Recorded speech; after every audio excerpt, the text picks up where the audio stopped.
Alright.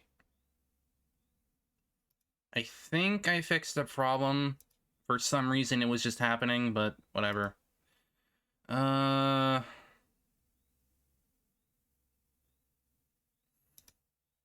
Yeah, all I did was really just reset my computer, which so far it seems like it's fine. So I don't need to worry about that. Not really.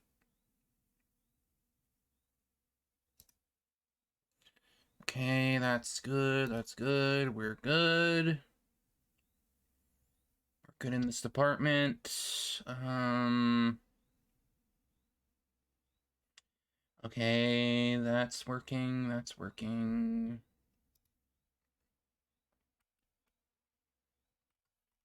All right. We should hopefully be good. For some reason, my audio was just going off the freaking charts. Like, acting like it was...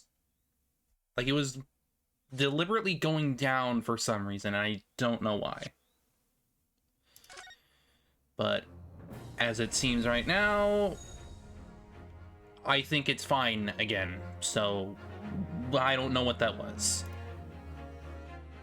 Thankfully, I saved, so we're not really, like... We're only, like, what? Barely even into the case as it is, so it's like, whatever. Alright.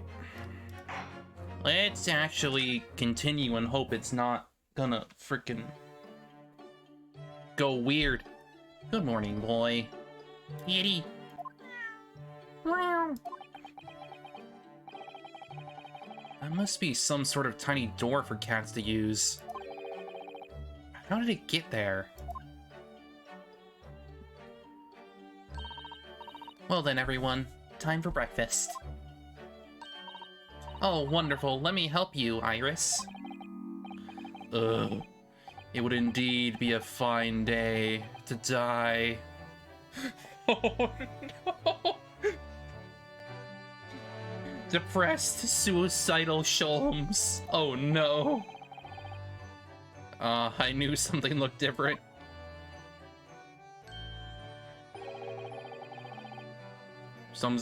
Oh, his chemistry set.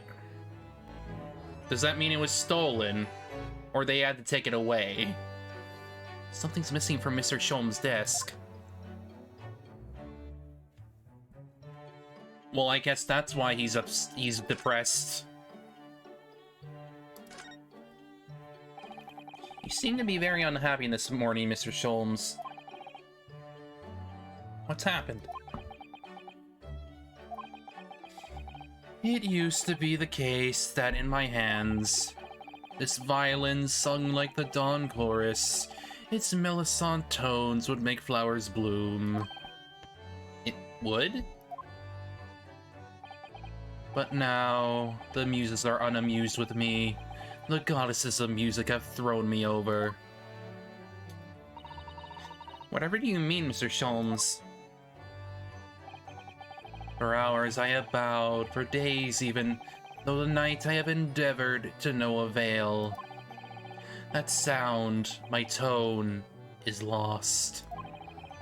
That brilliant, clear, unwavering tone, gone forever, no more reticles of unbridled emotion. Well, you haven't been practicing much lately, have you, Hurley?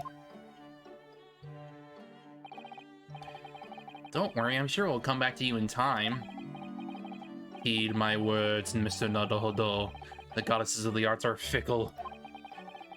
One day they bestow genius on a man, the next day unmercifully withdraw it. Oh dear. Ah, why is this happening to me? They take the turn I have for the violin from me. What is left, for pity's sake? What is left? God damn it. Deduction, perhaps? Isn't that what you're known for?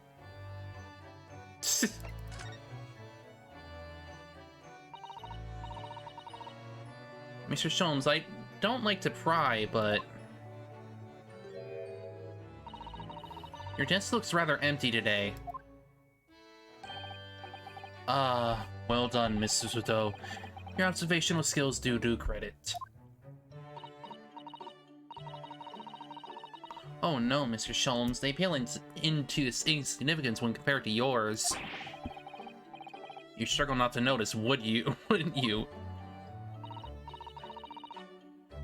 You mean Hurley's great analytoscope? That's at Windy Banks now.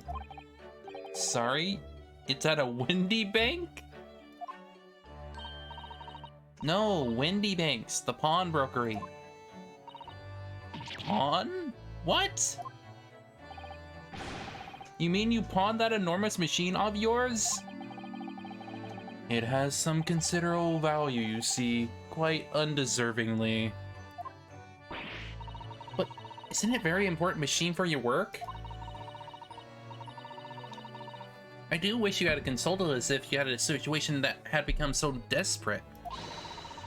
Should have gladly passed with what little income I have to you.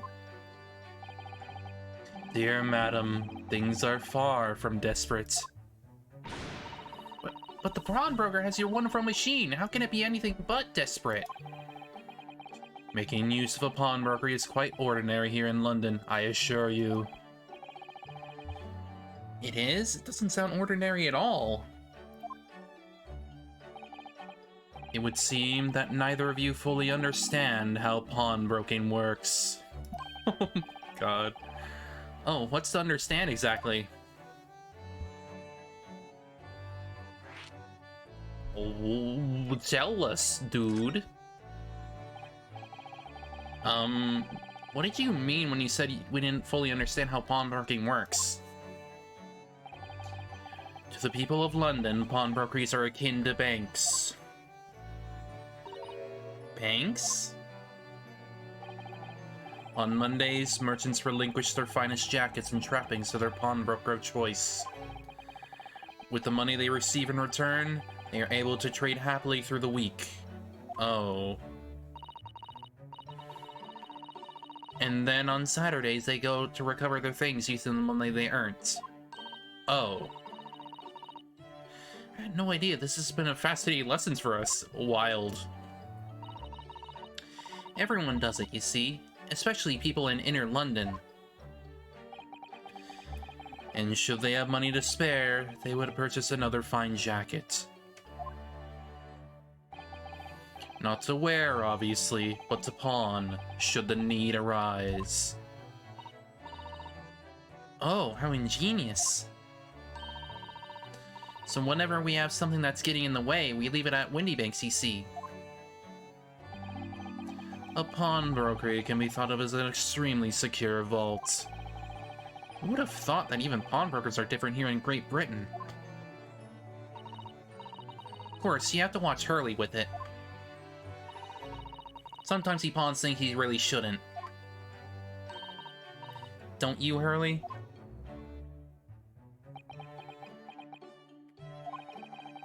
What does it matter? The world is dead to me now.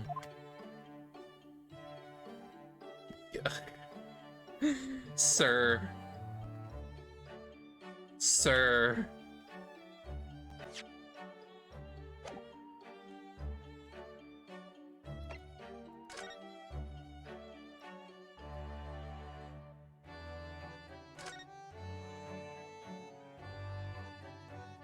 Wagahai. Mr. Natsume's cat seems to have settled into his new home then. Oh yes, and I've become very attached to little Waggy. It would appear his previous owner is completely forgotten to him. Cats are unfeeling creatures. Their mews as empty as the hearts of muses. I don't know about that, dude. If Mr. Natsume had no intention of taking Waggy back to Japan, I wonder why he kept him in the first place. I expect he would have taken him if he could. Pets are strictly forbidden aboard steamships in our experience. And for good reason. Terrible things can happen if the rules of passage are not obeyed. That's one way to put it. Well, I don't mind because Waggy's adorable.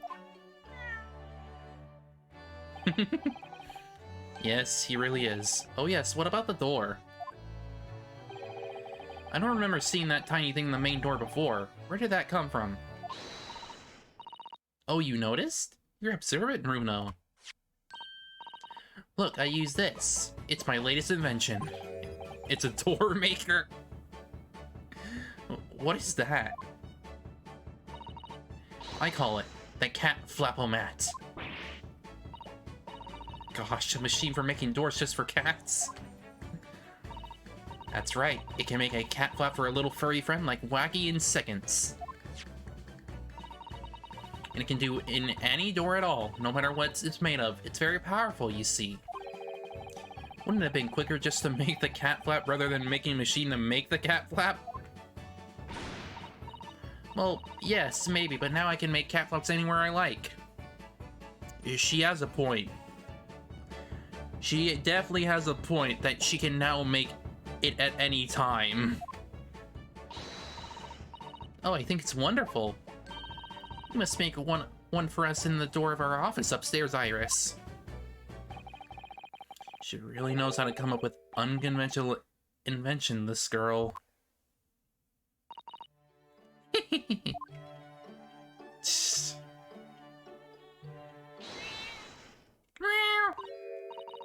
Oh, what was that? Wagai? Oh no. Oh no.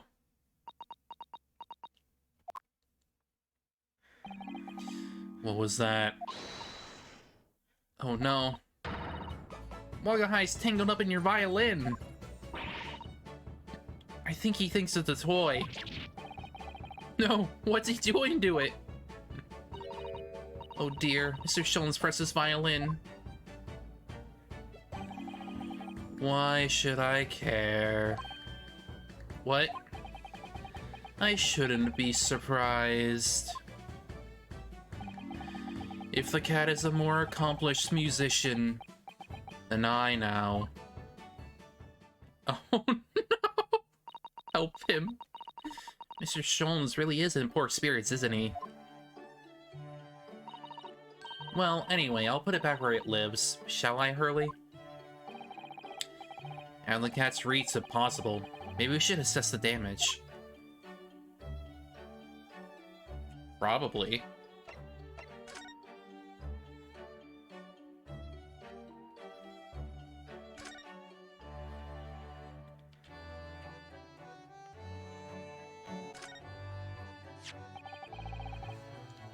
Okay, so it damaged the top part of the string then. So this is the violin, is it?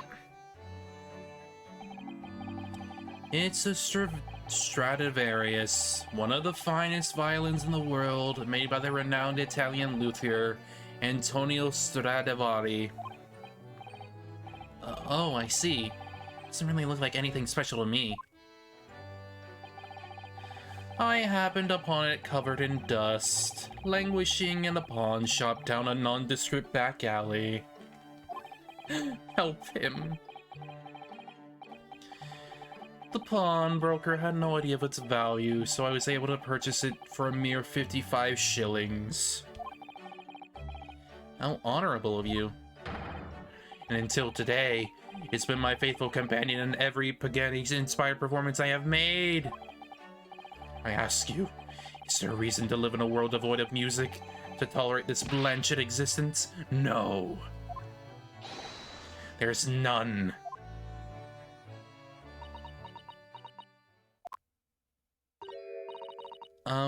Mr. Sholmes. What, dear madam? What? My thoughts are preoccupied with the fancies of release from this dull routine. Well, it's about the violin. It looks very different than normal, don't you think? Hmm? What do you mean, Mr. Sato? Oh, Susie's right. Yes, the tone of the wood is completely different. That's not all. I'm sure there was no crack here before. Wait, it's not even the right size, is it? What's this? What? What the hell happened? Very sorry to have to tell you this, Mr. Sholmes, but that instrument isn't a violin at all. Then what? I believe it's an entirely different instrument called a viola. What?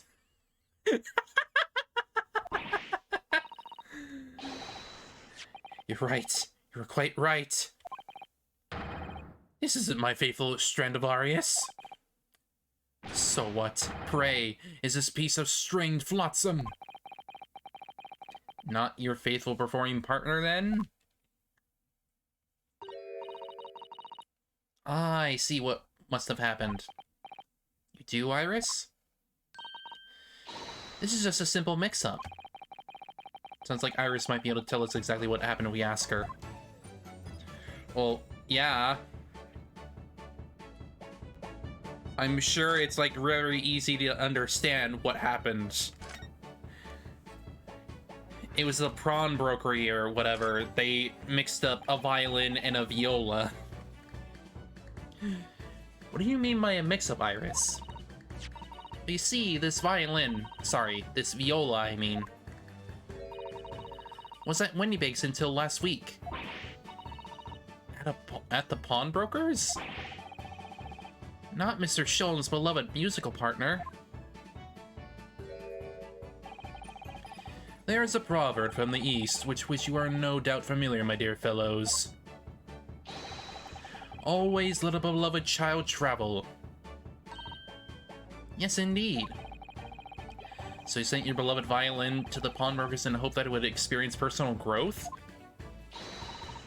Oh, what a wonderful idea!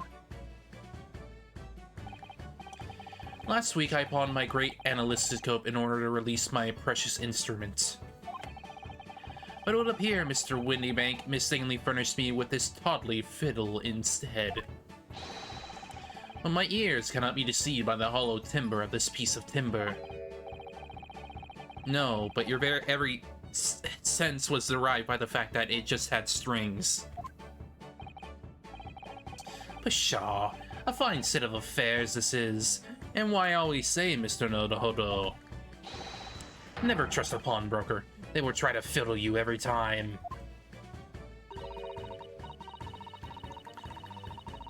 But earlier you told us that you could think of a pawnbroker as an extremely secure vault.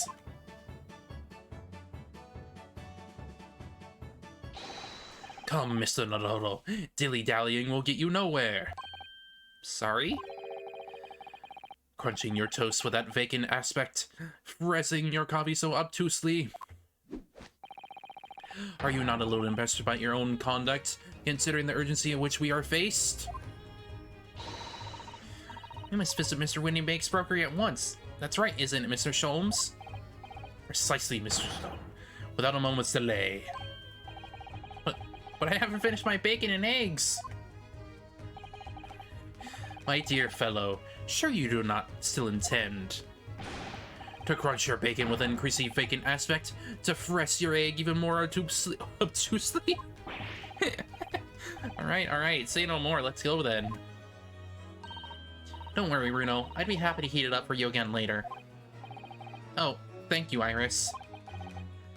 As it happens, I am rather curious to see what a British pawnbroker looks like. Well, let's go.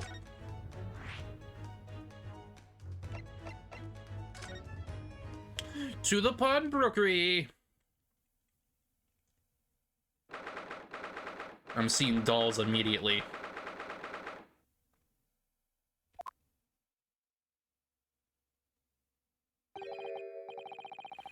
So this is a British pawnbrokery. Oh my, there are all sorts of tools and contraptions in here that I've never laid eyes on before. Ah, Suzuto-san, and that spark of wonder in your eyes. You can't wait to scour the shelves, can you? I get the impression you enjoy places like this. Oh yes. I don't know why, but seeing such a lot of things I don't understand is a real thrill for me. My dear fellows, let us not forget why we are here. Oh, Mr. Sholmes. We are calling in the matters of business, not pleasure. And clearly Mr. Sholmes means visit too, judging from the spark of fury in his eyes. Yeah, he's about to freaking punch him. Ah, Mr. Sholmes, sir. Welcome back. Did you hear that brazen welcome? Well, yes, we were potential customers after all. We are disgruntled customers, Mr. Dodo, and it's time to inform Mr. Windybank of our ire. Come, the fight is afoot. God damn it.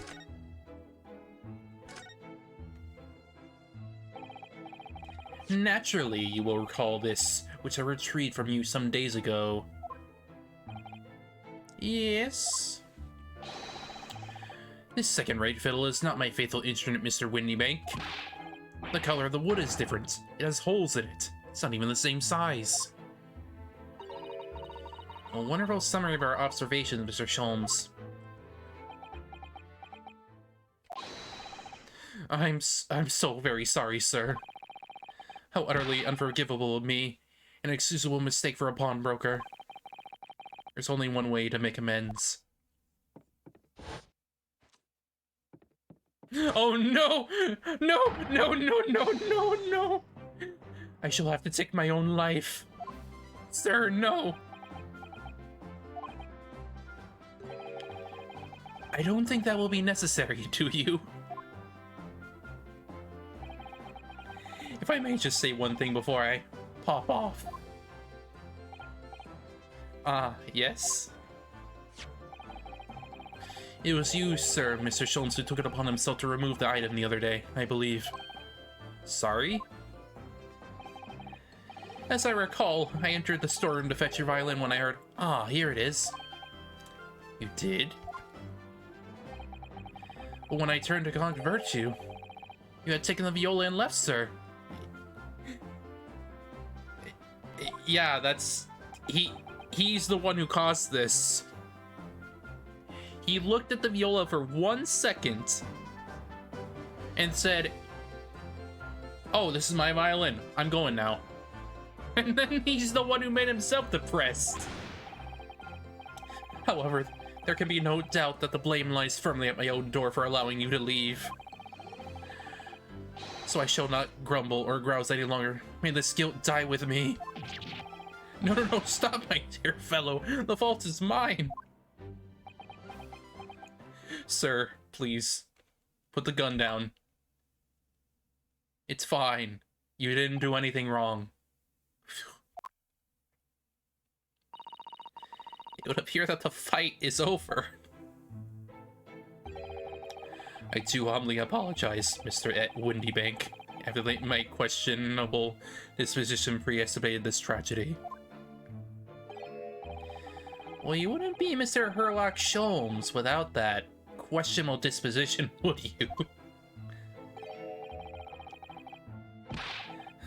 I do believe you may be right, sir. It's either laugh or cry, I suppose. You are, it must be said, one of my more challenging customers. I need to remind you of the peculiar collection of items you bought through my door in the past. Oh, peculiar items? In the extreme, ma'am, for example, the unpublished manuscript of an employee's work, the novels of Sherlock Sholmes or some such. Oh my, a new full-fledged novel? And unpublished? Story I have yet to read, you mean? Ah, forgive me. Wait, before you die, you must tell me more. Sir! Sir!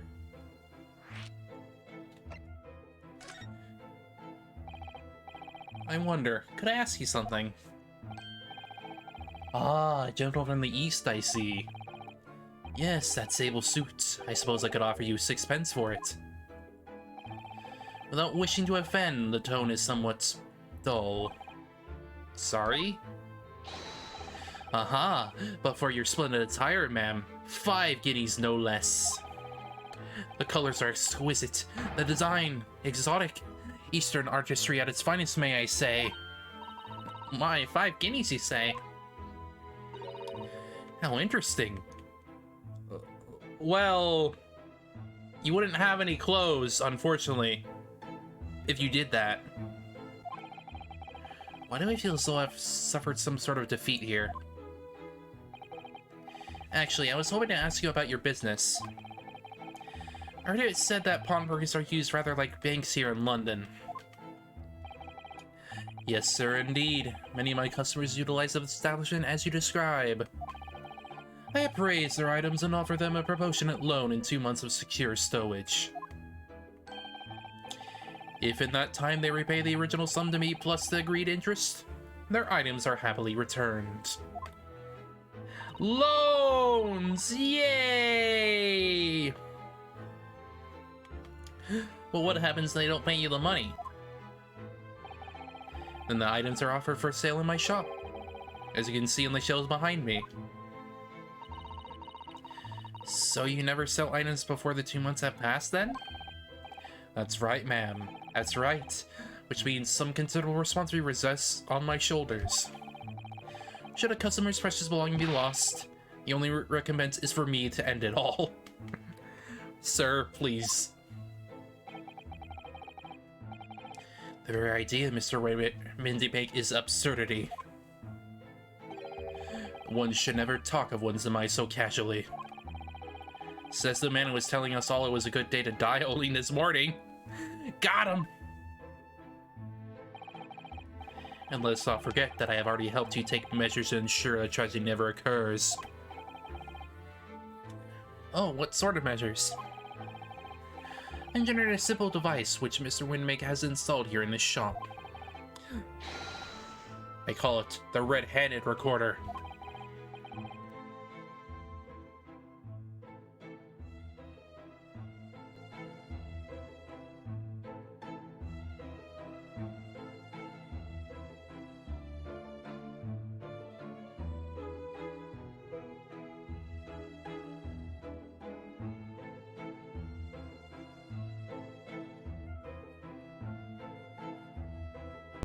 Excuse me. I had to blow my nose. Oh boy. That is not good. I'm not bleeding. Don't worry about that. It's more that, like, oh, that was clogged up. Oh boy. Is that not so, Mr. Winnybake?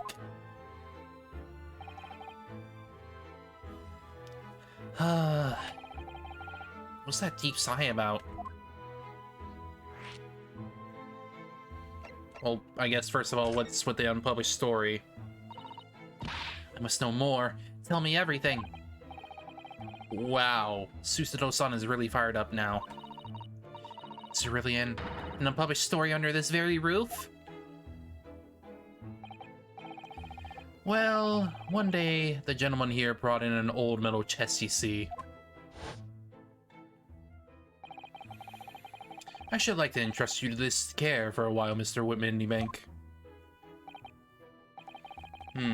For a chest like that, 1 shilling, sir. Not a farthing more. And houses something of very great value indeed.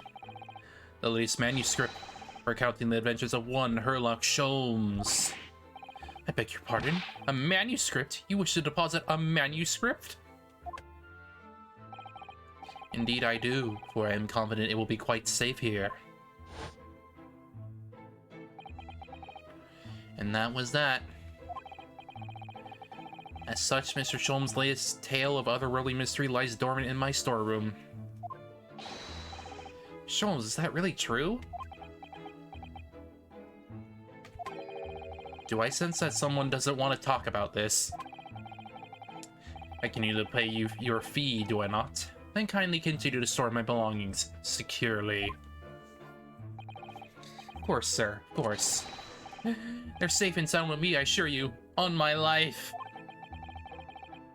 This is all very strange. That's one way to put it.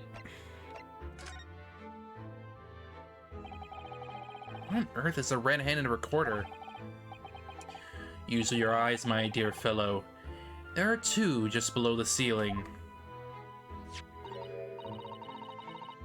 can see what appears to be a camera attached to some sort of timing device.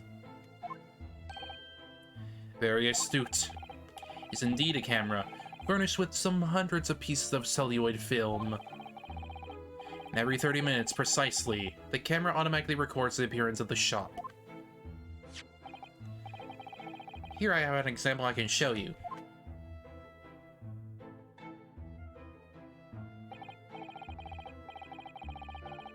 Ah yes, a print from the camera set to record the activity at the shop counter.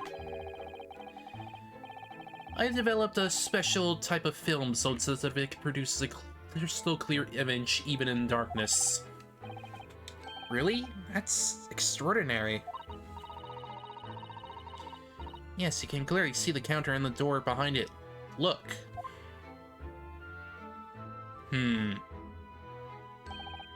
So you see, for someone to enter the premises with ill intent, his identity would be summarily exposed.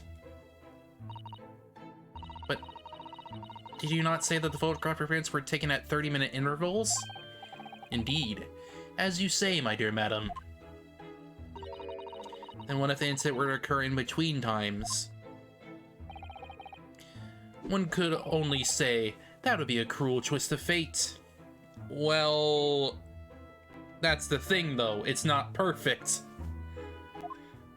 Like, I understand what the point of it is, but it's very imperfect.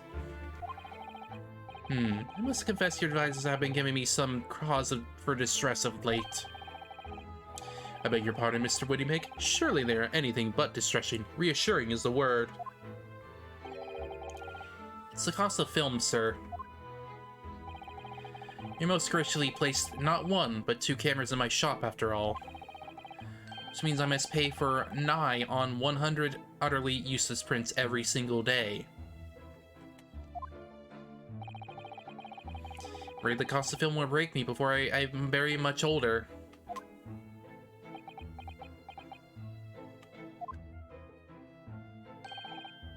Nevertheless, a small price to pay to ensure the safety of my preferred pawnbroker, you know? My dear fellows, we are on the verge of an age where safety and security come at a price. Oh, heaven help us. That's one way to put it.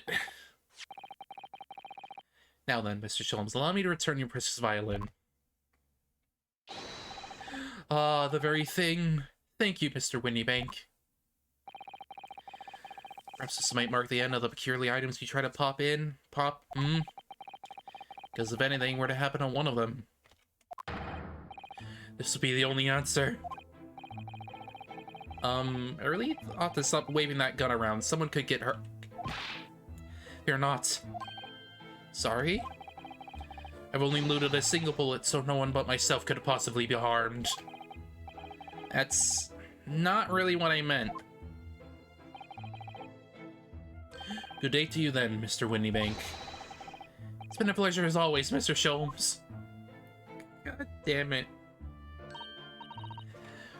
So, Mr. Naruhodo, now we can explore at last.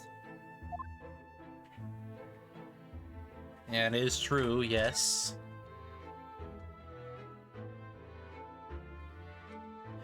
But what is there to see?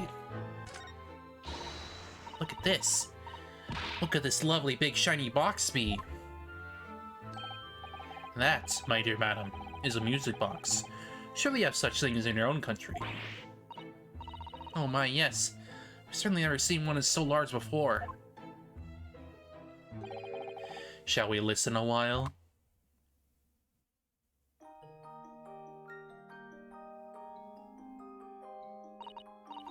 Ah, what a sublime sound. It's like the music of angels. I've never heard anything like it before in my life.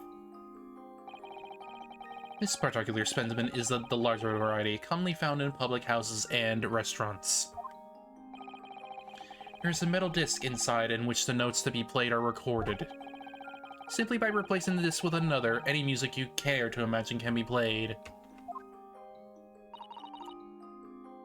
Yeah, it's basically the Proto Jukebox. I goodness, what a simply delightful machine. Indeed. Though their popularity has waned recently with the development of the gramophone, of course. Science and technology advance at such an overwhelming pace.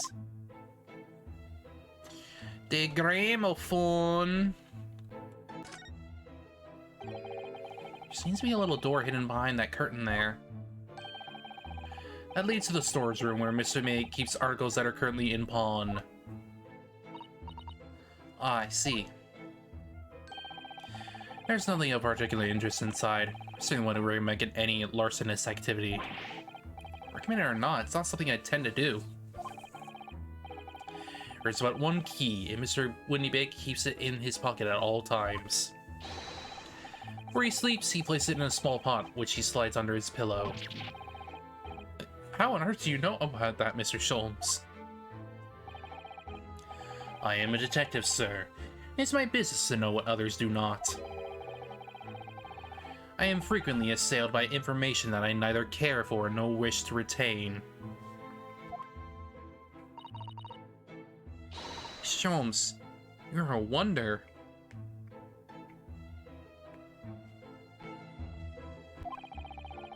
And the prime sus that if this pawnbroker is ever burgled.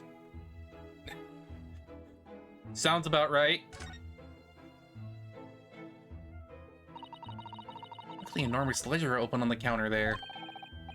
Mr. Winnybig is, if nothing else, very particular about the recording the items he accepts. He'd have to be, otherwise he'd get himself in all sorts of trouble. Which might explain the thing that catches my eye rather far more than the ledger. The gun. This revolver here. Do not entertain even a single thought of pilfering in an article heron, my dear fellow. I assure you, Mr. Winnybig would not hesitate to draw that weapon with a speed belying his portly size. Oh, you don't mean he'd blow his brains out? Indeed. In recompense for his blunder. Oh my. But in any case, of course we would never do such a thing. How could he even suggest it? Well, yeah.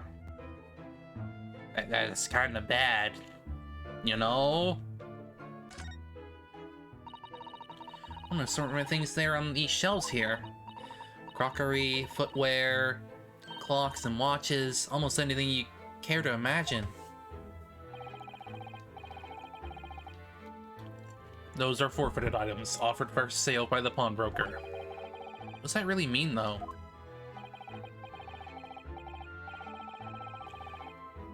When you pawn or collectively pop an item, the broker loans you money against its worth. He stores the item for an agreed period of time, after which the loan must be repaid. If not, he is free to display it in his shop for sale at a price of his choosing. Oh yes, now you explain, I'm noticing little price tags on everything. Of course, simply by paying the agreed interest on the loan, one can extend the period of safekeeping. So you may pawn back that black garb of yours without fear, my dear fellow. A treasured university uniform never embodies my student spirit.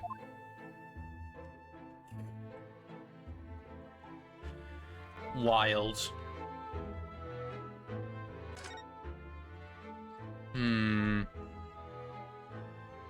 What's this? Look at this. Whatever could it be used for? I have no idea. Ah. There's a small catch here. Just here. Look. We're gonna open it, aren't we?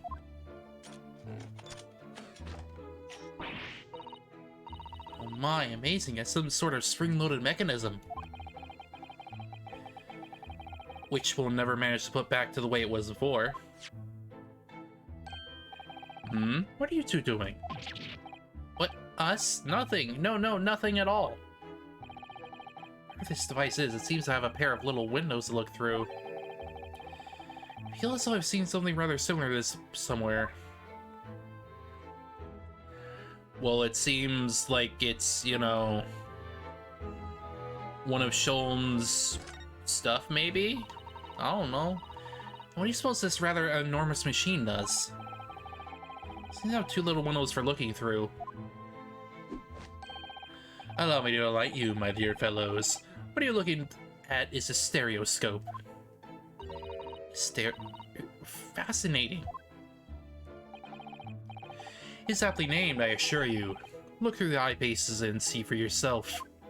I should be delighted to. Excuse me when I just have a look. Just before you do, there is something I should point out. My dear fellows, in order to see the image properly, stereoscopically, as it were, you will need to be cross-eyed.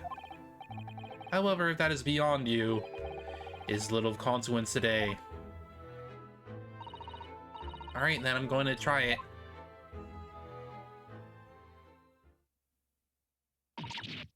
Ah! Mr. Nadado, you must see! Oh, alright then. So I need to be cross-eyed, like I'm trying to look at my own nose.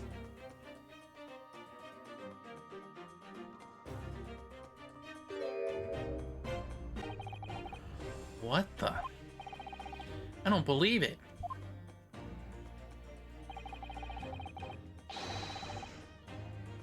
It's just a photographic print, but it seems like you could reach out and touch it. Yes, the sense of death is startling, is it not?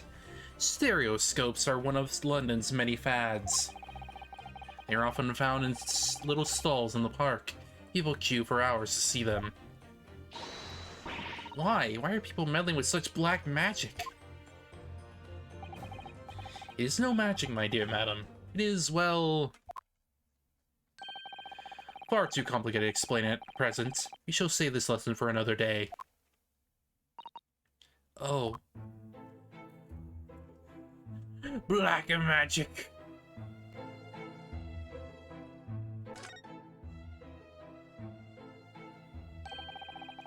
It's not a calendar you could easily miss, is it?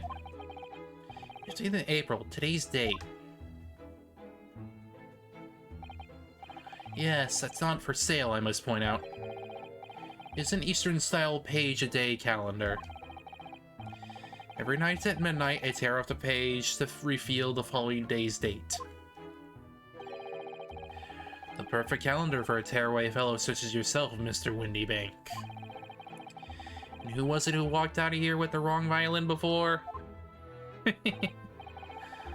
Well, when the agreed-upon storage period has passed without repayment, articles are forfeited, you see. So I have to keep a close eye on the date. It's something of a pawnbroker's obsession, you might say. Oh yes, I can see you're very dedicated to your job. What? Only tuppence for it? That ain't fair, you know it. The article's barely worth a penny, miss. I can odd up for more. Huh? Sounds like there's an argument brewing over by the counter. Come on, that can't be right. Have you had a proper butcher's at it?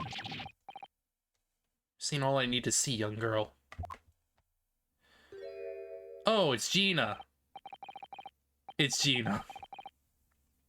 Wait, don't we know her? I'm sure I recognize her. Oh yes, young lady. From Mr. McGilda's trial 2 months ago.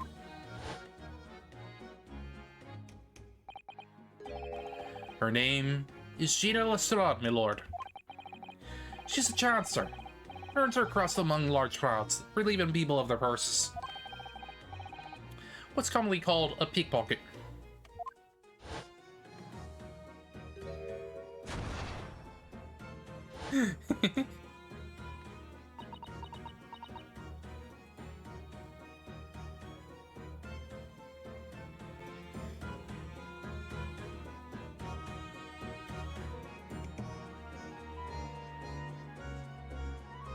One moment.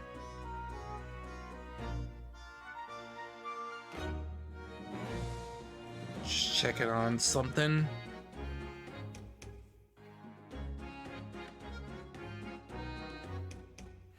Yeah, something's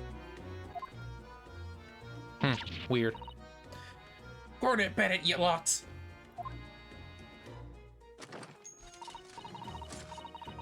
Why do you have the gun? Why do you have the smoke gun? Why though? Hello, Mrs. Strahd. I hope you've been well. Eh? What? You remember me, do ya? I remember being completely surrounded by smoke, that's for sure. So what are you doing in here? Down and out like the rest of us? Nothing to eat? Come to the pop, that black weasel? Sorry, coat, have ya? What is it about this black shooter that makes everyone comment on it? Good day. Unless I'm much mistaken. You would be the young pickpocket who stole our experimental smoke grenade launcher.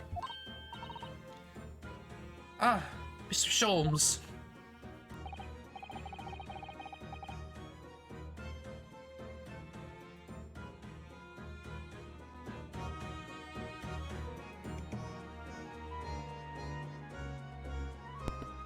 So you have something of value to pawn, do you?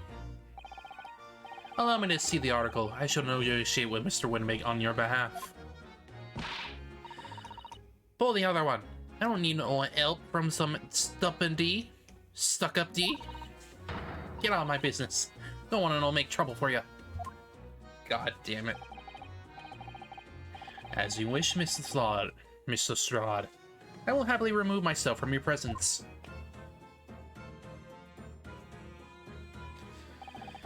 He's really done it. He's gone. I'm sorry, but as I said, there is really no room for negotiation here. What is that thing he has in his hand? Some kind of metal disc? And you, go on. Leave me alone. Oh, Mrs. Strahd, just pretend we aren't here. We shan't be offended in the slightest.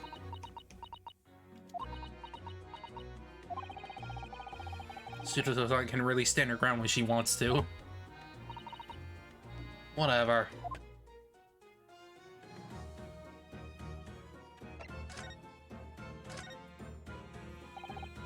Somehow I didn't really think you were the sort of person who'd use a pawnbroker, Mrs. Strahd. Yeah, well, I am, alright. I'm a Londoner, just like everyone else. That a problem, is it? No, not at all. It's just that, well... Oh, I get it. I know what you're thinking. That thing probably ain't even belong to her. Probably got it on the dive, didn't she? Yeah, and I can see it written all over your Chevy Chase. Well, I might have been thinking something along those lines. You're not going to deny it, Mr. Nadodo? Alright then, I'm just gonna come out and ask you straight.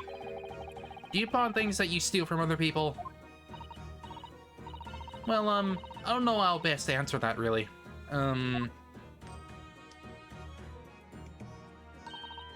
Suppose, sometimes. You're not gonna deny it either, Mr. Strahd? Well, not this time, alright. I swear. That thing belongs to me.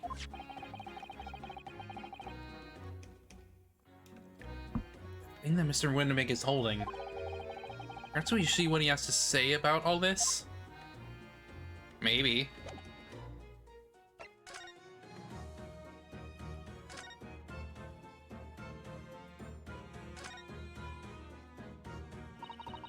Mr. Winniebank, what exactly is this metal disc that Mr. Strahd has brought in? It seems to have hundreds of tiny little bumps on its surface. Ah, this is a music disc you see. For use inside a music box. In a music box? Yeah, it's that. What? You don't even know what a music box is? You Eastern lot ain't too savvy, eh? I know what a music box is, I've just never seen one of these discs before.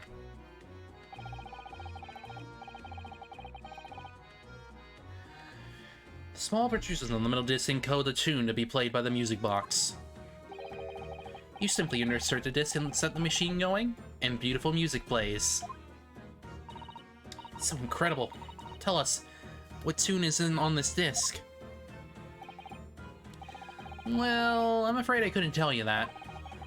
There's so many different types of music box. You see, British made, German, Swiss. I have no way of knowing which particular machine this disc was made for. Ah, I see. And that's it in a nutshell. I wouldn't have any customers for an item like this, even if the young lady forfeited it. Really, I'm already offering more than I should at a penny. That's a packet of lies. He told me he did. He said it was well... He? Who? Never you mind. Just saying that's right, that's all.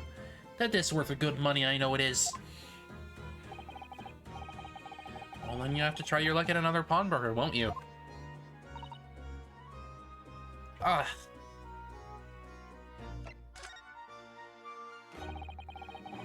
She's been in before, of course. This little tatterdemalion. I see.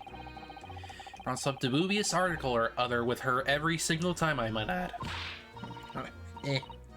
Nose. Dubious? What are you trying to say? I'm an honest customer, me. So there's something dubious about the disc she brought in today?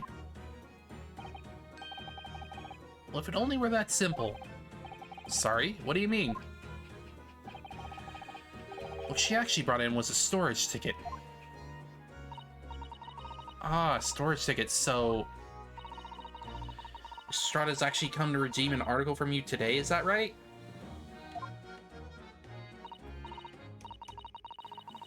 Yes, that's right. A girl as me has a lot of stuff what needs storing. Alright, yes, that's definitely dubious. The article in question would have been forfeited at midnight tonight. But she gave me the ticket for it and repaid both the loan and interest. I was obliged to return the article to her. But what was the article? Do tell us, Mr. Winniemank. The little scamp is wearing it, ma'am. The jacket? It's the overcoat that she redeemed. Oh. And it's a nice coat. What? What's wrong with that? It fits, don't it? I mean, it's mine, so of course it does. So what about the disc then? How does that come into all of this? The disc is something else. A new article to pawn, if the girl and I can agree a price.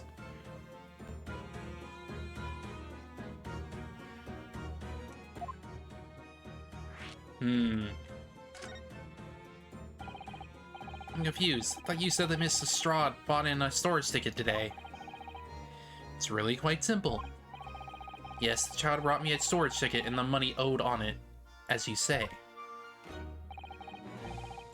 For this heavy black coat, which she returned to her care as I understood it. That's right, yes. And rather unsurprisingly, as soon as the little ragamuffin put the thing on, she went rifling through the pockets.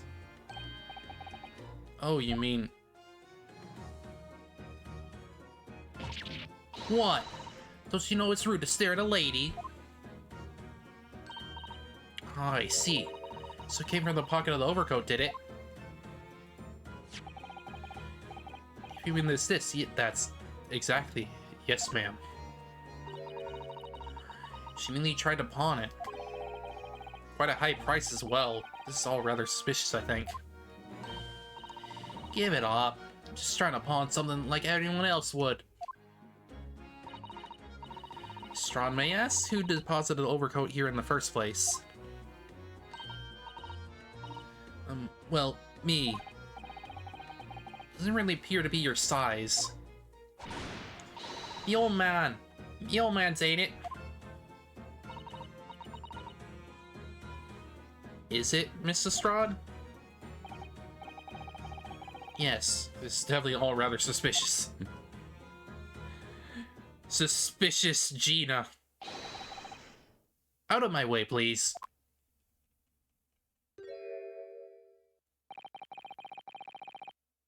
I don't like the look of this guy. He's got murderer vibes. He's got murder all over his freaking face. He looks like the freaking... He looks like the Victorian era version of Yoshikage Kira. Who's this picture postcard English gentleman? Yeah, no, this guy just looks like straight out of freaking JoJo. This guy's just Yoshikage Kira, but from the 1800s. Good day to you, ladies, gentlemen. What's your problem, eh? There is no problem, as long as you remove yourself. I have a matter to discuss with the proprietor.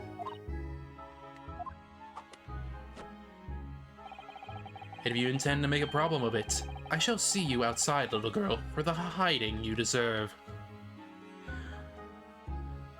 Oh boy, and he's an abusive dude! Yay!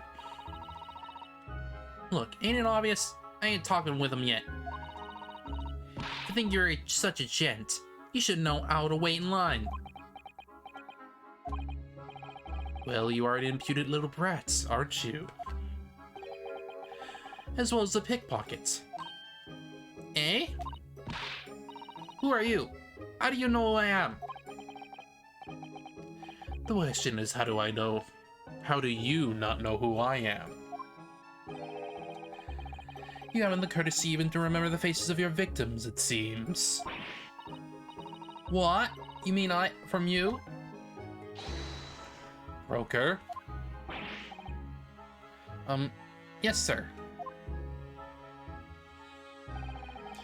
I believe this filthy pocket thief has just redeemed an article from you, no? Yes, the article in question belongs to me. I demand for it to be returned at once. It doesn't really belong to you, though? Does it really? I don't know if it does. I don't know. How sure of it are you that it's yours? Do you have, like, evidence or something? You know?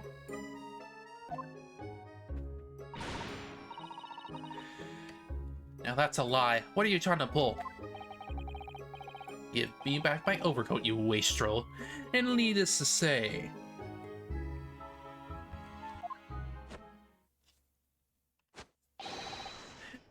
Oh, now he's doing a freaking JoJo pose. Yeah, no, this guy's just straight up Yoshikage Kira. This is just Ace Attorney Yoshikage Kira. This guy is totally a murderer, and I am saying that right now. He is the freaking killer. I don't know if that's actually true, but he's giving me the vibes, okay? No, you can't have it. You just can't. It's me old man's, or it was. Now it's mine. Goodness, Mr. Naruto.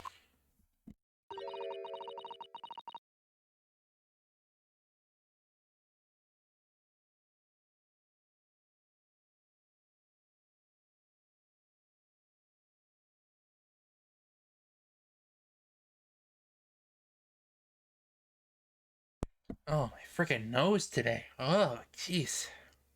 Freaking getting clogged up and shiz. It's a very awkward situation. Yes. Maybe perhaps we should hear both of the sides of the story in a little more detail.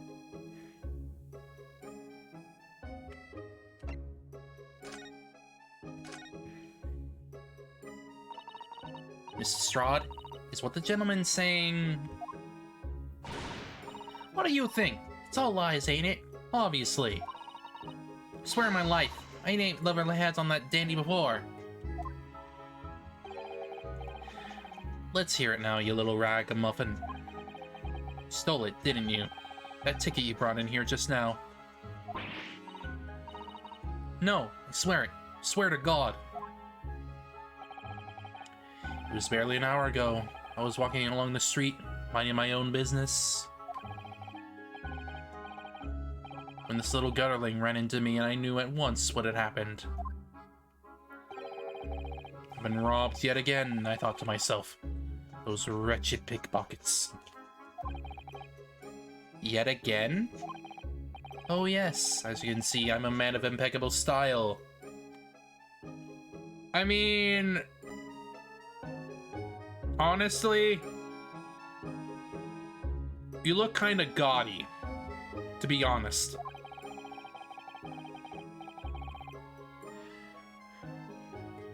This isn't the first time I've been targeted by these backslum scoundrels. Now then, relinquish my overcoat. Grr. Come along now, Miss Lestrade. Give the good gentleman his coat back. If you're going to cause trouble, I shall have no choice but to call to police. Hold on! Why does everybody think it's me? So because it's Danny Cove. You think I'm the dodgy one? I mean, you're right. He looks like a dodgy fucker. I'll give you that. Sorry, but no one's going to believe you. Oh no! Look at him. He's got that dead... He's got those deadpan eyes that are giving me vibes. What about evidence? Yeah. Where's your evidence that I've stolen something, eh? Come on, let's see it. Oh, I have evidence, naturally. You what? What is this evidence? It said that the article Mrs. Stroud received actually belongs to the gentleman? Of course. We need only consult Mr. Winnimate's ledger to know the truth. But to look up the name of the person who deposited the article in the first place. Yes, brilliant. I'm very sorry, but I'm afraid that won't be possible. Oh? I never ask customers' names. That is a strict policy of mine. But why not? Well now, as you can imagine, some of my customers have circumstances to consider. A great many of them prefer to maintain their anonymity. Yes, I see. Then how can you know if the article belongs to the person asking to redeem it? Oh, it's quite simple. Good sir. Might I trouble you for the watchword associated with the article in question? Of course, it's... Professor. Yes, that's right. And all the evidence we need. This gentleman is the rightful owner of the article, without doubt. A watchword? Interesting.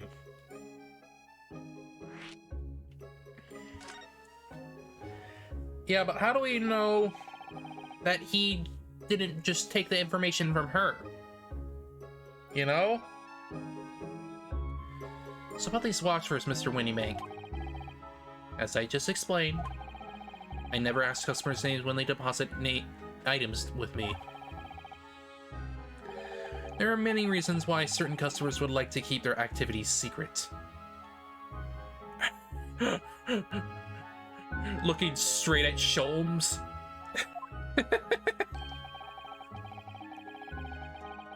That wasn't exactly a subtle glance at Mr. Sholmes now, was it? They want to hide from him. Great detectives have no dark secrets, none at all. You could...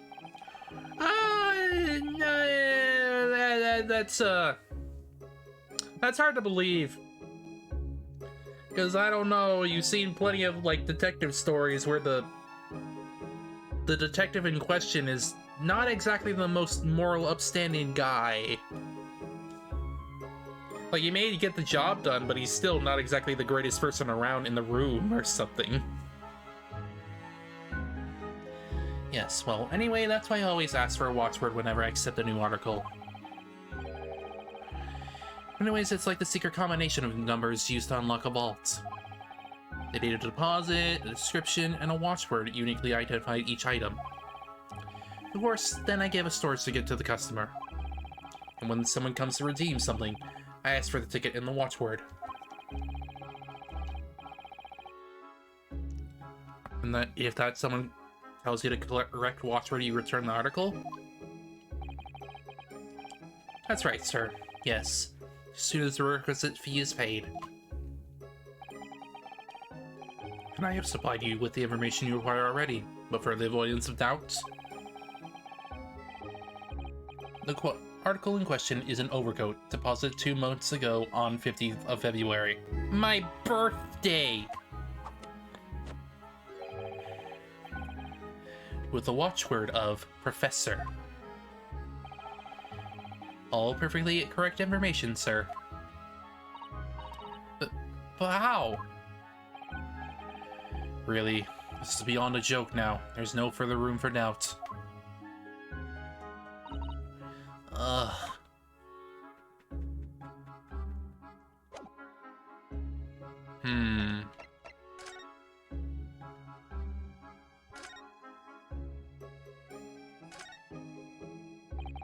Excuse me, but who are you? One would expect the inquirer to introduce himself first. Though clearly you are not British, so perhaps our ways are foreign to you. Oh, sorry, yes, we're the Empire of Japan. We're studying here. Oh yes, Japan. I've heard of talk of the place.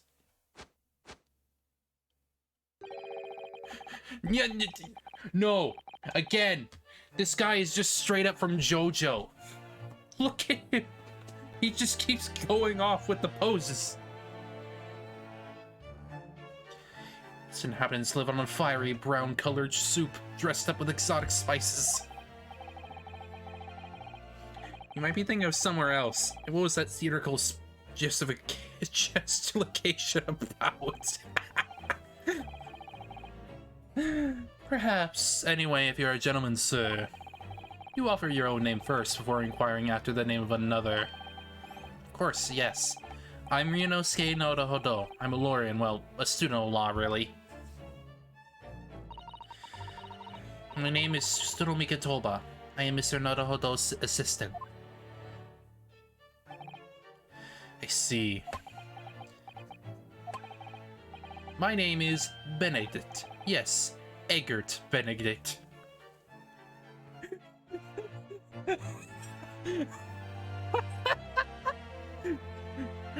What are you, Benedict Arnold?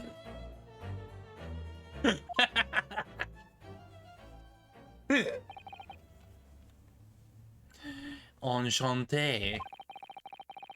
He's so refined in how he holds himself and how he speaks, so that name is suspicious. Now to the matter at hand. He's Eggs Benedict. Frickin' weirdo. My overcoat. Return it at once to someone with the style to carry it off. I don't think you have style, sir. No. Honestly, you're barely even pulling off that frickin' outfit already. Every move he makes, every breath he takes, can't stand watching him.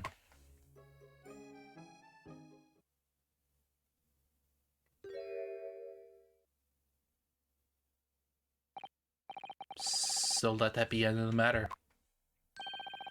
And thank you for your custom, Mr. Eggert Benedict, sir.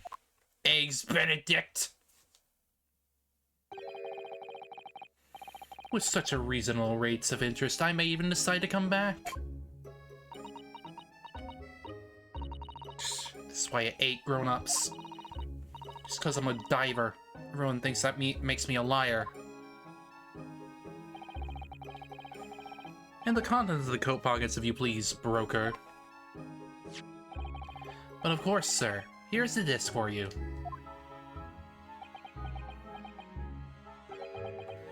Just this one? Pardon, sir? I was expecting another. Or that is, I deposited another. Another disc? Oh dear.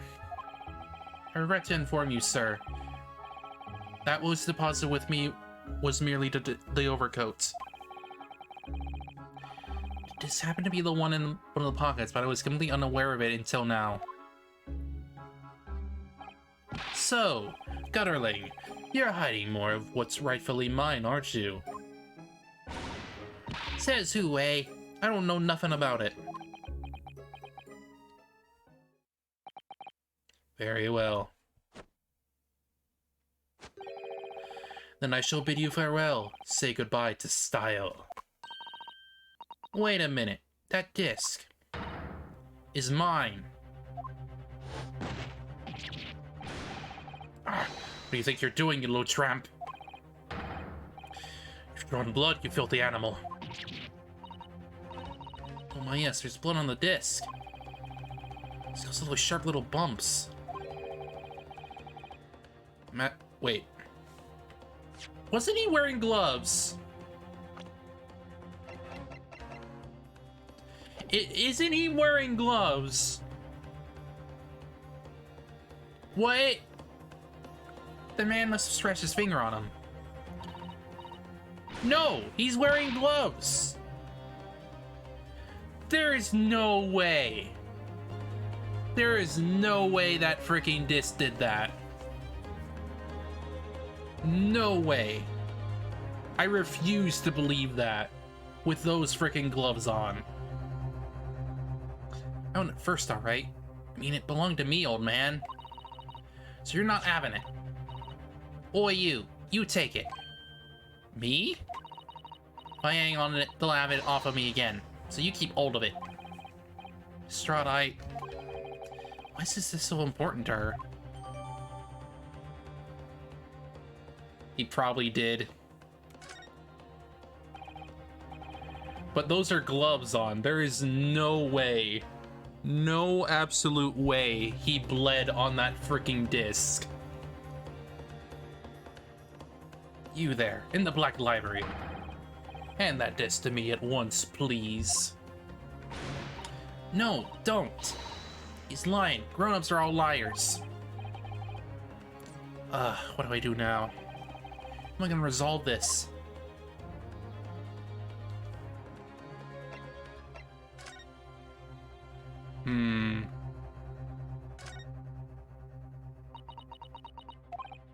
Wow, Mrs. Strahd really is looking daggers at that mysterious gentleman. We need to do something to calm things down before she loses control and attacks him again. I don't think she even attacked him, she just kind of grabbed the thing from him. Look at those piercing eyes, he's clearly in no mood to talk. Something quickly before this mysterious gentleman leaves to fetch the police or something. I mean, we could talk to Mr. Windybank. Smiggy is clearly at a loss here. Do something about this before he reaches for that revolver of his. Music? Look at Mr. Windybank watching Lily over his shop. There's still so many things I'm curious about. Somehow I don't really feel like this is the right time to be rousing. When this fraught situation must be our first priority. Or at least certain that we can find just the great thing we need among the martyrs here in this shop.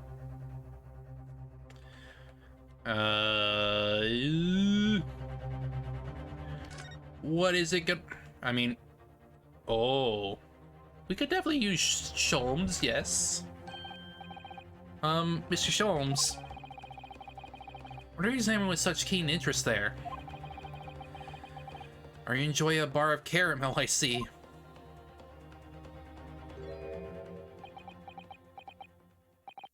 So, you found me at last, Mr. Naruhodo.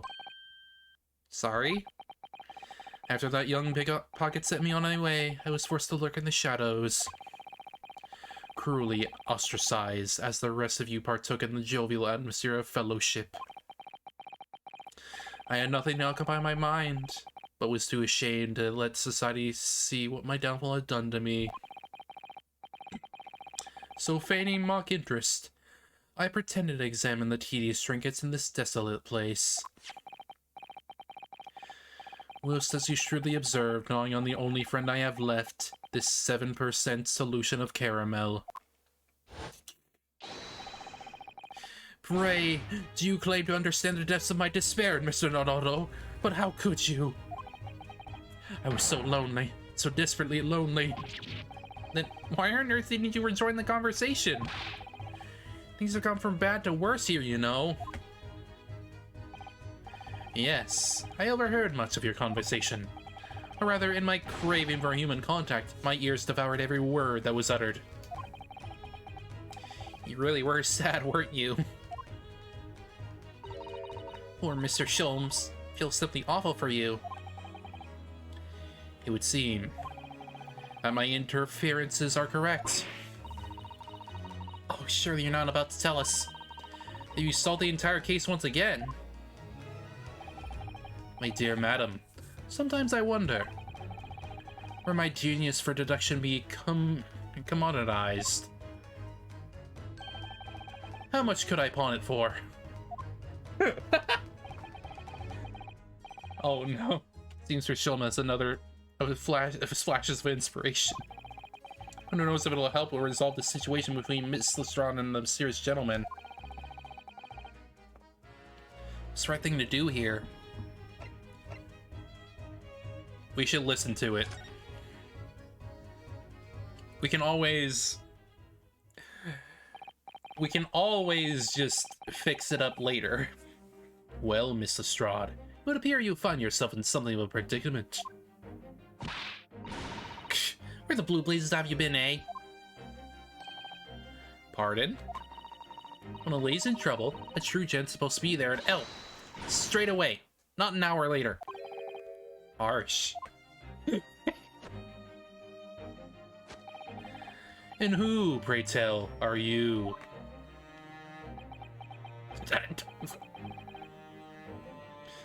This freaking scene is something else. Just his pose and then Holmes' pose is just wild. You have in my eyes a veritably encyclopedic array of curiosities about your person. Nevertheless, there are two immovable conclusions I have drawn. I beg your pardon. The first is this. The true reason for your visit in this Pongaroo today is something you have not yet revealed. Oh. And the second is this. Considerable crime is in contemplation. One you will orchestrate with intent to steal a vast sum of money. Well, Mr. Benedict, what say you to my deductions? How? He's turned as white as a hard-boiled egg. Yes! Yes! We've seen that once again. Mr. Sholmes has made a flawless deduction. Just who do you think you are, sir? Ah, yes, as I hoped. That is precisely the pain expression I was looking for. Let's do this! So, shall we begin? The time has come for yet another Herlock Sholmes Logic and Reasoning Spectacular!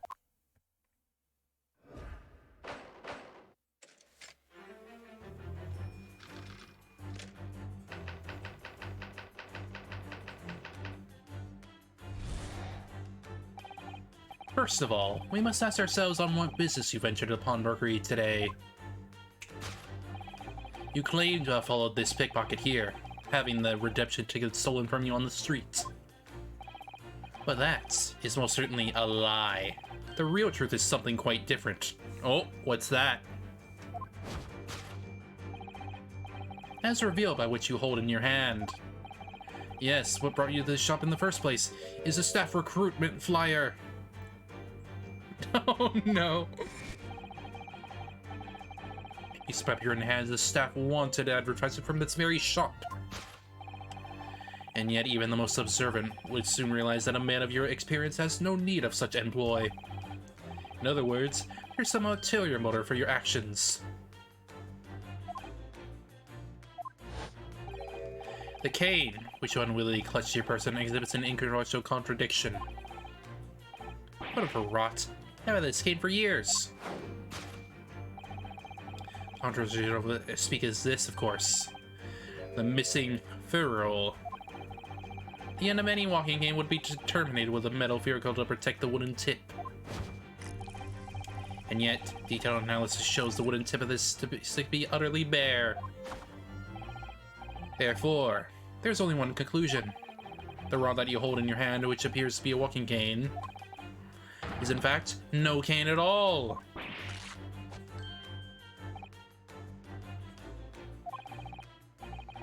It's probably because there's like a friggin' sword inside there. You recoil, sir. Something wrong?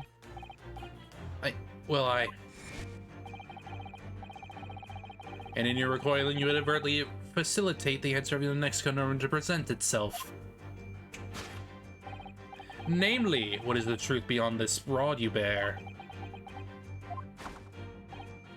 Yes, your action betrays the truth. The handle, which you evidently would like to conceal, is the key to understanding this riddle you see. For a moment I saw it, suspicions were aroused. What walking cane demands such a stout handle? Mused I. But of course, as I said, this is no walking cane. No, that rod.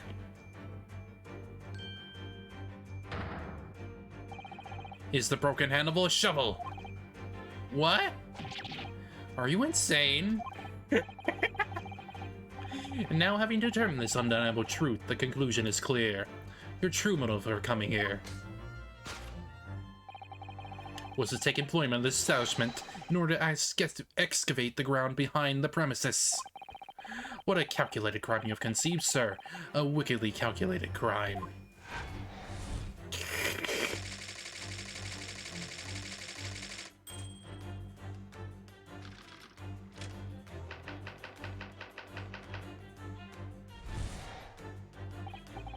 Now, Mr. Benedict, let us continue. For we must expose the details of the elaborate crime you have been in the planning. This is utterly absurd. Just that I, a gentleman, intend to excavate the ground beneath this pondery with a broken shovel? What on earth do you propose I could expect to find there? Some long-forgotten treasure, I suppose? Save for such fanciful theory, what possible reason could I have to do as you say? Oh, but there is ample reason. As you're only too well aware, Mr. Benedict. Ah, and your furtive glance is more telling than I could have hoped. What? Let's consider what motivation a man to infiltrate a shop such as this and carefully dig beneath its floor. The answer is revealed by the council notice in the counter in which your eyes were inwardly drawn. No, I think it was the ledger, to be honest. The letter gives notice of public works to be carried out in the local area. And according to the enclosed plan of the upcoming sewage works, beneath this shop runs a sewer that adjoins another, one that runs under the bank on the opposite side of the road. This madness has entered the sewers now, has it? By excavating the ground beneath our feet, you would gain access to the waterway. That flows in very close proximity to the great vault of the financial institution opposite. What are you? In summary, sir, you devised the master plan to pull off an elaborate bank robbery by dint of the underground tunnels. Master plan! Which brings us at last to the final chapter of this lurid scheme. With that plunder did the thief hope to make off the underground vault of the bank. Are you quite serious? Having consulted with Scotland Yard some days ago, I happen to know the answer. But naturally, the answer is no secret to you, is it, Mr. Benedict? I have no idea what you're talking about. Not many presents a rather interesting piece of evidence. You see, this picture booklet tells us all we need to know. I was at the Great Exhibition. I'm afraid you quite lost me. Currently in the final stages of preparation, the Great Exhibition will soon be underway. And the government has provided extra funds to complete its centerpiece, the Crystal Tower. Funds that currently sit in the vaults of the bank on the other side of this road. Pardon? Yes, the considerable crime you have been contemplating is the theft of that which sits in the vault of that bank. The special reserve funds for the Great Exhibition. Of course, that is top secret police information, so keep it on your hat, please.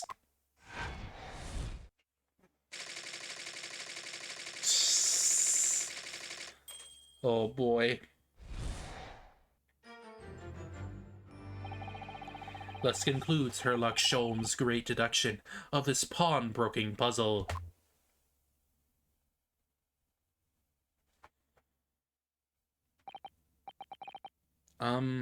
Mr. Sholmes?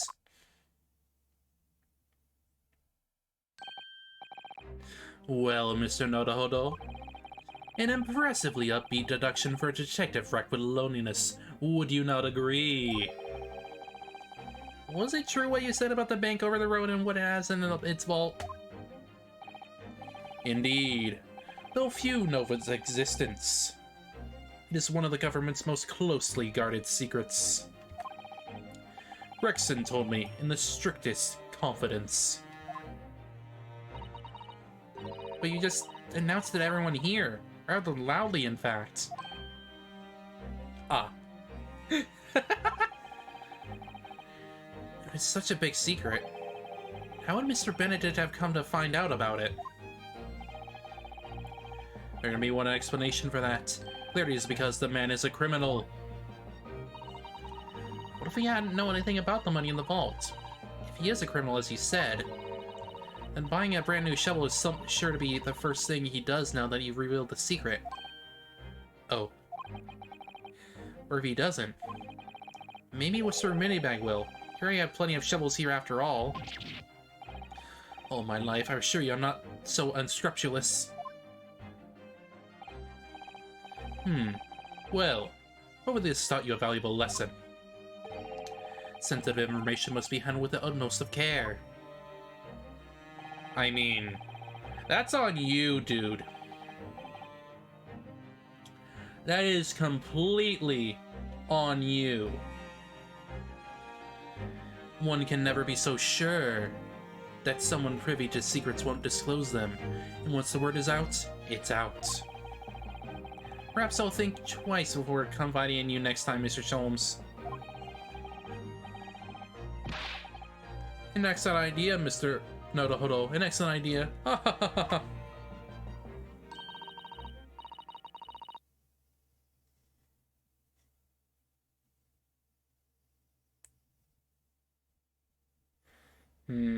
Hang on a moment.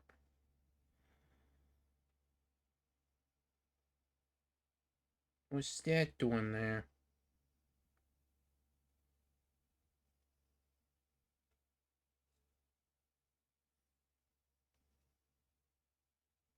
Yeah, I got something stuck. Give me one more.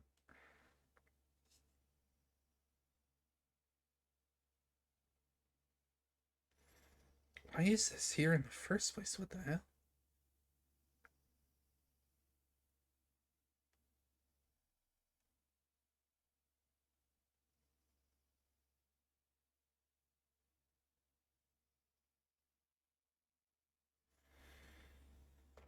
Well then, Mr. Nodoho, you know what to do, I'm sure. Yes, let's listen to that great deduction again and see if we can massage it into shape. Very well, then. Let us start once more from the beginning.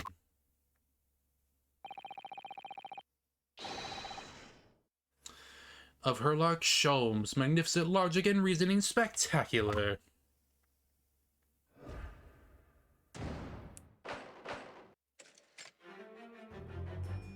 There we go. That's out of there. Alright. Let's do it. First of all, we must ask ourselves on what business you ventured to this pawnbrokery today. You claim to have followed this pickpocket here, having had the redemption ticket stolen from you on the ticket street.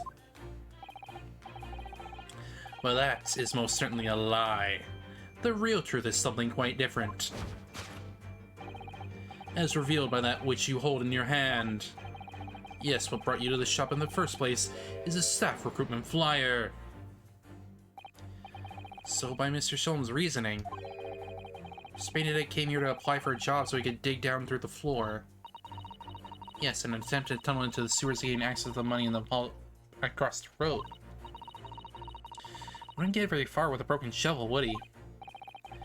No, I think it's fair to say his motives lie elsewhere. Question is where? What did bring Mr. Dended here at this particular point in time?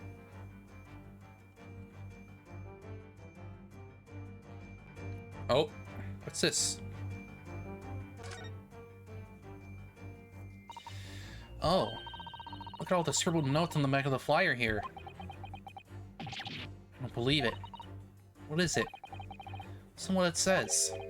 Name, Gina Lestrade, height 5'2". Green cap, scruffy waistcoat, grubby white shirt, blue and satchel ragged. It's a detailed description of Miss Lestrade. Goodness. See if a sketch of her, hat and all. Though if he showed it to her, she'd fire that smoke grenade launcher in his face for sure. Look. These of the shop have been written down here too. Winnibake's Pawnbrokery, Baker Street. Redemption deadline, 15th of April. What's today's date?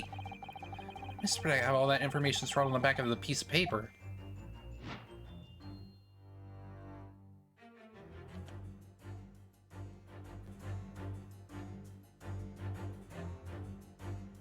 Take that! Well, something tells me he's definitely an undercover agent or something like that then. Yes, what about that info in the first place? Is the info about Miss Lestrade. Quite so, my dear fellow. It appeared that the writing sketched on the reverse of the flyer pertained to the pickpocket Miss Lestrade and to Mr. Winnibake's pawnbrokery here. Ah. He originally told us that you had merely given chase after Mr. Lestrade stole the redemption ticket from you. Well, that, sir, is a thinly veiled lie.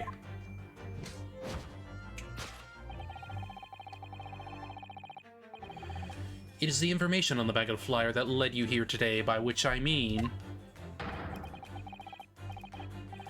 Here to Winnibake's Pawnbrokery, and today, the redemption deadline of that overcoat. So wait outside for the young girl matching the description you have written down to arrive. And you've gone to some lengths to hide the reason for the pursuit of Miss Lestrade. In other words, there's some ulterior motive for your actions. The cane, which you unwittingly clutched to your person, exhibits an incontrovertible contradiction. What utter rot. I had this cane for years. Well, tradition which I speak is, of course, the Missing Pharaoh. What's a furl? It's a metal cap commonly found on the end of the cane, Mr. Nododo. Ah, the bit that makes a nice clacking sound on the pavement. Yes, exactly. Mr. Sholmes is right. It appears to be missing on this cane. Doesn't actually look broken, does it? Oh, it doesn't. Well, this gentleman certainly did recoil when Mr. Sholmes identified the cane as suspicious. In other words, some secret about the cane that Mr. Bennett would rather we don't know.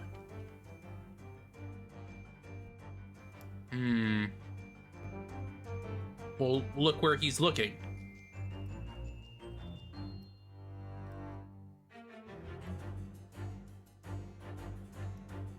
The initialing, maybe? AG?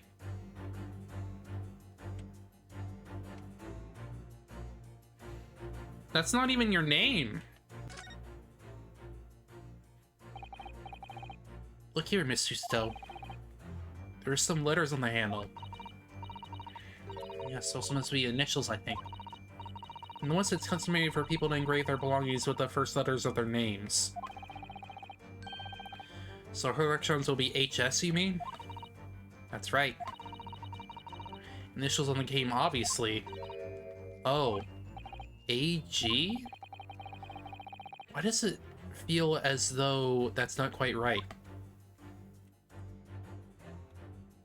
Take that! That's not your name! The contradiction of which you speak is, of course, the initially.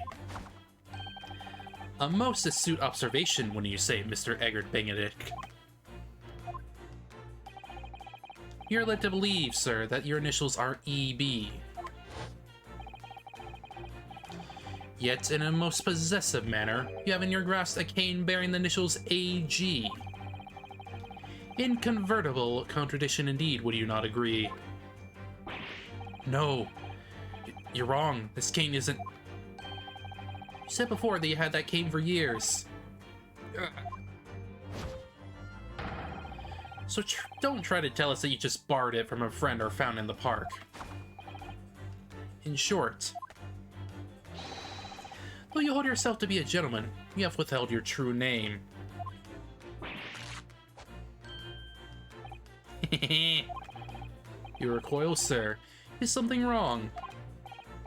Right, well, And in your recoiling, you inadvertently facilitate the answer of the next conundrum to present itself. Namely, what is the truth beyond this rod you bear? Yes, your action betrays the truth. The handle which you haven't would like to conceal is the key to understanding this riddle, you see. Let's reconsider the bare bones of what's happened here. Strahd redeemed the fine-looking overcoat. Now a mysterious man has appeared, introducing himself with a fake name, claiming that the overcoat belongs to him. We know that he actually identified Miss Strahd from a written description, which is just that everything else he's told us is untrue. So what do we need to do here? Someone prove that the overcoat cannot possibly belong to him.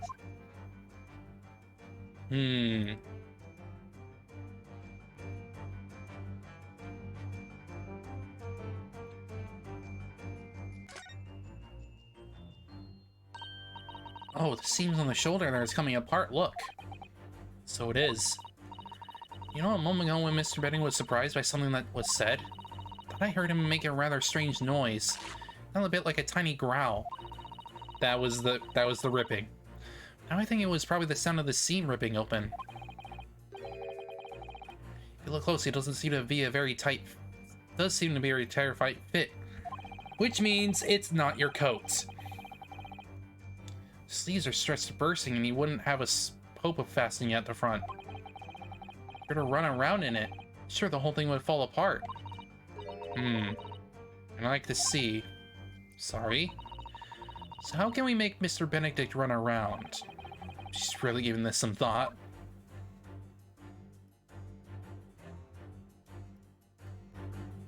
Yeah, it's definitely the seam, though. Take that!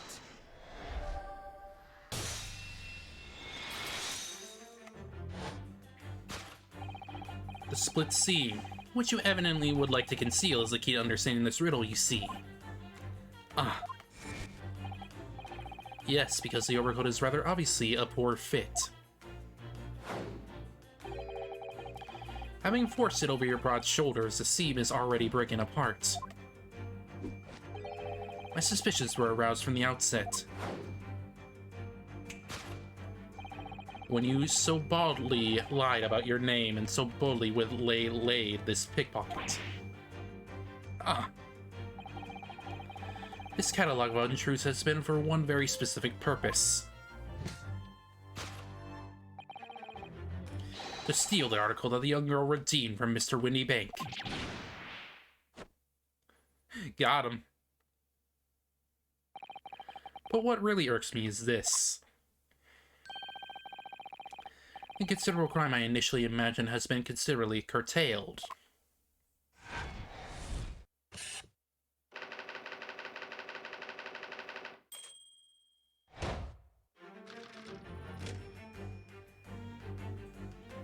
And why were you given these descriptions? Why specifically?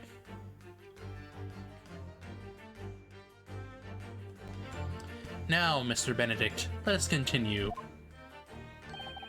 We must expose the details of this elaborate crime you have in the planning. It's utterly absurd. It's just that I, a gentleman, designed a wheeze to filch some tawdry article of pawnage. Have you forgotten that I redeemed this article in the proper manner using the watchword? Look at your freaking thing, dude. Had I not been the one to deposit in the first place, how could I possibly have known the irrelevant details? N'est-ce pas? Oh, but the watchword can't be discovered. As you're the only well too aware, Mr. Benedict. Ah, and your furtive glance is more telling than I would have hoped. What? Let's consider how one might come to learn a secret watchword relating to the pawn property of another.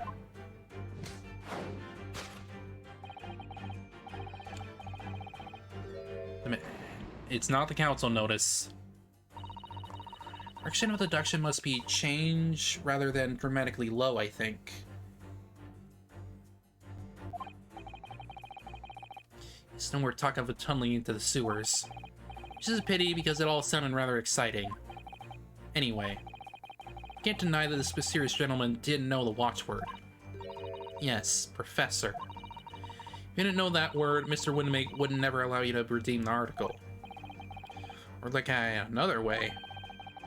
If you didn't know that word, Mr. Winnemake would allow you to redeem the article whether it was yours or not. The question is, could this gentleman have found the watchword out somehow? Yes.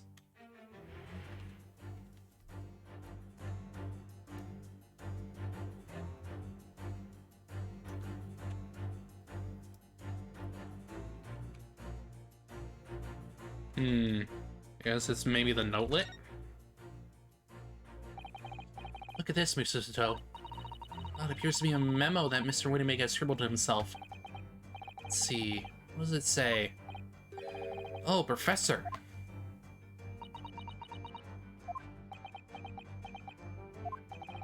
Mr. Winnemake must know the watchwords this customer gave him, right before their eyes. An alarmingly clear script as well. Dear, I don't know where to look. Who knows what other secrets I might see?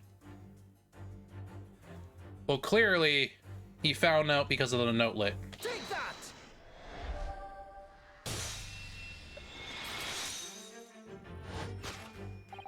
Method is revealed by the notelet on the counter in which your eyes were inadvertently drawn. Yes, the broker here follows the same procedure whenever a customer comes to redeem an article. He asks the customer for the watchword and notes down the response, under it on a notelet he has to hand. Then he consults his ledger and confirms whether or not the watchword matches that of the article in question. I would expect nothing less of a diligent pawnbroker. His diligence clearly has its own disadvantages. What are you talking about? Is it precisely apparent that you were present in the shop before your accusation against Miss Strahd? In all likelihood, you followed her inside and then observed her talking to Mr. Winnemake. When the legend broker made a note of the watchword, as is his common practice, you observed him writing the word Professor on the notelet beside the ledger. Got him. And that, sir, was the master plan you devised to steal the pawn article from the young Miss Lestrade. Master plan! Which brings us at last to the final chapter of this lurid scheme. Why would you go to such things to redeem that particular article from this pawnbroker? Are you quite serious? It's probably what's on those discs. Information that probably shouldn't be known, perhaps. For an ill-fitting overcoat hardly seems to justify the effort, much less a worthless music box disc. But naturally, you had a very good reason to make them yours, didn't you, Mr. Benedict? No idea what you're talking about. Allow me to present a rather interesting piece of evidence. You see, this picture podcast tells us all we need to know. The articles we're talking about are the overcoat and the music box disc that was in the pockets. Which one, Mr. Ruby, isn't even worth a penny. Yet this man went to great such lengths to seal them. Why? Wonder if perhaps we already have the evidence we need to explain it, Mr. Nodohuddle. Could we? Really? Better have a thorough look over the evidence we collected so far. The blood. Take that! Oh, no. That's not it.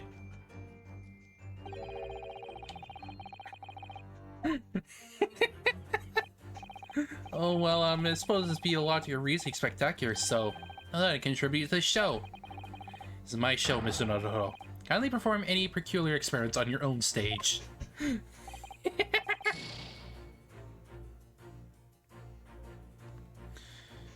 Alright. I have to, like...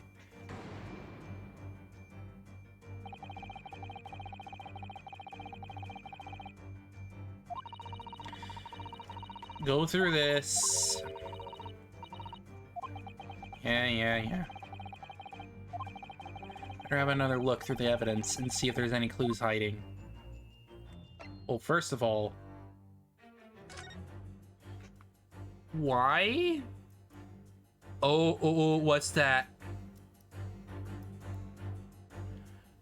Oh. For McGilded. Does that mean Mr. McGilded is actually alive? Oh, there's a little scrap of paper stuck into the reverse of the side of the disc. Look. Is there a word or two? It looks like somebody's name. For McGilded. McGilded? It couldn't be. But it is Mr. Nodohuddle. A name I shall never forget for as long as I live. Why? Why is his name on this? Well, clearly this music disc was made for him.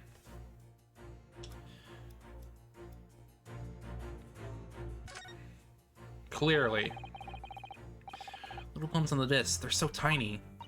Yes, the protrusions are called pins, and they pluck the teeth of the cone to make notes. Just on the edge, there's a small amount of blood. Yes, the blood of the mysterious Mr. Eggert Benedict. When Mr. Straw tried to grab the disc from him, the pin scratched his fingers, it seems. Like when you're grating some daikon radish and actually catch your finger. Ouch, just thinking about it hurts. Puts me off eating radish. That should be it, though. Take that! Does that mean he's perhaps working for Mr. McGilded? You see, this music box just tells us all we need to know. What's that? It's on the back. It reads, for McGilded. Ah! Ah, Mr. Magnus McGilded. The unfortunate philanthropist who perished in curious circumstances at the Old Bailey 2 months ago. Or did he? Prominent man in London, though his loan-mongering demonstrated a distinct lack of scruples. So you're an associate of his, are you? Or perhaps a subordinate? Mr. McGilded was a man of unusually small stature, in fact. He was precisely the right size for that overcoat that you squeezed yourself into. Ugh. Your true identity remains shrouded in mystery, Mr. Eggert Benedict. Well, the final conclusion here is crystal clear. The reason you came to the pawnbrokery today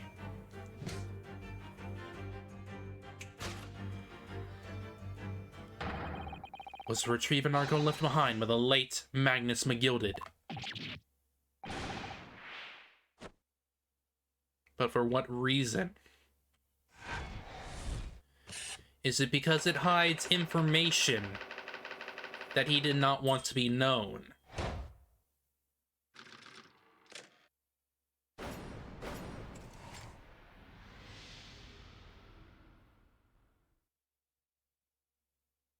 Maybe. I don't know. Very well, Mr. Magnus Begilded. Not a name I expected to hear in these circumstances.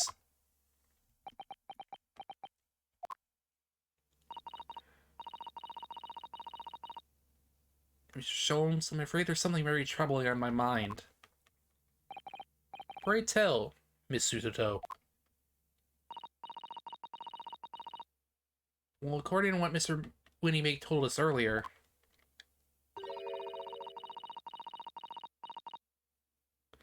today was the final day on which the coat could have been redeemed, was it not? Yes, ma'am, that is correct. Today would be precisely 2 months since it was first deposited. Today is 15th of April, so 2 months ago today. Would have been 15th of February, sir. That's right. It's also all carefully recorded in my ledger. Posted at 10:30 p.m., I see. What? But that's just... Yes, 15th of February. It's precisely the day on which the omnibus murder took place. 10:30 in the evening. It's precisely the time at which the terrible events were unfolding. Suggestive is not the word. It would seem the matter is entirely beyond coincidence. Evidence for the case, perhaps? You are, of course, at liberty to make whatever outlandish deductions you choose. However... Oh! I must insist you have the music box disc now. It would be a terrible shame for you to return to your native land in a box.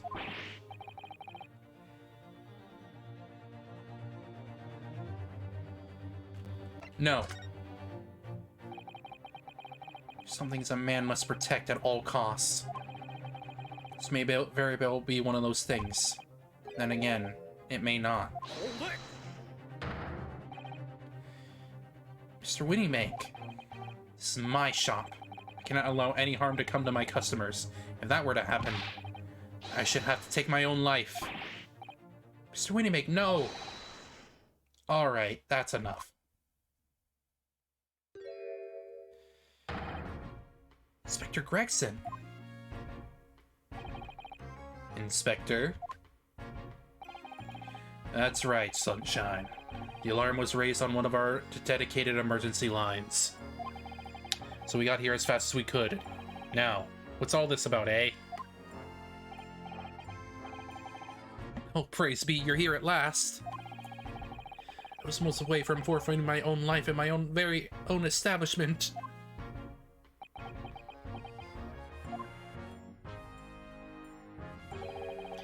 It would seem you have the upper hand.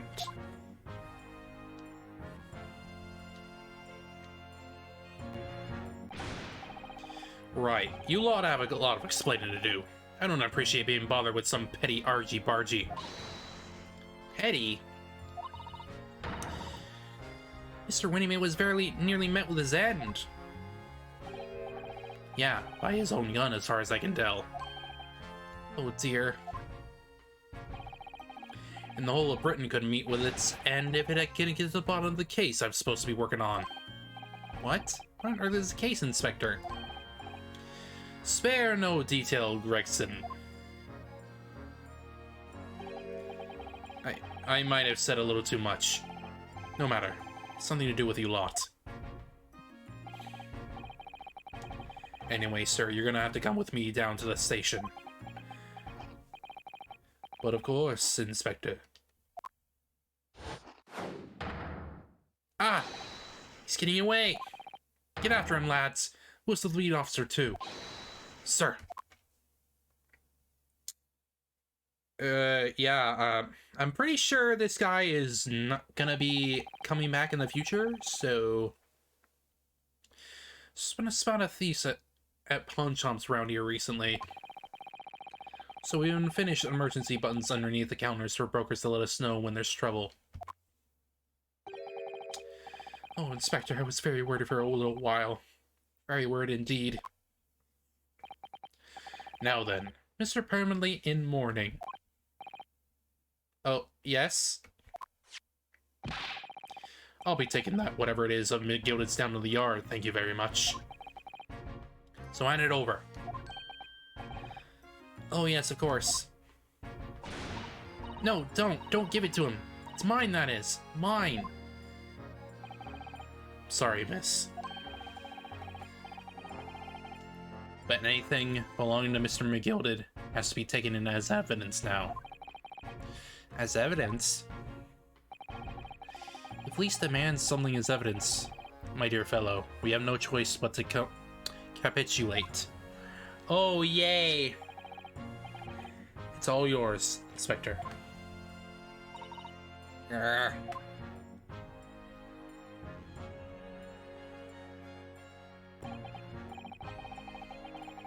So we handed Mr. McGilded's disc over to Inspector Gregson. And we're suddenly turfed out of the shop and onto the street.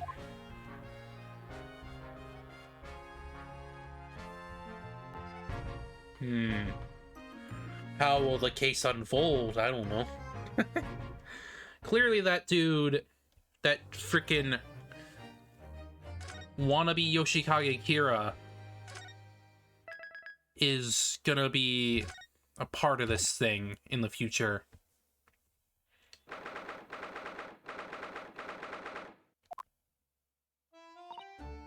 See? That's why I hate grown-ups. All they do is feed you a pack of lies and take stuff away from you. Oh really, Miss Lestrade? Tell me.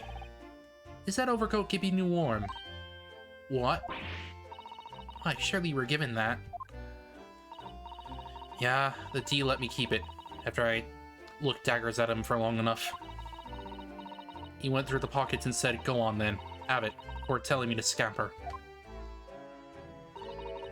Always pays off giving people a look like you ate them. Can't help a feeling that's going to get you into serious trouble one day.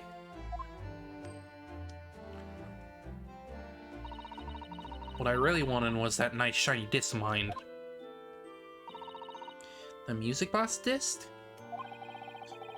Mr. Winby said it was practically worthless. I think I'm gonna have to go have another pash. Give him a long hard stare. I think not, Miss Lestrade. We shan't enter Winniebake's again today. Why not? That's not fair. Can't be helped, I'm afraid. Police are investigating the scene now and taking a statement from Mr. Winniebank. This is mine. I had the ticket for the coat. It was in this coat's pocket. There should be something else and all. That's what that Ron Cove said, ain't it? He did mention something about another article, didn't he? Well, then that's mine too, whatever it is. Really pushing her luck. Mrs. Strahd, I think it's time to admit defeat. You've had your haul for today.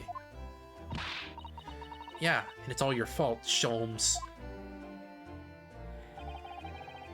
So what are your plans now? Will you dine with us this evening? Eh? I was to be delighted to cook, I'm sure. I might entertain you with a modest violin recital.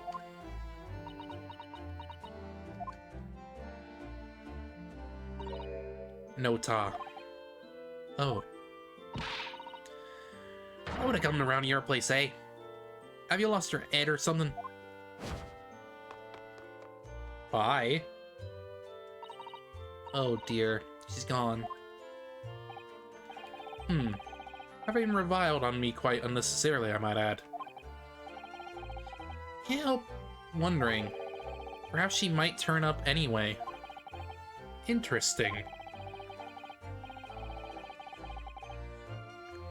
When she's had a good chance to calm down, I think there's a good chance she'll decide to come. Very well then. I'll inform Iris to set a place for a potential guest at the dinner table this evening. And one more thing. I should be glad of your company later too. Sorry? I believe I have a rather splendid surprise to show you. Oh, how exciting. What is it? You shall have to wait and see, Miss Susato. Until later, then.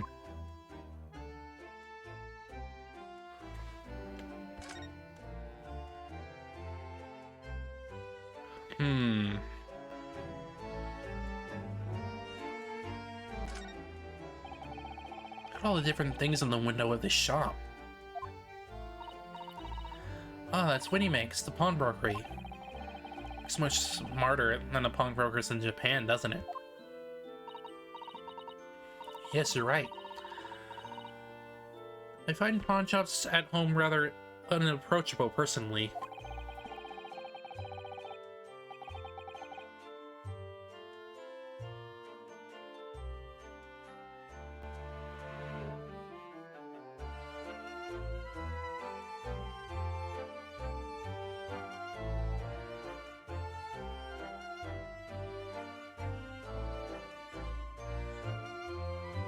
Jeez, my freaking nose.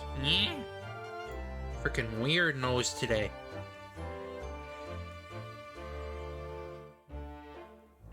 Reminds me of a tearfully parting with my favorite fountain pen. Felt so miserable. What doesn't kill us makes us stronger, Mr. Nadahodo.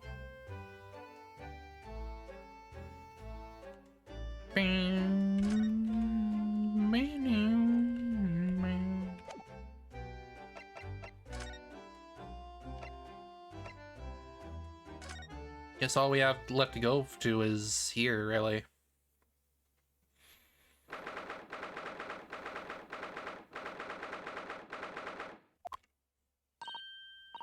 Ah, Susie and Runo. Come in, come in.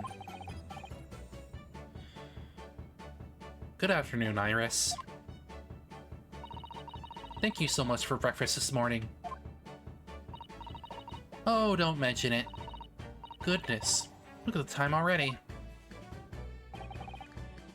Busy as always?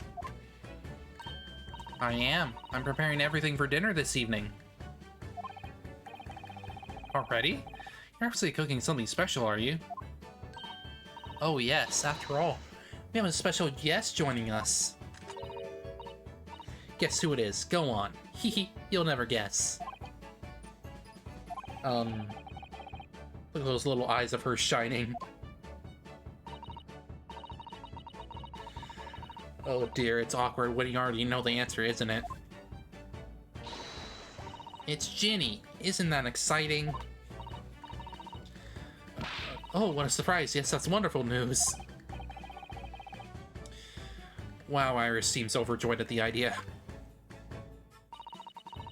Can't wait to learn some pickpocketing tips from a real professional. Oh yes, that does sound like fun. I'm not sure that's entirely appropriate. Are you, Mr. Naruhodo? By the way, Iris, what's Mr. Sholmes up to? Hurley? Oh, he's been like that ever since he got back. Hello, Mr. Sholmes. I beg that you won't speak to me. Sorry? I don't know who you are, but kindly take your leave. As you can see, I'm not here. I don't know how to respond to that. I do apologize. When he gets like this, he's completely oblivious to everything. Yes, I see. Really, he behaves just like a child sometimes, Hurley does. Mr. Sholmes and Iris have something of a parent and child relationship, don't they? Yes, except that Iris is clearly the parent here. Oh boy! I'm gonna think of it. I wonder where our real parents are. What's the matter, Runo? You have ever such a funny look on your face. Oh, no, it's nothing. I know what it is. Why does this girl live here with Mr. Sholmes, you're wondering? Am I right? How did you... Oh, Runo, I can read you like a book. This girl is dangerous. Don't worry, you can ask me anything. I won't mind. Well, who are your parents? So, by Ginny, you mean Lestrade. The young woman from the Megilda case 2 months ago, right? Yes, who also stole my experimental smoke grenade launcher. Although, after that trial, I invited her back here and we had dinner together. Now we're the best of friends. Oh, what a lovely tale.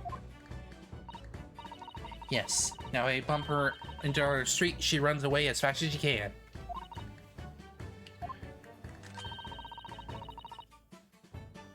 And I chase her after her down the back alleys. Interesting idea of friendship. Yeah, that's one way to put it. And then I let her have the latest color smoke grenade I've developed. Oh. There's so many beautiful colors in the world. Ginny wants me to make a whole rainbow. I suppose this means you let Mr. Trot keep the smoke grenade launcher, have you? Yes, that's right. I got bored of it anyway. Hurley always reacts the same way when I shoot him with it now. Poor Hurley. Oh, I can't wait for Ginny to arrive. It's been too long since she last came over. I'm so excited. I just hope she does actually come. That would be nice, yes. Sure, you've been wondering why is it that I live here with Hurley, haven't you? Well, it has crossed my mind that where are your real parents? My mommy and daddy aren't with me anymore.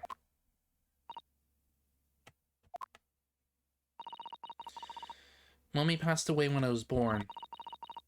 And around the same time, my father, well, he had to go to a faraway land because of one of the cases he and Hurley were working on.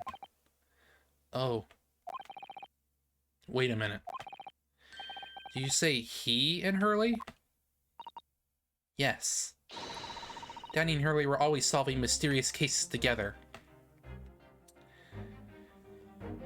Sholmes and Wilson. Or, Holmes and Watson. She didn't mention that before.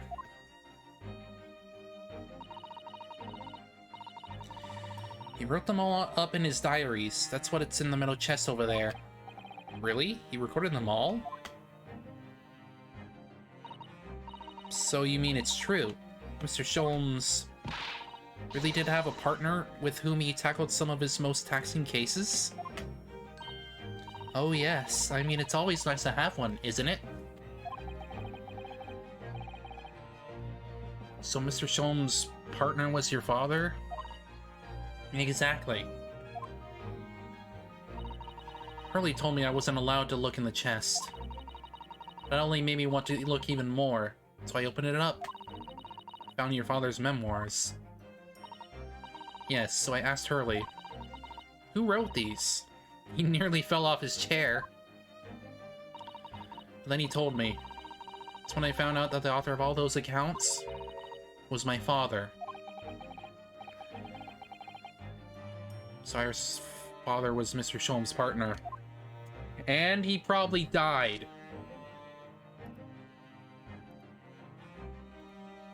He probably died in the first case, which is unfortunate. Practically lived with Hurley all my life. I was tiny when he took me in. So, it came as quite as a shock. And Hurley told me he wasn't really my daddy. I mean, he must have done. I wonder why Mr. Sholmes chose to tell you at such a young age. Hurley says it's because he wouldn't have been able to hide it from me. Oh? Well, having lived with Hurley all these years, you might say that his ways have rubbed off on me. Some things I can just see. Especially lies. I almost know when people are lying before they open their mouths sometimes. Right. Anyway, I was so fascinated when I read Daddy's diaries. It's what inspired me to write The Adventures of Herlock Sholmes, actually. I always assumed Mr. Sholmes simply told you all those thrilling stories. Oh no, Hurley's hopeless like that. He forgets everything. As soon as he solves the case, it all but vanishes from his mind. Honestly, I can see that. Once you're done with the case, you throw it out the frickin' window. Pretty much.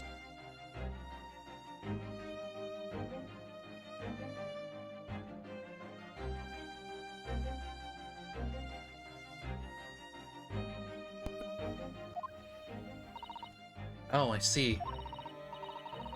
The other day was so embarrassing. As usual, he totally forgot about the case he just solved. So the very next day, he gathered together all the people involved and proceeded to solve the case again. It was quite a shock for everyone. You can say that again. You share your father's surname, don't you, Iris?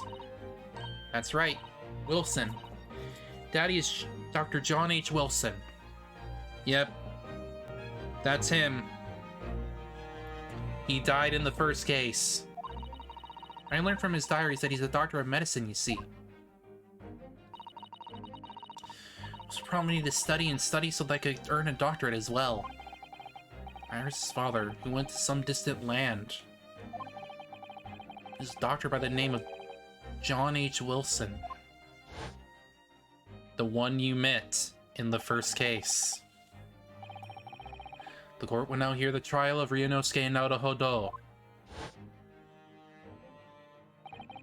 Kindly state before the court the name of the victim in this case. The victim's name was Dr. John H. Wilson. That's right. Visiting professor of medicine at Imperial Yume University. And the man who, in the most bizarre circumstances, lost his life just before we left Japan.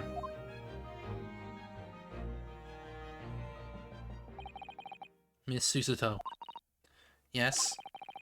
Perhaps we shouldn't pursue this conversation no further at this time. I think that would be for the best. Ah, my dear fellows, how good to see you. Eek, Mr. Sholmes. Why ever did you not make your presence known to me before? Well, no matter now. So, how the devil are you? We've been with you for most of the day. Goodness, really? Do tell me, Mr. Sholmes, is your violin unscathed? Hmm? My violin? Whatever you talking about, dear madam? Oh, never mind that now. I have something far more interesting to show you. Behold, my dear fellows. Oh, another music box disc. Not another disc, Mr. Susato. This is the one Gregson demanded we hand over as evidence. Mr. McGilded's disc. Oh my. I don't think that's the one. That's a completely separate freaking color. That's more silver than it is bronze. Then what's it doing here? You know at times, Mr. Naruhodo, I think that though I have an undeniable turn for detection, I may very well be more adept at larceny. Oh, that would be wonderfully exciting. I'd be your pickpocketing assistant. And Runo could be our go-to lawyer if he ever got caught. Right. Plus, Susie has such beautiful handwriting, she could write all our missing crime notifications. Yes, I'd be delighted. I'm just going to pretend this conversation never happened, I think.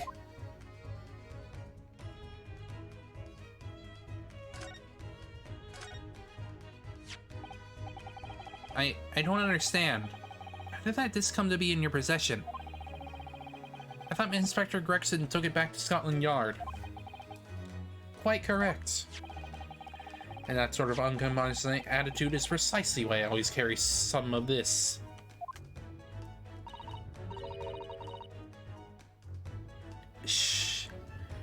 Sholmes Caramel. That's a bar of caramel, Mr. Sholmes. Your one and only friend in times of loneliness, if I'm not mistaken. If you will hear me, my dear fellows, cast your minds back to when the good detective confiscated the disc.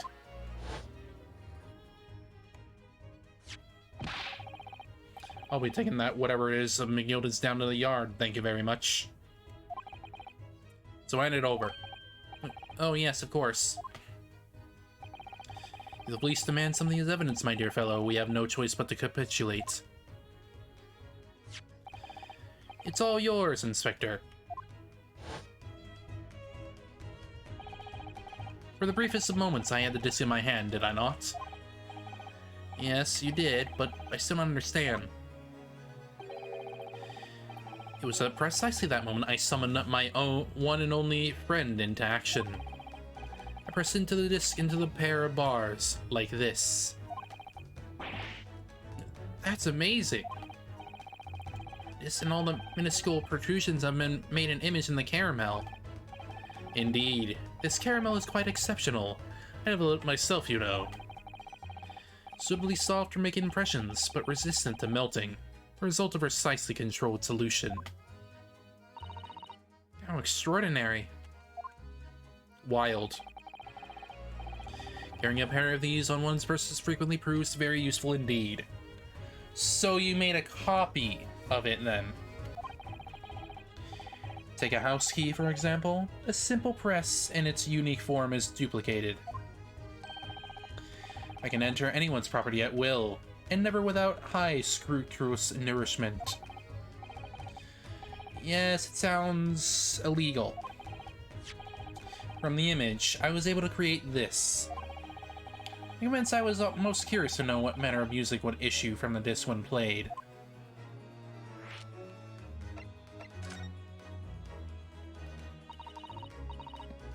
You tell us then, Mr. Sholmes, what music does the disc play? Well, unfortunately, I have no idea. No idea? None whatsoever.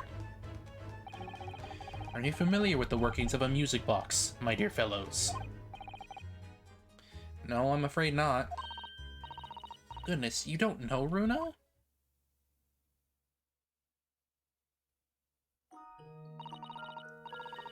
Inside a music box, there is a special metal piece called a comb. That's what produces a sound. Small protrusions plug the different teeth of the comb as they rotate past it, making the different notes. First music boxes to be invented using a rotating cylinder with protuberances on it.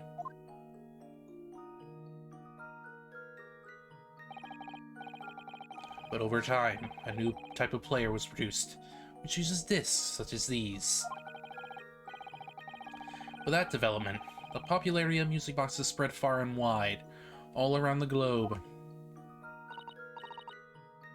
Why exactly? Because the discs are easy to produce. They can be interchanged to facilitate the playing of different tones. There are a great many firms in Europe now manufacturing music boxes as a result. It is wonderful to be able to enjoy music, even when no performer is present. But it's the very success of the invention that means we are now presented with an unsurmountable problem. What do you mean? As you may imagine, the construction of one firm's music box does not match that of another. And we have no way of knowing in which music box this particular disc was designed to be played. There is no resolution for this problem, I'm afraid. It's quite intractable. Ah, I see. So that's why... Naturally, I tested a disc in those few music boxes I have at my disposal.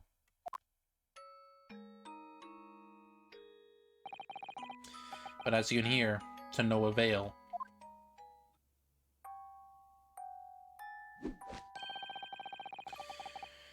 results were equally unsatisfactory in this one. So, I am presently engaged in acquiring an example of all the music boxes ever made in Europe. Every single one? That's Hurley for you. Always taking things too far. But, my dear girl, an unsolved riddle is quite repugnant to my constitution. Surely all different types in Europe will amount to a huge volume of music boxes, won't it? Yes, that is certainly true. In the worst case, I should just have to ask you to vacate the attic room. What?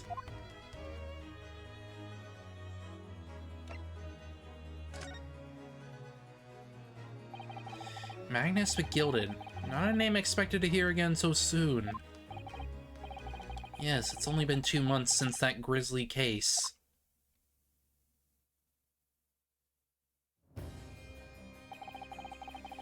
Mr. McGilded perished within hours of the trial's conclusion.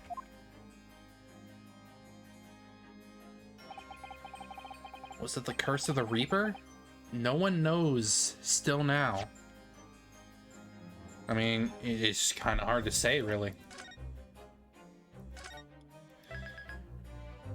Was it even perhaps a faking of his death, perhaps? The only one was reduced to a pile of ash. Not a shred of evidence remained. With the man's death, the truth about the murder in which he was so intimately involved was buried.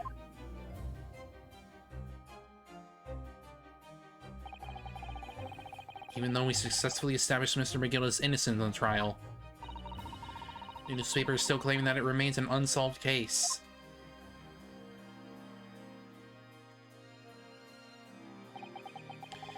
The murder of the brickmaker, Mr. Thrice-Fired Mason.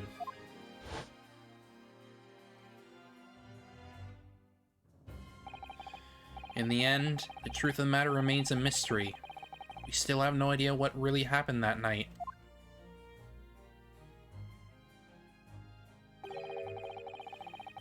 Although Mr. McGill was not found guilty through my defense, I still don't know if that was the right judgment or not. I mean, it's clear that he's not innocent. He's not. He's another Matt Engard kind of defendant. It would appear the case is not yet closed.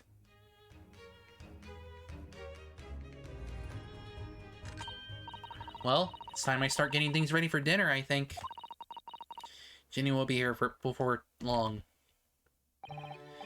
Thank you, Iris. Oh, well, you must let me help you then. Of course, Susie. There's plenty to do. I think I should investigate the condition of my faithful performing partner. Now then, where did I leave it? Let's be a lesson to you, Mr. Sholmes. Never leave anything too precious with the pawnbroker. Yes, you may be right. Oh, that reminds me. Something Mr. Winbybank said before.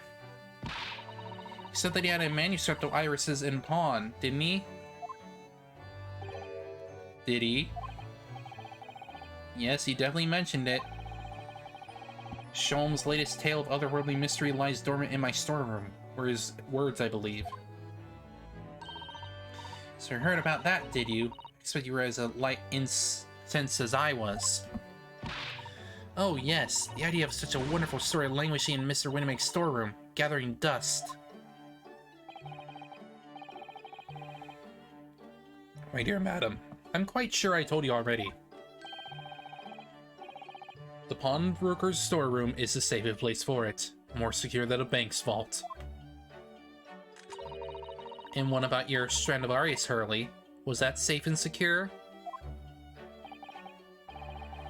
Well, there may be the occasional mix-up. Caused by a certain impetuous someone not too far from me now.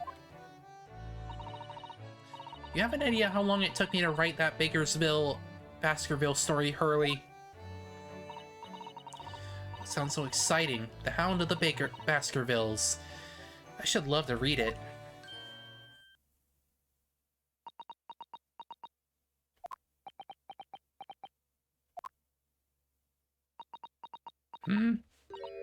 Ah.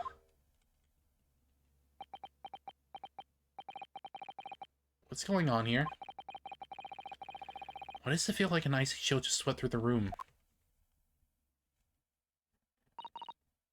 Susie, what did you just say?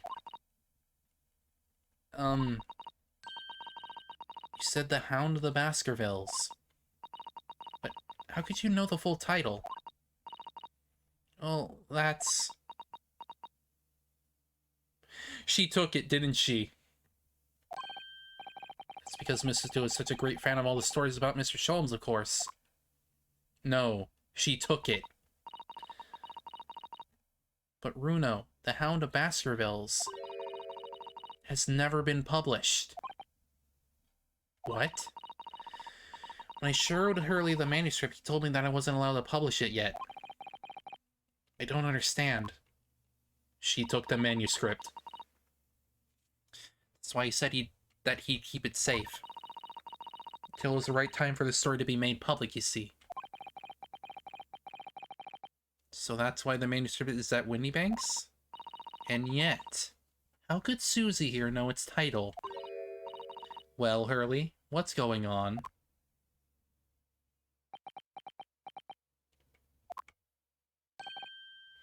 Ah. What is it, Mr. Sholmes? It would appear our guest has arrived. She made it. Miss Lestrade.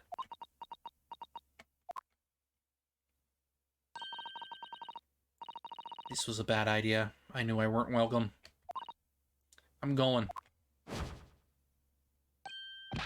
No, wait, Miss Lestrade.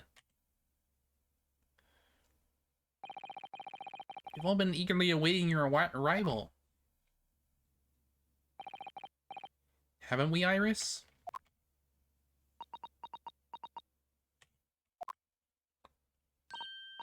Oh yes, just wait here, Ginny.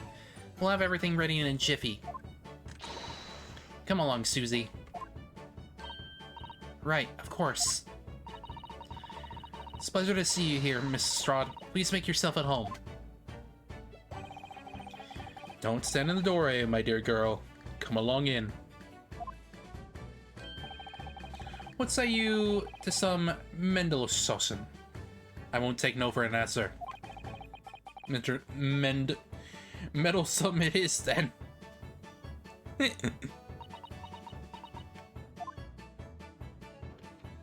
Kitty.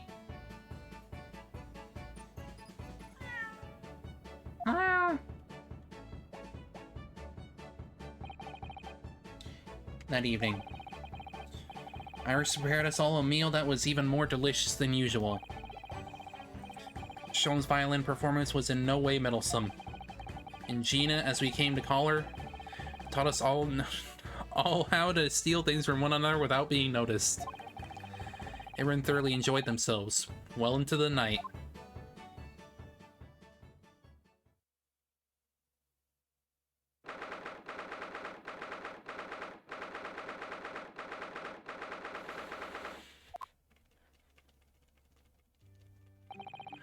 It was a very enjoyable evening, wasn't it? Oh yes, Iris's cooking was truly divine. feel as though I can still hear the enchanting strains of Mr. Shulman's violin even now. Best of all, I bet I could steal the glasses from his lordship's face next time we're in court. Oh no! Naruto-san, could I consult you with you about something, I wonder? What's the matter, Suzuto-san? It's about the telegram I received. Ah. The one arrived first thing this morning, I suppose? I've been summoned. What? Summoned? What do you mean? The telegram was from Lord Chief Justice's office. Lord Stronghorn has asked to see me. The Lord Chief Justice? When? Tomorrow morning. What? Then we have to start preparing at once. Oh no, that won't be necessary, Naruto-san. I've been summoned alone. Alone? What on earth for?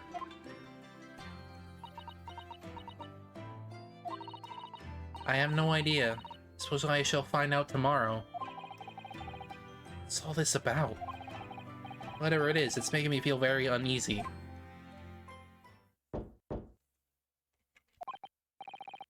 Oh, who could that be, I wonder? Good evening, friends! Ah, Iris, hello again.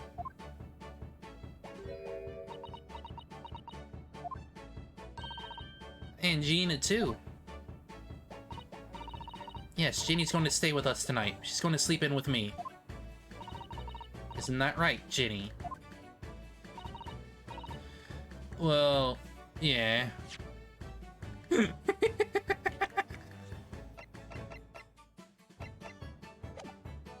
Frickin' cuties. How lovely. Let me make a pot of tea.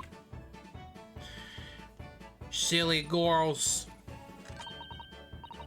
You know, I learned so much today. Oh, one in particular.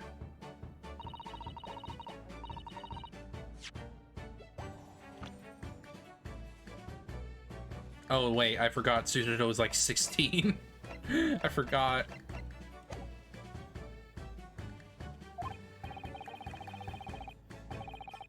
Oh, you mean all those pickpocketing techniques? We had fun trying them out to each other, didn't we? I think I've awakened a natural talent. I could earn a living from it. You might be getting ahead of yourself a little there. So what brings you up to our humble quarters at this late hour? Well, you see, I came to return this.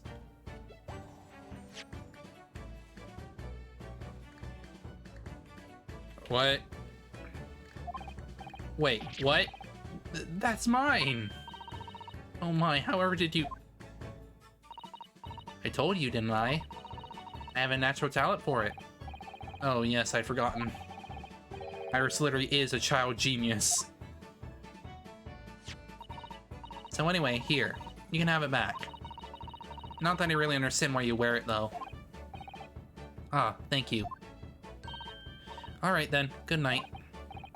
Yes, good night.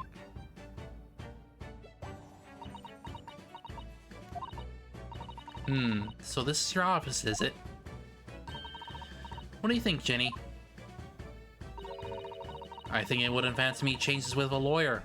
What lives in a place like this? Yes, me too. Oh no. Seems as though Iris here still has something she'd like to talk about. I suppose she probably wants to talk about the manuscript. Yes, I suppose she probably does. Yeah. Iris, I suppose you're hoping to talk about the manuscript, aren't you? Aren't you going to tell me? I'm so sorry. I need a little more time, please. Alright, I understand. I hope I haven't made you feel awkward. Oh, no, not at all, Iris, not at all. I don't know what all this about, really, but... The story you made up, is it, Iris? This mantle script, or whatever you call it. It's not exactly a story that I made up. It's something I read in Daddy's diaries. Daddy's? That's right. I don't suppose I've mentioned it to you before, Ginny, but... My daddy was Hurley's assistant once, his partner. Eh? We solved all sorts of strange and mysterious cases together. Is that right, mister? Apparently so. I was as surprised as you are, though. And Daddy wrote all the details of every single case down, you see, in his diaries. So I study them, and write my stories based on what actually happened. So, where's your old man now, then? He had to go away on urgent business to a faraway land, and we gone a very long time. Oh! So I've never really met him. Unfortunately, you won't be able to.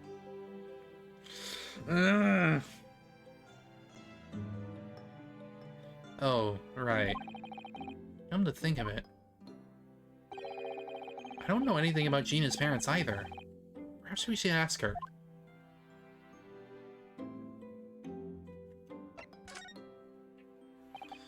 Iris, this Hound of Baskerville story.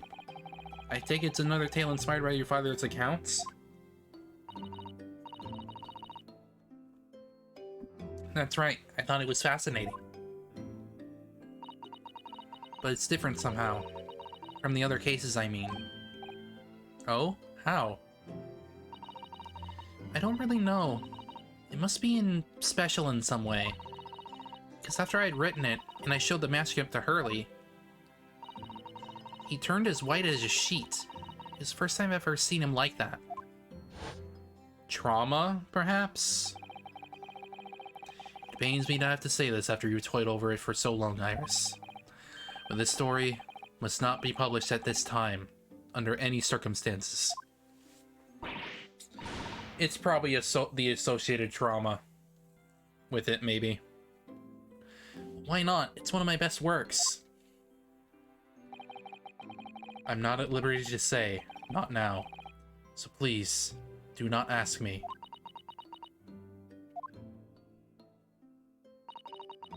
Alright then, I won't. I do solemnly swear that I will explain everything one day, Iris, when the time is right.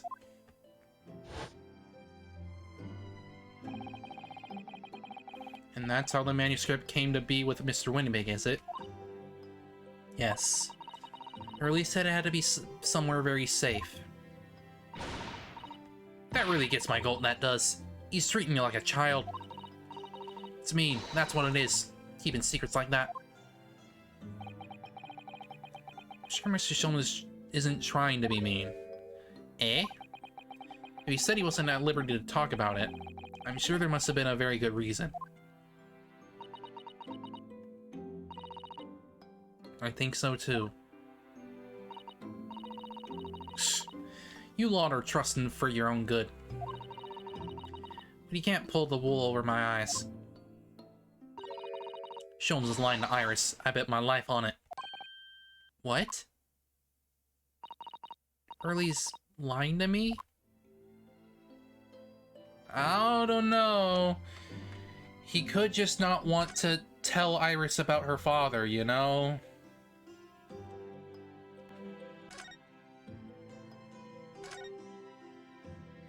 Because he's probably aware of her father's passing. Realize that I don't know anything about your parents, Gina. I ain't got any, have I? Never did have. Oh. Look, the East End's full of orphans like me. No one wants nothing to do with us from the minute we're born, not even our mums.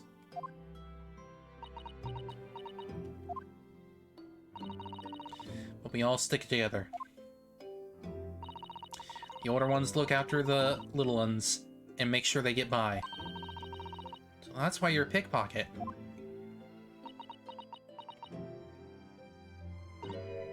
Nah, that is my life. I love it. I get a kick out of it every time I lift some pompous idiot's purse. And that's how we all afford to eat. I'm like Robin Hood, eh? That's how I see it. Oh, Gina. I do think about it sometimes. What would it be like to have parents, I mean? I always thought it'd make everything right. But having listened to what Iris just said, sounds like having parents ain't always easy either. Oh? I mean, if you know you never had them, you don't feel like you're always wanting to meet them.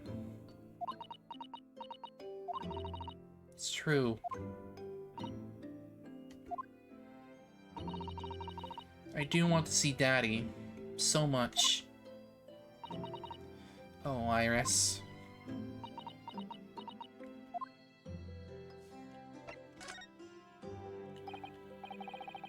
Gina, what do you mean when you said that you know Mr. Sholmes is lying to Iris? Well, he reckons he popped that Mandel script or whatever, right? But come on, that's obviously a load of rubbish. Oh my, why would you think that, Gina? It's simple.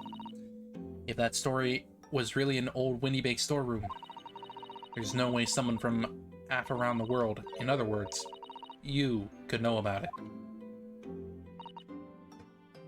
Ah. Sorry, Iris, but he asked me, he's hold it. Without telling you. Hurley would never do something like that. I'm sure of it. Ha! Promise to a lot worse than that, believe me. Bar-faced liars. The lot of them. You should stay and realize the it.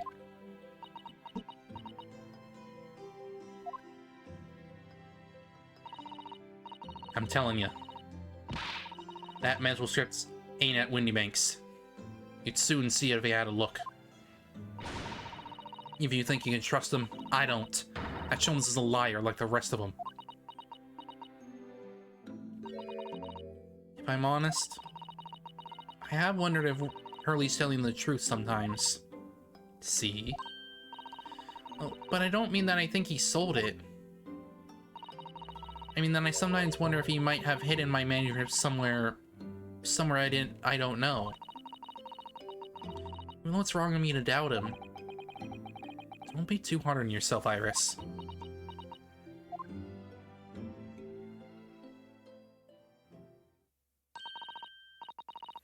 Oh my goodness, look at the time. Come along, Ginny. We should go back downstairs. Yeah, alright. And please, don't mention any of this to Hurley, will you? No, of course not. Good night then, Iris. Good night, Gina. Just let me make breakfast for you tomorrow morning, I insist. Oh, yes, please, I can't wait, Susie. Good night, then.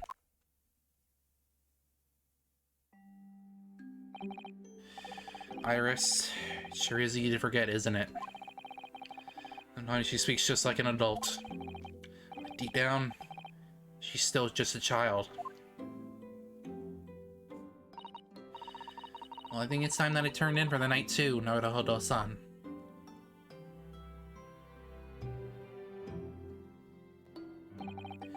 Dr. John H. Wilson, Iris's father. But also, the name of the murdered visiting professor at Yume University. It can't be a mere coincidence. There's something deeper going on.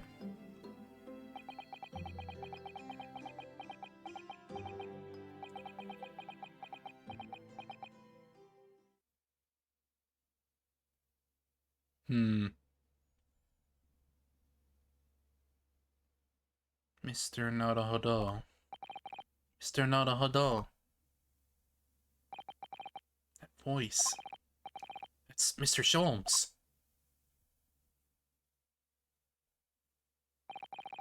What's going on? It's the middle of the night. It's Mrs. Strahd. She's gone. Gina? She was supposed to be sleeping in Iris's room, but her bed is empty. Well, she's an independent young woman. She's probably decided to go home now. I think not. I'm speaking to her before she retired. I received the distinct impression that she was looking forward to breakfasting with Miss Sutoto. No, I don't believe this girl has gone home. I've been waiting for over an hour now. Over an hour? Oh. If you'll indulge me. Look out of the window, my dear fellow. What's this about?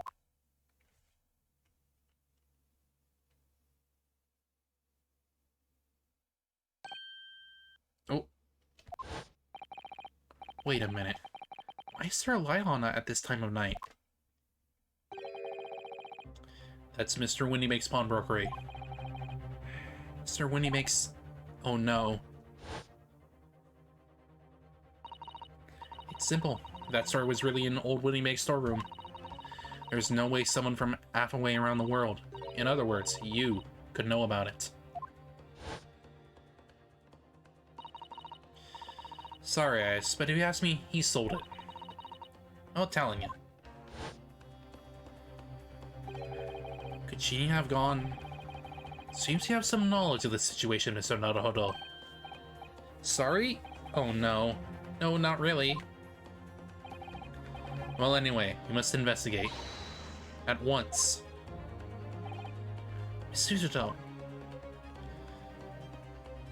Alright, we're going in then.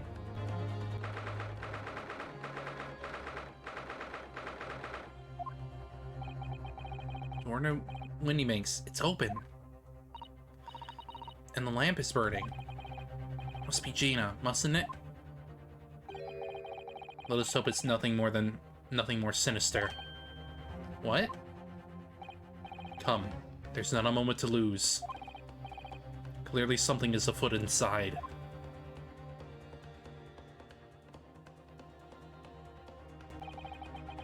There's no one here. Wait. There's blood all over the calendar. Oh yes, there is. Ah! Mr. Sholmes! Mr. Sholmes! What the? Has Sholmes been shot? Leave me, Mr. Naruhodo. But... After them. Go. Right.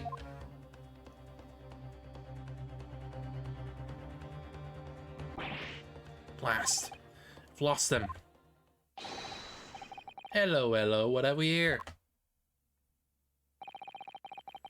The alarm was just ran from this pawnbroker, sir.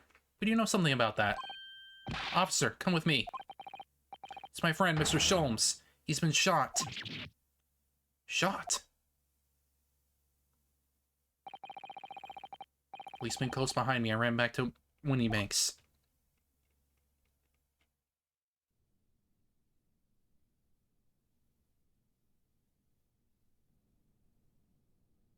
Uh-oh. Mr. Sholmes! Mr. Naruhodo. How bad is it? Never mind me, but there's much at stake. Behind that door. In the storeroom. Hurry!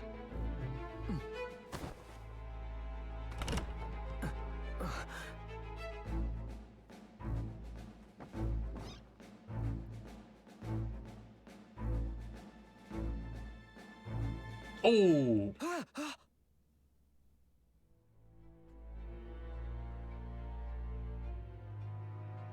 Gina.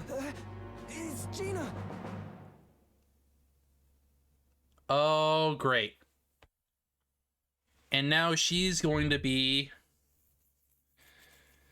She is going to be in court. Framed for the murder of Mr. Windy Banks. Oh boy.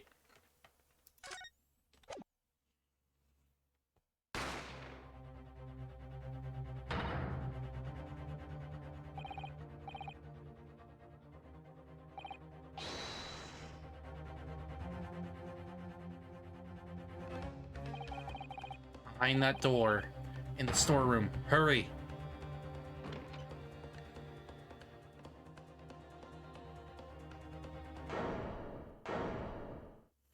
And she's holding the gun! Shit! That's not good. It's gonna be hard to, disprove that. Like, I'm sure she's not actually the killer. It's just the fact that the gun is planted in her hand, ungloved, is very, very bad.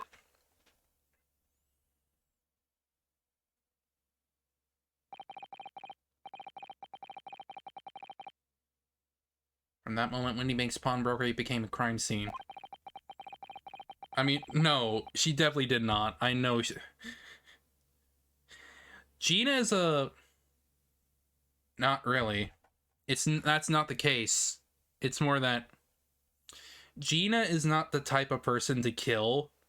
Sure, she's the one to kind of escape from a situation or whatever with, like, stuff that she's stolen or whatever, but she's not a killer.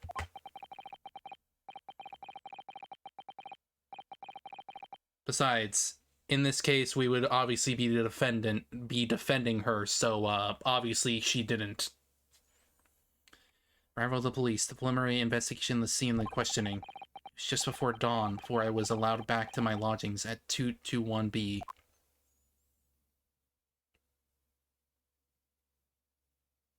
But I seriously doubt that she's the actual killer. That just makes it way too obvious. It also doesn't make sense, because there was 2 other people there, 2 other silhouettes. One of which shot at Mr. Sholmes. I mean, did she, though? If you looked, she was clearly knocked out. So, someone clearly knocked her out, blamed it on her, and the 2 silhouettes got away. You know. Because, oh no, it's always the framing. Knocked herself out. Of course. Bonk self with the butt of the gun. A telegram came. All it said was, wait at home. Oh yes, one of the police wanted to have it sent. Simply impossible to come back. When I woke up, I was all alone. Hurley and Ginny were gone. Everyone was gone. What happened to Runo? Poor Iris, she's trembling. She's obviously trying very hard not to let herself get too worried. I'll explain everything that I know. Something awful has happened, hasn't it? Yes, I'm afraid so.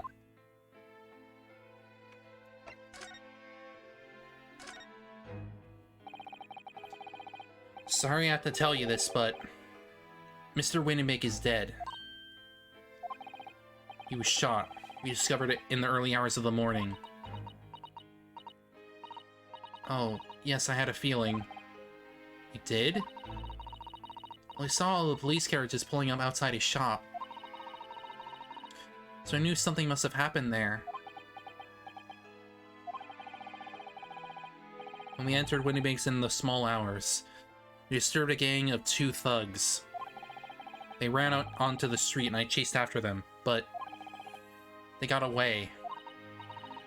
So it was one of them who shot old Mr. Winnebank, I suppose?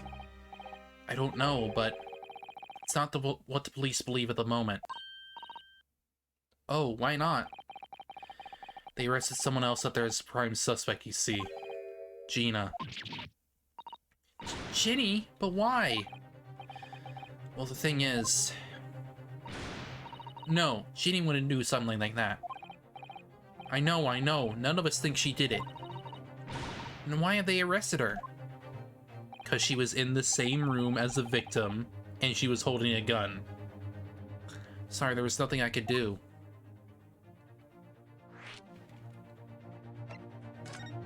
No, I didn't want to do that. Now I'm gonna have to get through all this again. Skippy.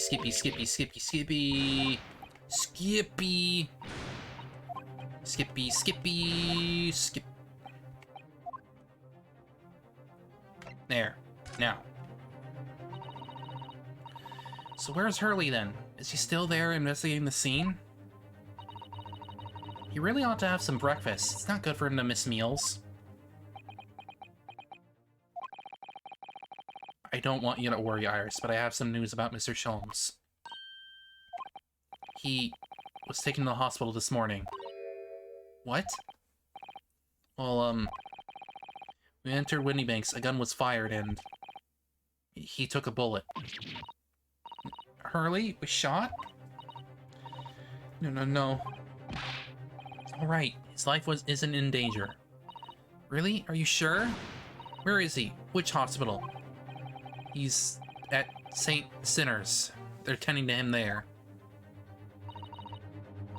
I must see him at once. Sorry, Iris, but you can't. Why not? That's not fair. I'm a family member. I should be allowed.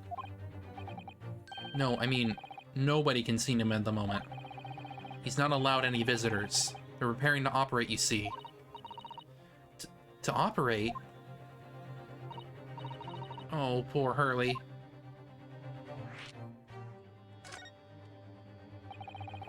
It was the two thugs who were in Mr. Windybank's shop. They shot Mr. Holmes when he disturbed them, you see. It was pitch black inside the shop at the time. My mind went totally blank, I'm afraid. It just froze. After them. Go! After that, I ran out into the street, but... well, they were long gone. I shouldn't have hesitated. I'm so sorry. It's my fault I let them get away. I think... that's a very good thing. Sorry? Well, if you'd seen which way they went and chased after them, you might have been shot as well, Runo. She's right. On top of everything else, I couldn't bear that. Oh, Iris.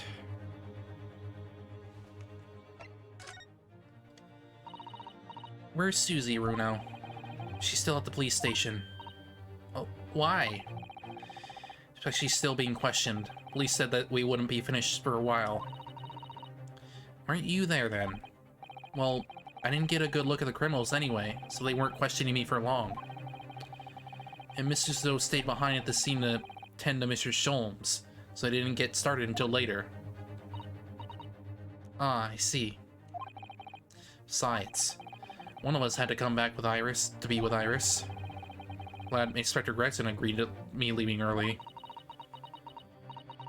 You should have let me know. I would have come to the station.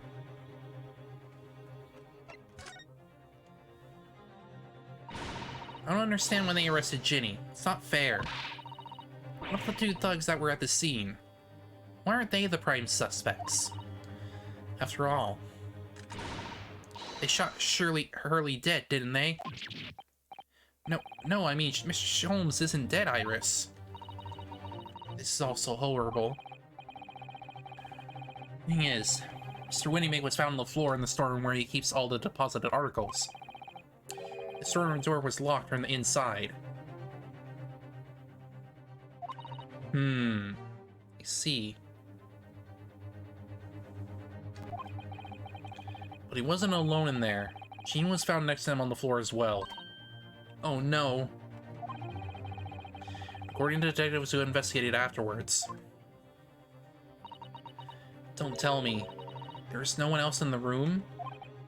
Yes, exactly. How do you know? It's the only explanation. Yes, the only explanation indeed. What do you mean by that, Runo? Well, what can I say? Damned if I agree, damned if I don't.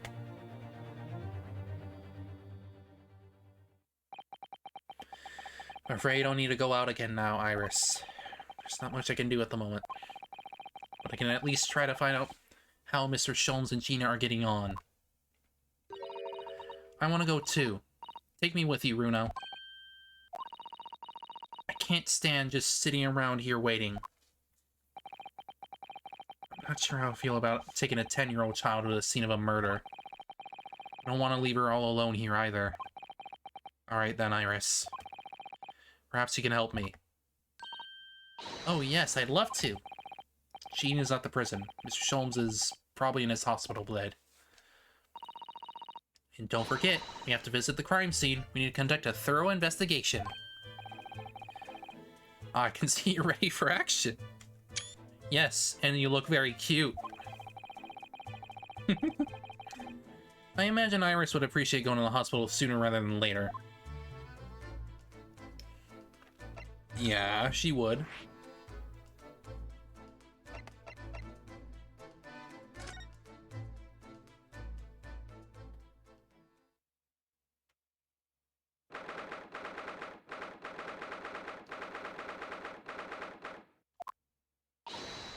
Hurley! Oh. He's not here. No, that's strange. Nurse Emily said he was in bed by the window, didn't she? Did he get up? Oh, I know what's probably happened. Hurley was being a big baby and the big bullet wound wasn't that bad after all, so he's been sent home. I'm not so sure about that, baby or not. Question that was fairly serious injury that Mr. Sholmes suffered. Oh. Hello, hello, what have we here? Sport is off limits, no visiting. So what are you doing here, eh? Well, I'll have you know, we're Hurley's next of kin. Oh. Well, begging your pardon then, ma'am, sir. Little lady and a curious Eastern gentleman. The great mystery solver has a mysterious family, eh?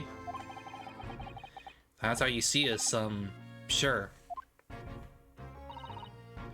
Where is he, Constable? Where's Hurley? I believe he's currently in the operating theater, ma'am. Undergoing a extensive operation. Extensive? It's been several hours since he went in.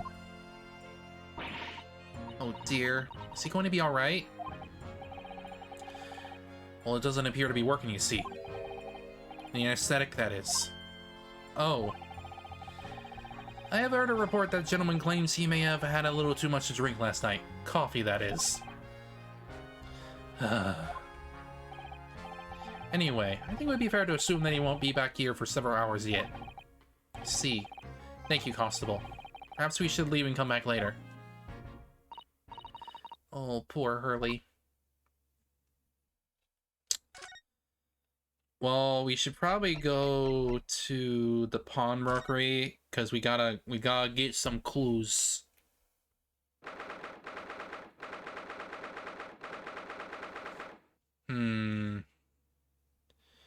Well, so far the most... Wait.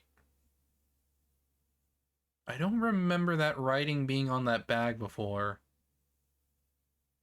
Could be nothing. But that calendar has been shot, and blood has been brushed across it.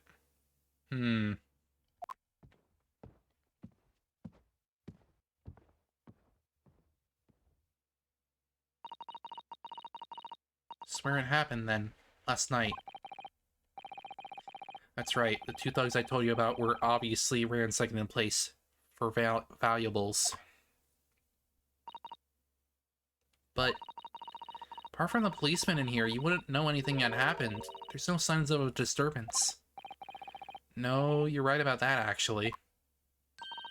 In fact, if everyone, it's the police who seem to be the ones doing the ransacking. I know what you mean. They're like a gang of organized criminals, all dressed in black. Oi! I heard that.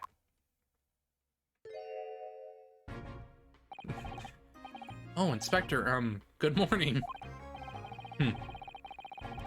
I suppose I ought to thank you for your vigilance last night. We got the scene before it was disturbed at least.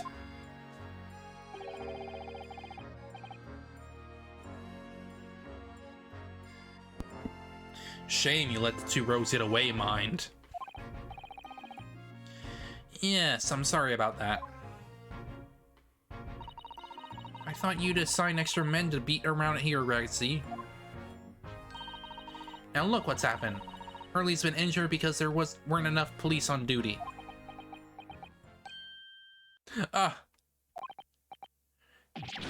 Your ladyship! No one told me you were coming. I expect you to take full responsibility for what happened to Hurley and see he has the very best medical care. Of course, your ladyship. The very best doctors in the capital are tending to him as we speak. And I don't think it's Runo's fault that the rogues managed to get away, is it? Chasing criminals is the police's job. As you lose it, your ladyship. As you say, ma'am. As you say. The gent in black is totally blameless. Everyone's in agreement about that. Do you believe it? He's like a completely different person with Iris. Talk about a personality change. Oh, where are me manners? Are you thirsty, your ladyship? Perhaps you'd like some juice. Some nice, refreshing fruit juice.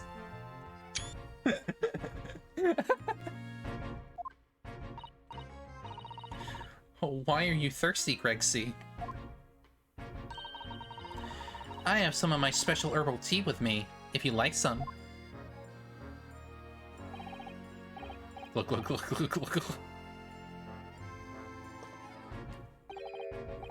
Ah, lovely. Ah, very much. That really hit the spot, your ladyship. I don't even recognize him like this. He's a totally different person.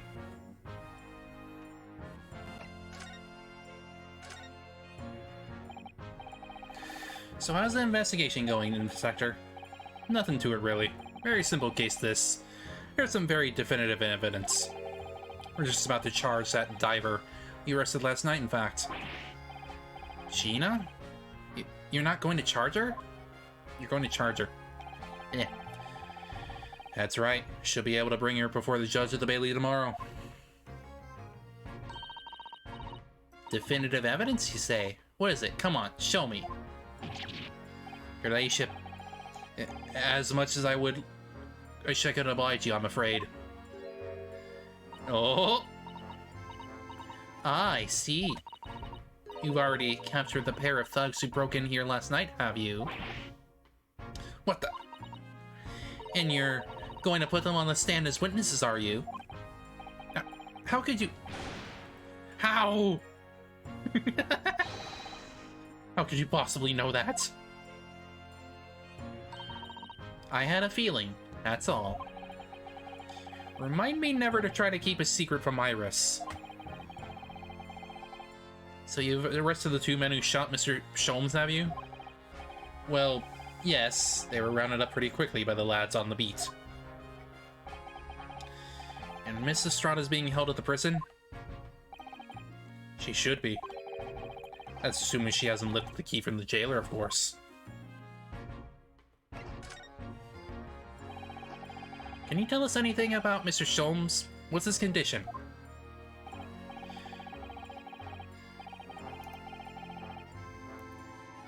Sorry, I'm not liberty to divulge that information. Scotland Yard matters are strictly confidential.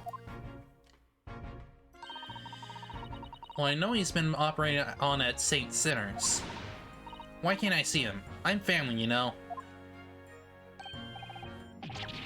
I'm terribly sorry, your ladyship. It's the hospital's policy. No visiting at all. Oh. The bullet must have hit an artery in his midriff. He's lost a fair bit of blood. Oh no. He didn't seem too bad in the first hour or so.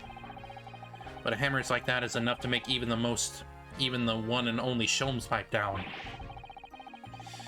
Mr. Sholmes is human like the rest of us, you know? Well, anyway. He's having emergency surgery right now. They've got to stop that bleeding.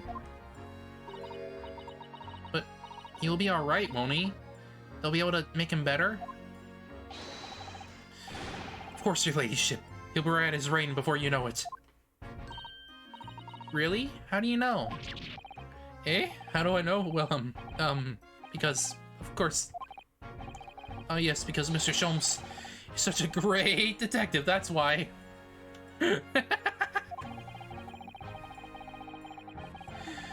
We better pray the doctors have a better grasp of what's needed to make someone well again. Oh dear, please don't die, Hurley. I'll report to your ladyship at the moment I hear he's out of the operating theater.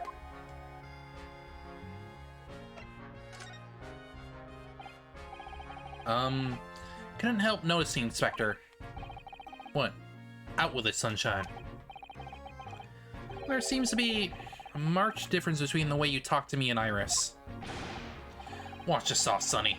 I'm a copper, and we don't go in for favoritism. Clearly you are. But he's right. You do treat us differently. It's because of those Adventures of Herlock Sholmes stories, that's why. Oh. I crop up in them, don't I? Inspector Tobias Gregson. Oh, well, yes, because you're acquaintance of Hurley's. What did you write about the Inspector, Iris? I don't remember, really. It was one with Sholmes' lines. Gregson is the smartest of the Scotland Yarders, is how he put it. Oh, did I write that? And you know what that one line did for me, eh? The very next month, my pay doubled. Doubled, I tell ya.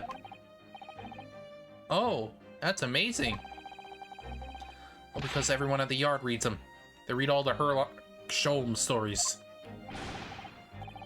They even set up a fan club for me. Of course, that swings everything. It's around that time that you became such a toady to me. Can you blame me? All it'd take is one bad from you and Sholmes could change his tune about me. Gregson? No. The great detective would say. He's getting quite overrated these days. Think what would happen to my salary if that came out in the print, eh? Whole thing gives me the willies. I tell you how many nights of sleep I've lost to worrying about it. That would never happen, Grexy. Every month when the new Missing magazine comes out, my hands are trembling as I turn the pages. Oh, how awful for you. Here, have some of my tea to settle your nerves. Cook. Ah, lovely. Ta very much. That really hit the spot, your ladyship. Teetotal. Oh yeah. There's something I was supposed to talk to you about actually, Mr. Narado.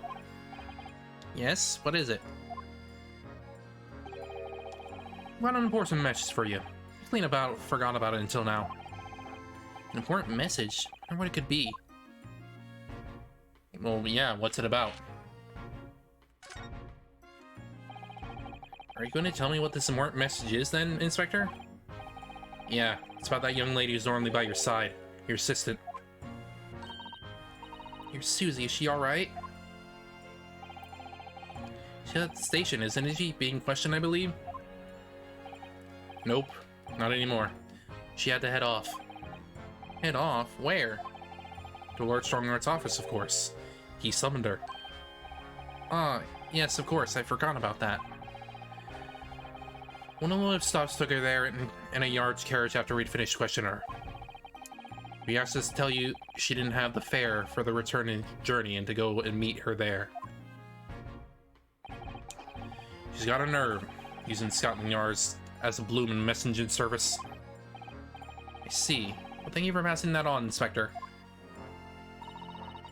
Why did Susie have to go to see the Lord Chief Justice? She didn't tell me. But I better head over to the Lord Chief Justice's office to fetch her straight away.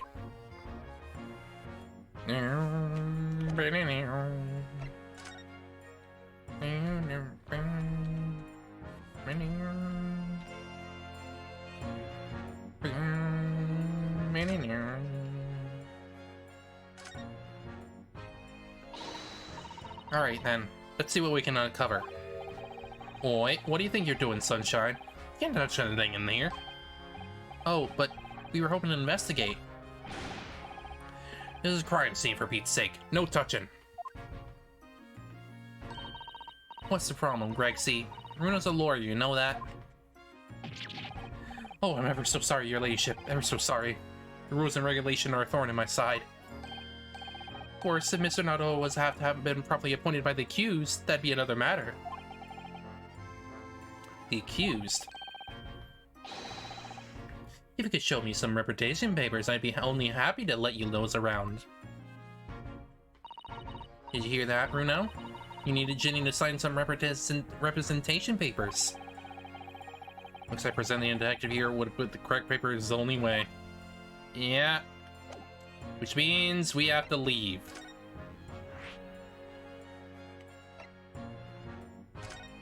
But first of all, we should probably get Susato.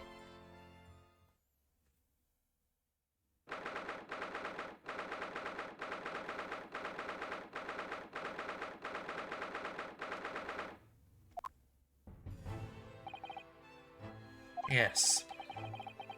No matter how many times I come here, I always get the same sense of oppressiveness somehow.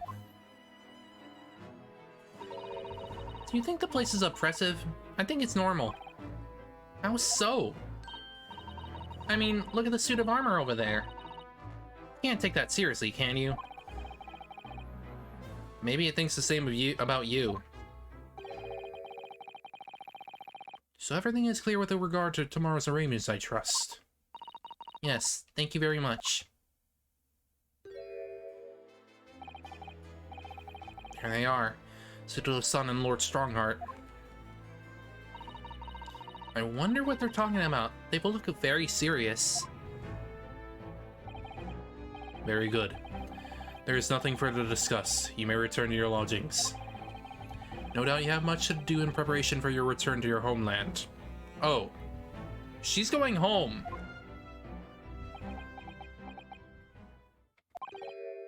Wait. What did he just say? You return to your homeland? Suto-san.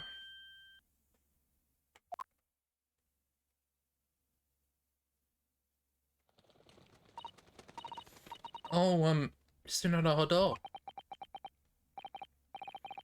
What's all that about?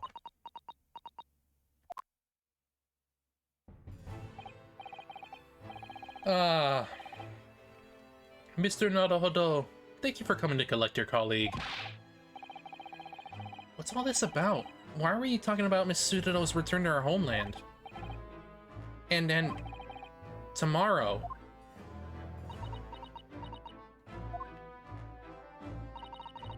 Tomorrow? What about Ginny's trial? You mean... she's been formally charged now? Oh dear.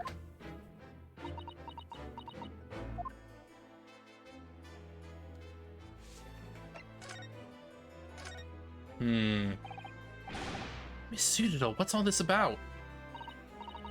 Oh, please don't concern yourself, Mr. Naruto. It's only me going back to Japan.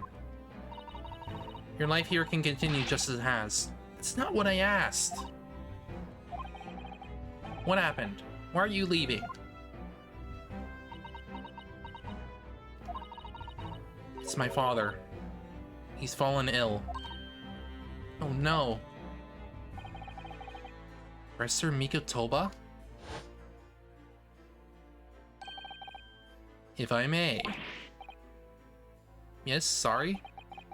You must be the defendant. Ryunosuke Naruto, I believe. Yes, that's right. My name is Eugene Mikotoba. I'm a professor of forensic medicine at Yume University.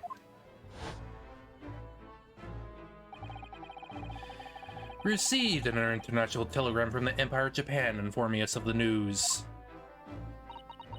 10 days ago, Father collapsed with a fever. The cause is apparently unknown. It seems he grows weaker by the day. I don't believe it. As you are aware, the voyage from here to your country's capital, Tokyo, takes some 50 days. I thought it would be prudent to hasten Miss Tsuto's departure as much as possible. Yes, absolutely.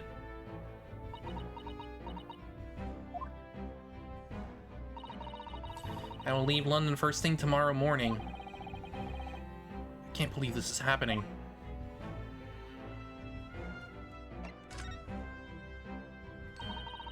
So Gina has been charged? She'll have to appear in court? Yes, she was formally charged a few hours ago. And the date of the trial has already been set for tomorrow. No, not even 24 hours later? Gina? Ah, the Lestrade girl in the murder of the Baker Street pawnbroker, yes.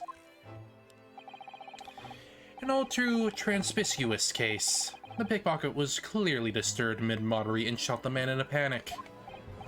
No, the yard is overstretched as it is without wasting time on these open and shut cases.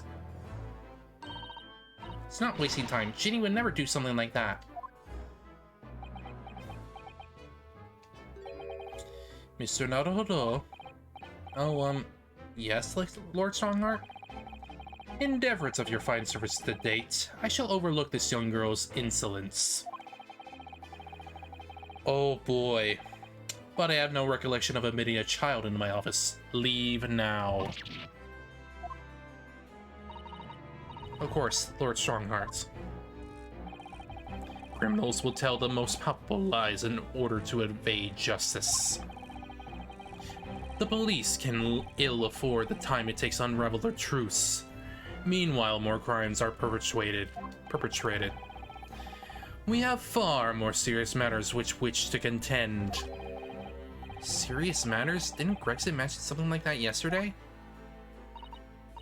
Yes, Inspector Gretchen made a similar remark yesterday.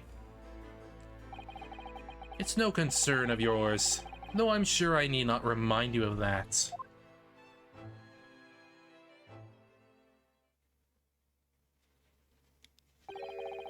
"3 minutes precisely until my next meeting. Excuse me. There's just one more thing, Lord Strongheart. Which is... it's Miss Lestrade's trial. I wonder if you might permit me to defend her." A timely suggestion. Sorry? The girl is currently has no representation. But that's not fair. Yes, she may be a pickpocket, but she deserves a fair trial. Do not misunderstand me, young lady. The government provides to those too poor to afford representation with a public defender. The accused need only sign the relevant paperwork and the defense barrister will be assigned to the case. However, the young girl in question has refused that right. Why would she do that? A question would do well to direct at Mr. Strahd. You'll find her at the local prison. Yes, thank you. Now then, it's time I was leaving. Good day to you. What a day. You're charged with murder. Tsutodo-san about to leave.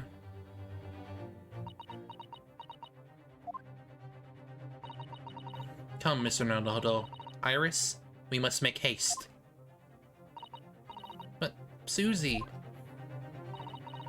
you're leaving Japan tomorrow morning, aren't you? Don't you have packing and things to do? As Mr. Naruto's judicial assistant, my personal circumstances are of no consequence. My sole purpose remains to help you in whatever way I can. Thank you, Miss Sutato. It's a very pensive look.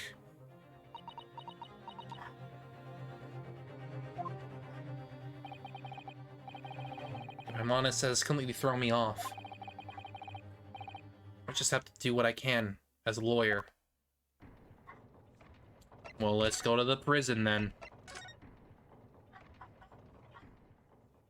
Oh boy, there he goes.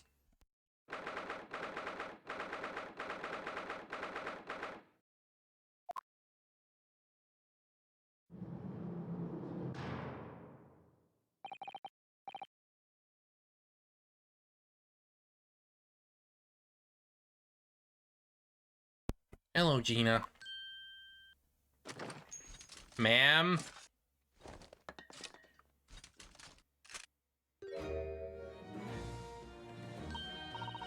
Oh, you still have the grenade launcher Hurley and I made. I wish he wouldn't point it at me all the time, though. What are you here for? Shinny. I have a feeling it's because of us that you ended up in the trouble. Yes, they let her have that. They didn't take that away.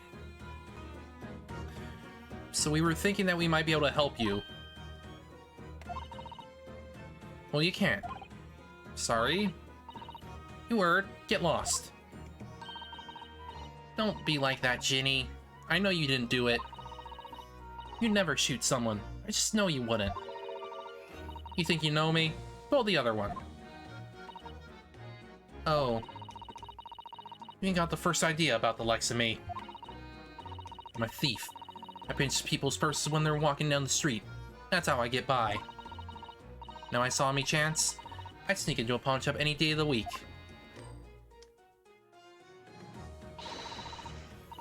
Just to see what the could lay my hands on, get it?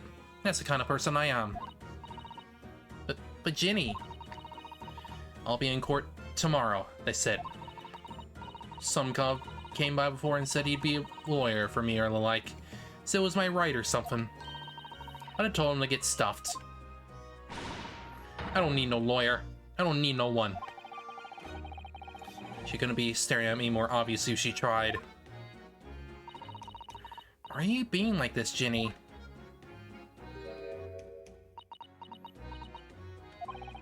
Ouch. That is one stern look Sutato-san is giving Gina. Well, might as well try to talk to her. I don't understand, Gina. Why did you send the public defender away? You wanted me to sign some papers. Represent papers or something like that. It's not gonna be rigged anyway, the whole trial. They'll pin it on me because I'm a kid. That's what grown-ups always do. Why do you think that? Because that's how it's always been for me. Growing up the back slums, me whole life. If you do what the grown-ups tell you, it'll get your mates dragged off by the coppers or worse. I've had it happen to me before and all. Been sold out and nearly snaffled on the back of it. You can't trust no one. That's the point. As soon as you do, you're gone to grass. Dead. Gina, listen. If you like, in tomorrow's trial, I could... Forget it. Ginny! Don't you trust Runo? Nah, I don't. Look, I'll ask you nicely now. Just leave me alone.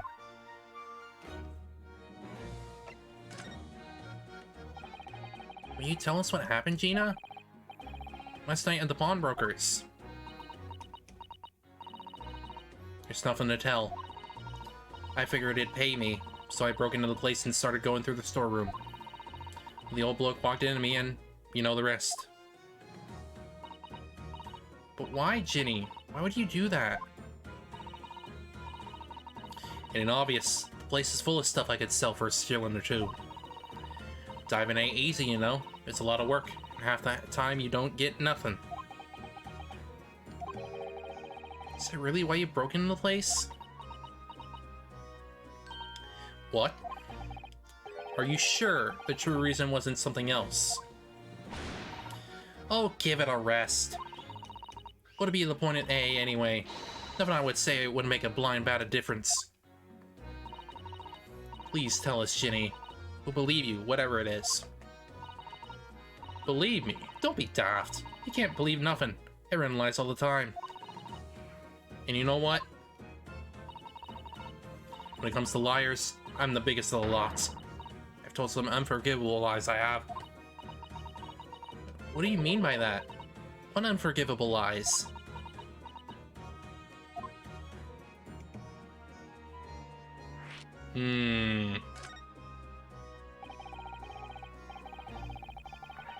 What do you mean before, Gina, when you said you were the biggest liar of the lot? Why don't you tell us what these unforgivable lies you told are? Maybe we can help? Sorry. We're out of time. They're gonna want to question me now. Ginny, please.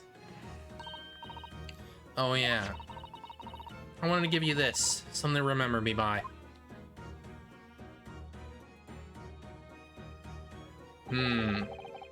Photographic print of a really adorable cat. Found it in one of the pockets of this coat. Ain't no point in me having it. I wonder what a little photograph like that was doing in a pocket of that overcoat. Anyway, don't bother coming again. Bye. Oh, Ginny.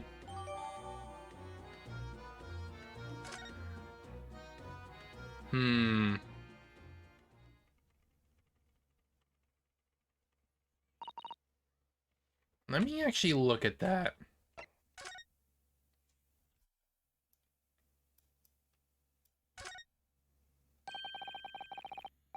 Come back to this print here. There's something written on it. 13th of February, 9 p.m. Article deposit, 1 small box. Loan amount paid, 10 shillings. Redemption deadline, 13th of April. That's 2 days before the 15th. So this photograph print is a redemption ticket? Or an article that was deposited 2 days prior to the incident on the omnibus, it would seem. Yes, a small box. That doesn't tell us much about it, does it? Perhaps it contains some valuable mementos? Can't help wondering. Assuming Mr. McGill never redeemed the article in question, since he still had the ticket. So it is impossible the box is still present somewhere in the shop? Ah, yes. Something Mr. McGill did deposit we need to investigate. Yeah. Definitely should. So I guess that's something. Gina. I wonder if you might hear me out. There's something I'd like to say. What? Sorry to say that I must reluctantly bid you farewell. Eh? Farewell? Tomorrow, I must begin my journey back home to Japan. I fear we may never meet again. Oh, right. I've had the pleasure of meeting so many lovely people here in London. I have so many wonderful memories. And yet, as things stand now, it will be a glum parting indeed. Poor Iris is so miserable. Susie.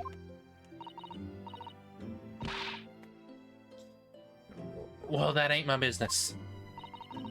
Both Iris and Mr. Naruto believe you to be innocent, Gina. They put their faith in you. But somehow, you can't find it in your heart to put your faith in them. Yeah, that's right, I can't. What of it? Grieves me greatly to say goodbye to my friends when they are so clearly unhappy. Because of you. What? It's my fault? Yes, so I have one final request, Gina, for our paths never cross again. Right here and now.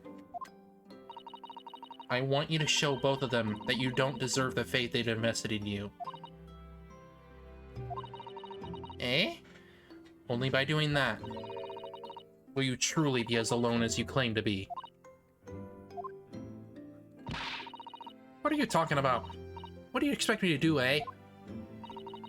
You told us that everyone lies. So prove it by admitting one of your own untruths. What about what you said before, Ginny? You said something about unforgivable lies.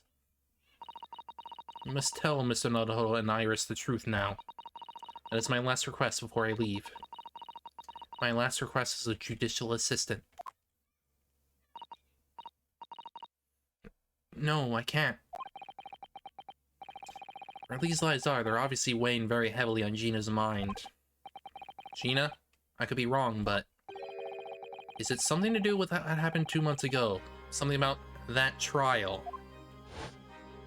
With McGilded. The one in which Magnus McGilded was acquitted.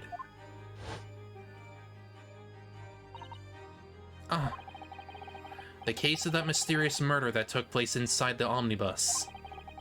You were called as a witness by the prosecution. Is that what this is about? Yeah, you're right. Because in that trial, I lied.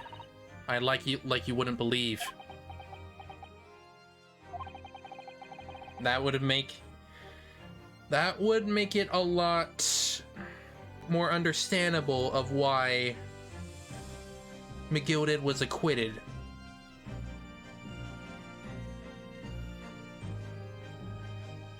Lied so much that it seemed like he was innocent. But he wasn't, was he?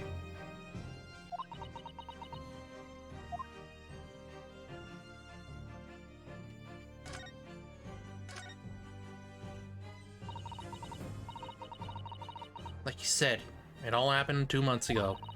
The coppers got hold of me and shoved me in the witness stand. And based on your testimony, Mr. McGill was declared innocent. Yeah, well, thing is, I lied about a whole bunch of stuff. I knew it. What thing did you lie about? I was hiding under the seat that night. That was the truth. It was pitch black in that little cubby hole. Couldn't see a thing. And then I heard that loud thud, like someone fall on the floor. And that's when Mr. McGill discovered you? Yeah.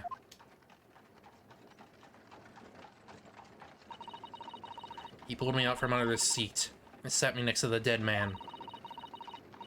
There weren't much light to see by, but when I looked at my hands, I had the Co's blood all over him. I was so scared. Couldn't even speak. You had his blood on your hands? In other words, it was Gina that the witnesses on the roof deck saw through the skylight. And Mr. McGill had started asking you a question, I suppose? Who you were and why you were hiding under the seat? Yeah, he did. Only, that's not all. What do you mean? I mean, he threatened me. Threatened you how? He made me swear about what I'd seen and what I'd heard. And what he was gonna do after the Co was found dead. He made me swear I wouldn't tell no one about any of it. Other than that, he said he'd let me scamper up before the coppers showed up. Oh boy. Of course he did. Fucker. You know, you must tell me what he swore you to secrecy about. What you saw, what you heard, everything.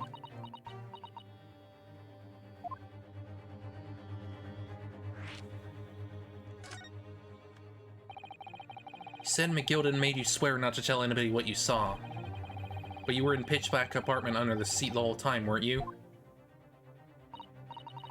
Yes, with Mr. McGilden sitting above your head, if I remember correctly. Yeah, that's true, but it was when I heard the thought of a cove in the floor, I let out a little scream, you see. Couldn't help it. Gilded heard that and dragged me out by me arm, and that's when I saw it. It was on the floor next to the old geezer when it had been stabbed. A disc, all bright and shiny. A disc? Do you mean... Yeah, that's it. The one what the D took off me at Windy Banks. So the music box disc was there, on the floor of the omnibus? Not for long. McGill had spotted it straight away. He picked it up, smartish, and snuffed it inside his pocket. So that disc was in the omnibus 2 months ago at the scene of Mr. Mason's murder. And a bog trotter told me. I weren't to mutter a word of it to no one.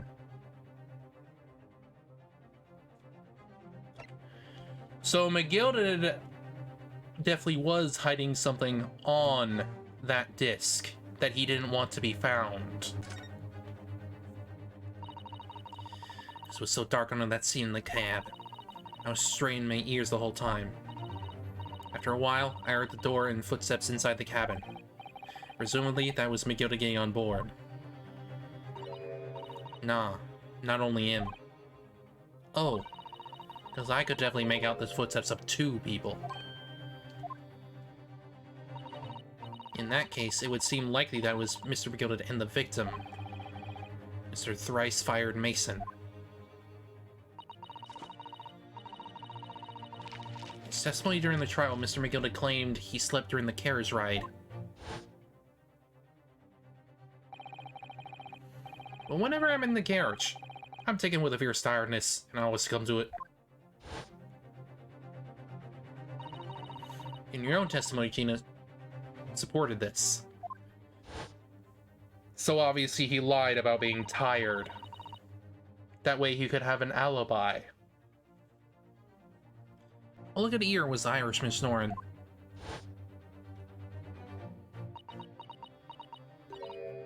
Yeah, that weren't exactly true. Neither of them were asleep. I could hear him talking the whole time, in low voices. What? What were they talking about? Sorry, I don't know. The sound of the horses and the wheels was too loud. It still tells us something. Mr. McGilda and the victim knew each other. Well, and he was obviously in debt to the man, so yeah, clearly that checks out. So McGilda was lying as I suspected. Yep. He was a dirty frickin' liar. I knew it weren't gonna take long before someone raised the alarm that the bloke had been killed. Yes, you were quite right. The other passengers on the roof deck noticed very quickly.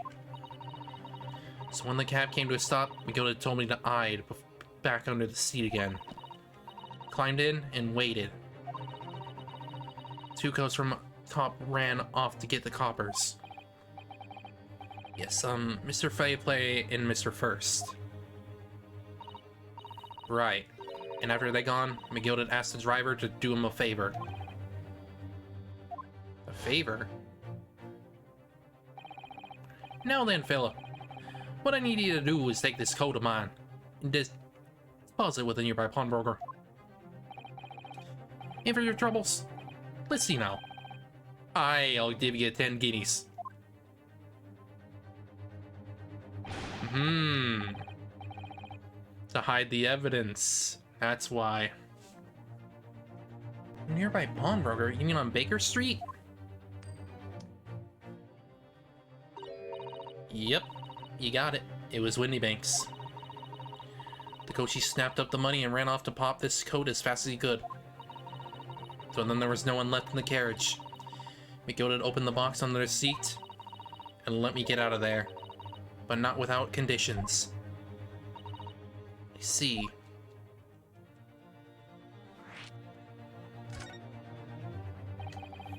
What are McGilda's conditions then? For letting you go free, I mean. Not telling a soul. Not for anything. About what I saw and what I heard. And there was something else as well. There's more? Yeah. It's the most important thing, he said.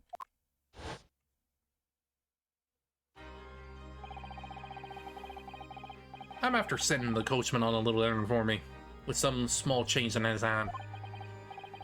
Now then, did you hear what I asked him? Did you see anything at all? At all? Yeah, someone gonna pop your weasel, right? Aye. The Finn's then taking me overcoat to deposit with the pawnbroker hereabouts. And I want you, lass, to take the redemption ticket for it. Do you understand? What? You want me to have the ticket? That's right.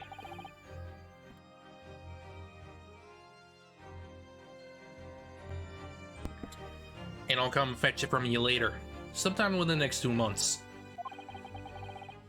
You're to hang on it until then. Is that clear? Whenever you do, don't lose it. Alright then. And in case I might happen to be delayed at all, you're to go to the pawn shop, Winnipeg, so it is, and you're to extend the loaf for about 2 months it up. If you forget, your record will be forfeited, and any old fiend could come along and buy it. Eh? But I ain't got that kind of brass. Here's £5. That should be enough. Do we understand each other, lass?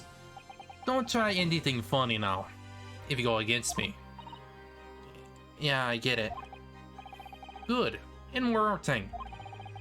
In a few days from now, you'll be visited by the police, I've no doubt. The coppers? Aye. They'll become nasty to take you and stand in court to testify as a witness. So let's just have a wee chat about that, shall we? What is it you might say? What is it you... that you don't? You won't.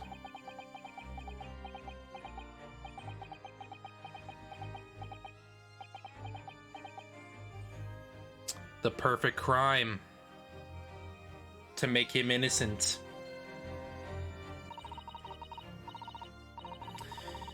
I've already gone over and I piked it. Got as far away from there as I could. He had the pawnbroker's ticket in some bushes near the scene. I went to fetch it the next day once it got dark. So McGill had planned it. And coerced Gina into giving false testimony.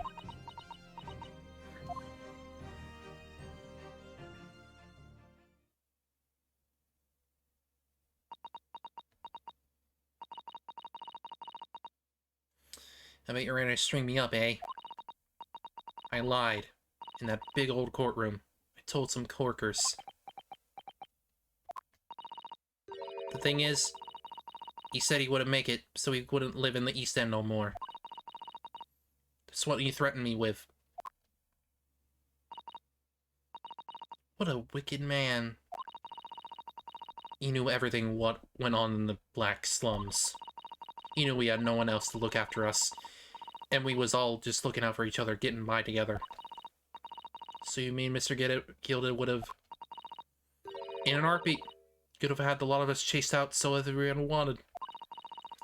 Yeah, because he's a freaking rich fucker that wants to just ruin the lives of everybody so he gets every single freak. So he can have all the money he wants. Because he literally has so much freaking money that he can just... buy London 3 times over. Then where would he have gone, eh? Nowhere, that's where. So, I didn't have no choice. Thank you, Gina, for telling us everything. Bond him for it now, eh? Go on, admit it, you must be livid. Well, you can make amends by doing me a simple favor. A favor? What? Sign the representation papers for tomorrow's trial. Eh? If you don't actually want me to represent you in court, you can rip it up later. But we need that paperwork or we can't investigate. The police won't let us. Investigate what? Scene of the incident last night. Mr. Shom was shot, you see. You what? Hurley's having a big operation now, Ginny. Is it bad? Is he gonna be alright? Sholmes gonna be alright, right?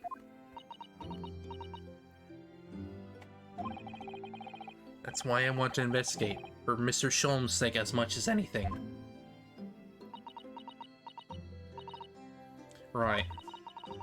So what you're saying is, if I sign that bit of paper, everyone's happy. Is that it? Something like that. Miss Yuzado? Yes, of course. I have the representation papers here.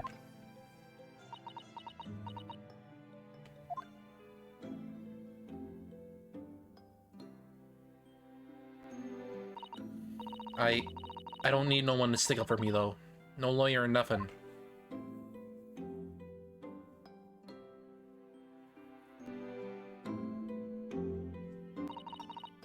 Poor Ginny. She seems so lonely.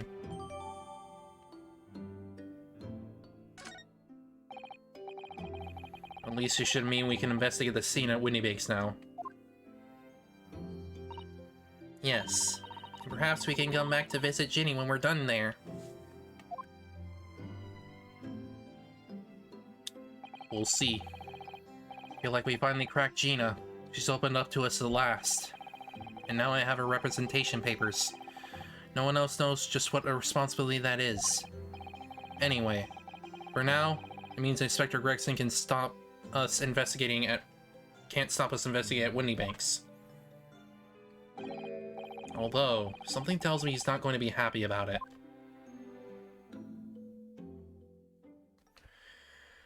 Four parts of investigation, oh boy!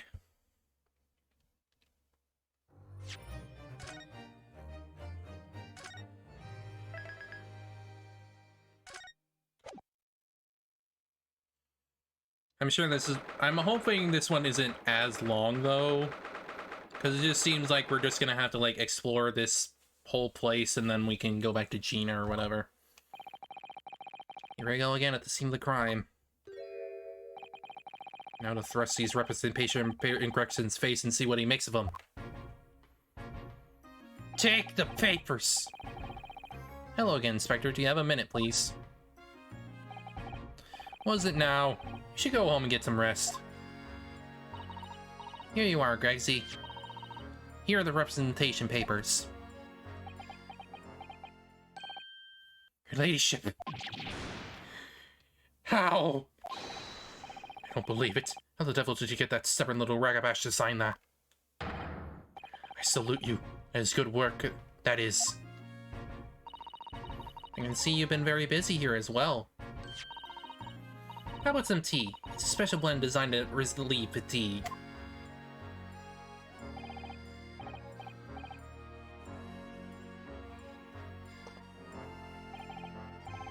Ah, lovely. Well, let's see now. Yes, yes. I hardly feel tired at all. I'm fit as a fiddle, your ladyship. Would it be alright if we investigate the scene of the crime scene, then? Do as you please. You know where it happened. Through that door behind the counter. Yes, the storeroom. That's where I discovered Mr. Winniebank and Gina. Right, well, I'll be getting back to business then. We investigating in the storeroom as well, Inspector? If I'm perfectly honest, we need to wrap this up before long. Can't afford to spend too much time on it. There are so many articles to go through. It's taking forever, even with the lads working around the clock. Which is a problem. This is another case the Yard needs to investigate urgently. This being what Lawrence Strongheart meant by far more serious matters before. So what I'm saying is, don't get under my feet, sunshine. Okay. Come then. Let's not waste any time. Investigate.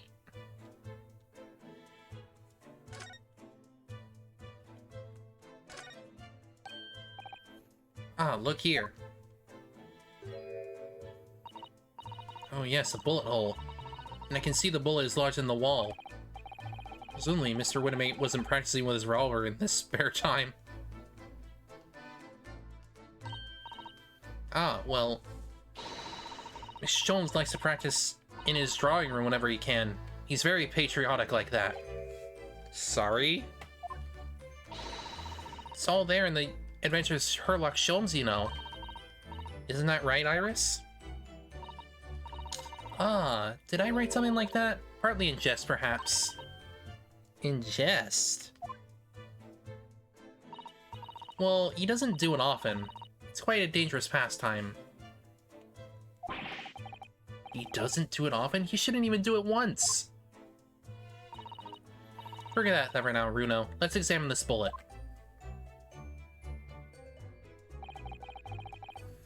What's that around the bullet hole? Is it blood? Suspicious red stain on the calendar. Aha, I may be able to help with that. What? There's nothing like the sight of blood to get the blood pumping, is there, Runo? I have a feeling I'm not as bloody-minded as you, Iris. I'm afraid the sight of blood makes my blood run cold. There you have it, you see. When it comes to blood, we're all different types. Yes, what a scientific observation. So you need this. Oh no, what is that scary-looking thing? Harley and I haven't exactly come up with a name for it yet. As soon as you see it in action, you'll understand what it does. Watch.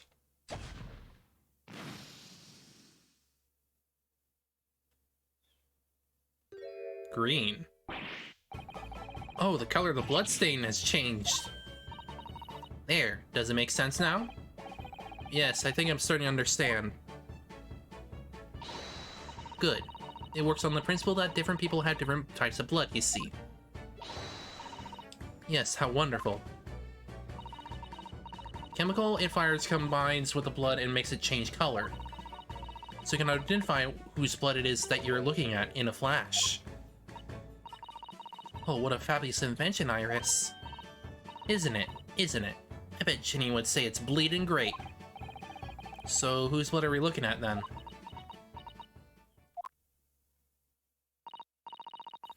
Well, what kind of chemical does is turn a blood a different color, so... Just find someone whose blood turns the same color and you'll know who it belongs to, in a flash. It's more like 2 flashes, really, isn't it? 1 flash or 2, this could turn out very well to be a valuable clue. We must make note of it in the court record. Yeah, I guess so. Let's keep testing and adding the results of any other blood analysis to the portfolio. As long as I keep Regent left, sure. Regent.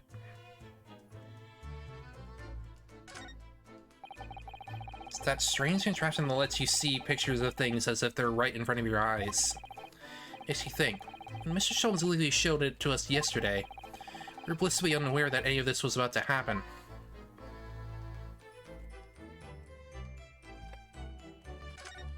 Open it. Fairly sure the description was here yesterday as well. Here we are, though I'm not confident I can get it closed again. Oh yes, that's a folding stereoscope. Really? That is a stereoscope? Showed us a picture yesterday that you were supposed to be able to see in 3 dimensions. For that, he used a great big contraption over there. Well that's for use in public houses and places like that. It contains a carousel with all sorts of pictures inside. But this little thing is a much simpler design for use at home. There are special shops selling prints you can use in them. I have a little collection myself. I wonder if I can make money out of these in Japan. It would be keep my toilet sparking clean anyway. Wild.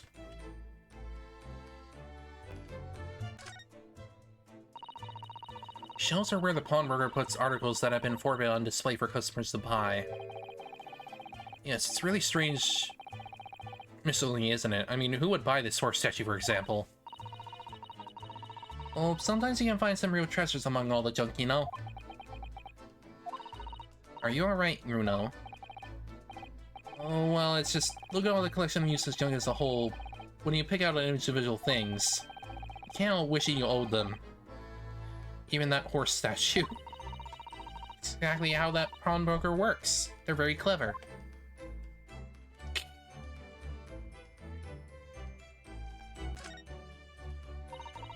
That's a music box. Do you have them where you come from, Bruno? Yes, but I've never seen one as large as this in Japan. Oh well, this will be a treat. Shall we have a listen?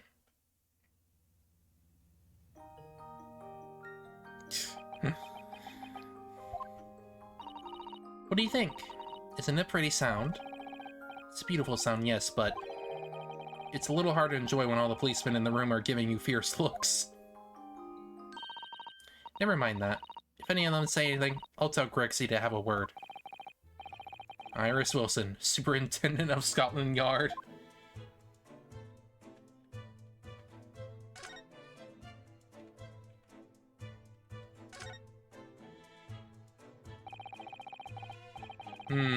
Well, the light was broken. There's an Arco ledger here and Mr. Winnibake's notes and... What's this? It looks as though someone has left a little photograph or print behind. Didn't we...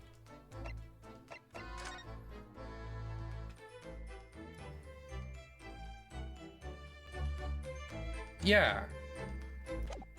Does that mean that the sources come from here, then? Oh, look on the back. There's some writing. Oh, show us, Susie, show us. Oh, bloodstain. Fingerprint, maybe. 15th of February, 10:30 p.m. Article disposited one gentleman's overcoat. Amount paid, £1. Redemption deadline, 15th of April, 10:30 p.m. So... This was the thing where, this is the one that Ginny, or whatever, pawned off, or at least, increased the deadline. Yes, this must be the ticket for the overcoat that Ginny redeemed yesterday. And is still wearing, which belonged to Mr. McGilded. Never expected redemption to be handwritten on the back of a photograph, though. Seems Mr. Winmigget has used whatever piece of paper he happened to have it to hand. Yeah. This photograph of a cat. It's very familiar, doesn't it? I'm sure I've seen this exact same picture somewhere else recently. You have. Oh, yes, you're right. Very recently. Same as the one Ginny gave us earlier.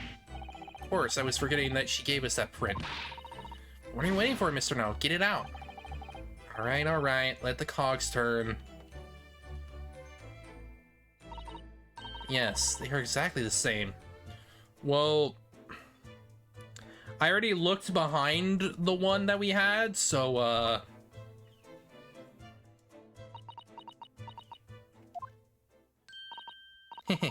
I've got it. These two photographs hide an amazing secret. Secret? What does that she mean? Must tell us, Iris, at once.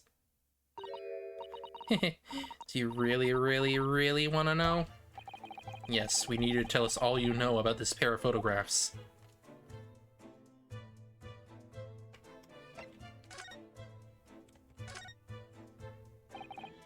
So, Iris, about these two photographic prints. The one we found here on Mr. Windybank's counter and the one that Gina gave us before. What's this amazing secret you mentioned that's hidden between these two identical prints? Actually, that's not quite right. Sorry? If you look carefully, the two prints aren't the same. Not exactly. They're not? Have another look at them now. Oh yeah, you can definitely see the difference. The main difference is the way the cat is looking. They're looking at the camera slightly differently. And you see that they're just slightly different from each other. I think so. It's very subtle, though. What's the reason for the subtle difference between the two prints? Ah, well, it's because they're a set, you see. No, I don't. This pair of photographs is meant to be used in a stereoscope. Everyone in London is raving about them at the moment. Ah, that would make sense. Stereoscope, why do I feel as though I've heard that word before recently? Oh, yes, that's what Mr. Sholem showed us yesterday. You see? There it is, just over there. Ah, yes, of course. That magic machine that makes pictures look almost real enough to touch. Well, actually, it's quite possible to see the same depth in pictures even without one of those contraptions. What? Really? Well, yeah, obviously. Do you know how a pair of flat photographic prints can appear to have any depth in the first place? No, I have no idea. Oh, wonderful. Then I'll be able to tell you. She's over the moon, bless her. Should we let her explain, though? We really need to carry on investigating the scene. I, for one, simply have to know.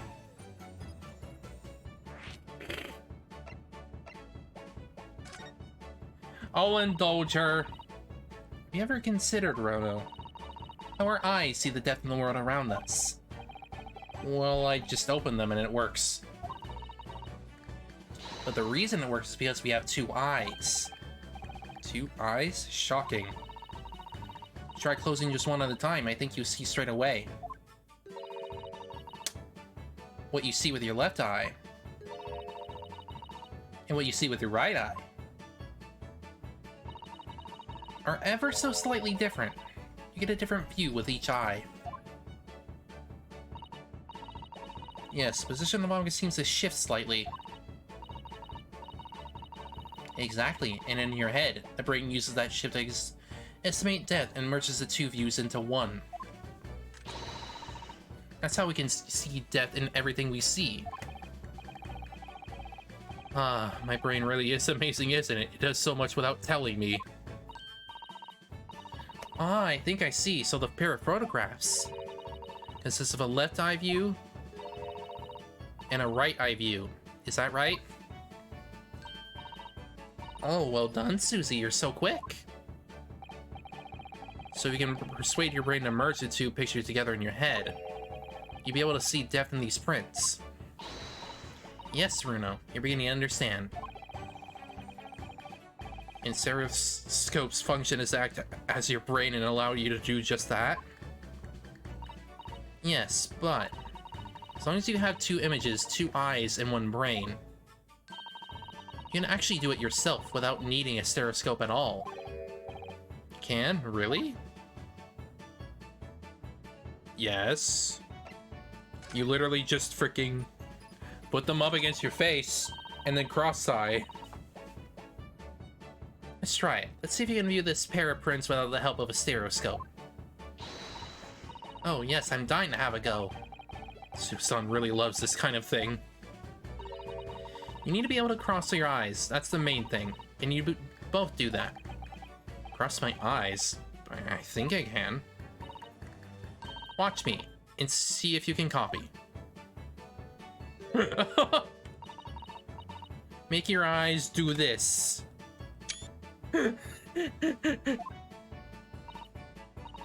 Alright, let me try. Are you ready, Mr. Nanhodo?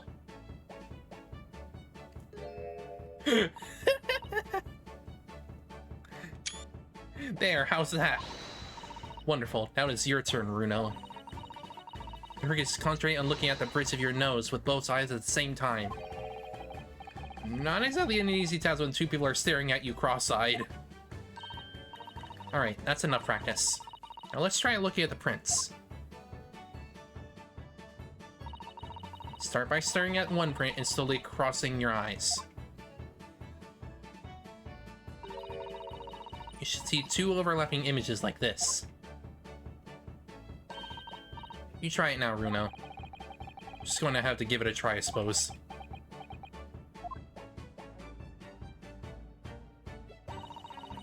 Do the print split into two images for you? Now the next step. is to put the pair of prints side by side like this, and then try crossing your eyes again.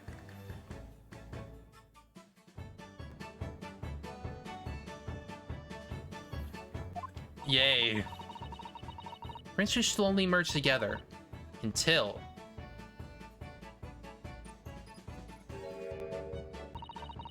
they form a new single image in the center. Oh yes! Mr. Naruhodo, it works! I can see it in the middle now. It looks so real. Oh, I could look at it all day. I wouldn't advise that. Your eyes might start to hurt. Your turn, Runo. Pretend you're looking through the two pictures and slowly cross your eyes. Keep adjusting the position of your eyes until the two images overlap exactly in the middle. Like, this is it?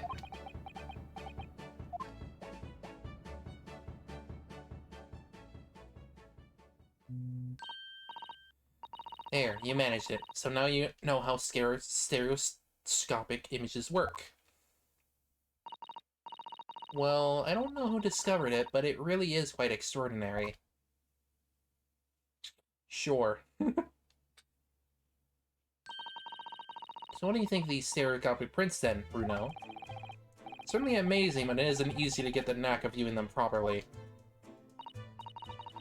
No, some people find it easier than others. That's why contraptions like this exist. For people who find it tricky. Oh, I recognize that. We saw one over there yesterday, didn't we? Yes. If I remember correctly, you press this little knob here. You put the images in. So the pair of photographs in the stand at the back, and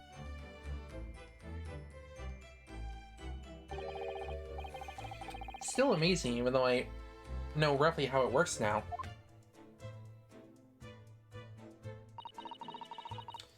Well, London seems to agree with you. Stereoscopes are very popular at the moment. You can find those folding contraptions in lots of hotels in the capital currently. These little machines are so affordable. Sure, there's no need to go around staring crossly at pictures like you hate them.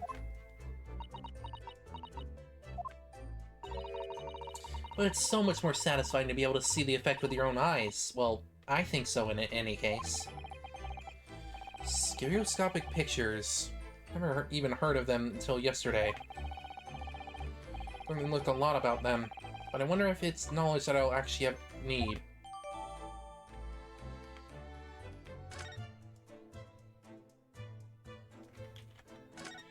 I mean, it helps.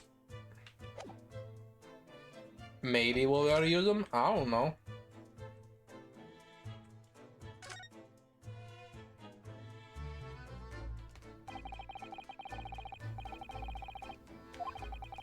Must have been awful work keeping track of these hundreds of items in pawn.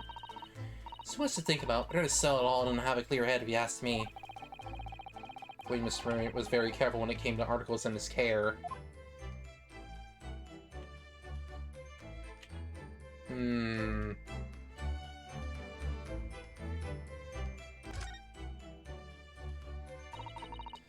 Behind that door is a storeroom, isn't it? That's what Greg said.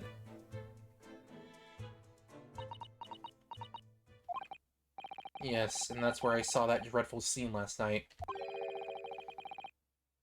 Through the little window in the door.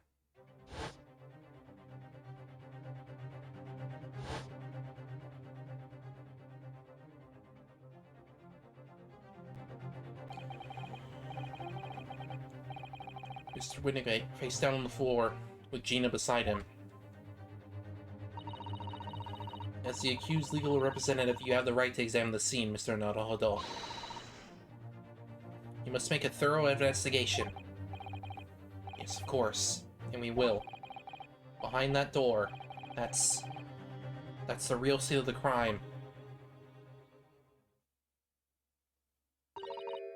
Don't worry. If there are clues in there, I'll find them.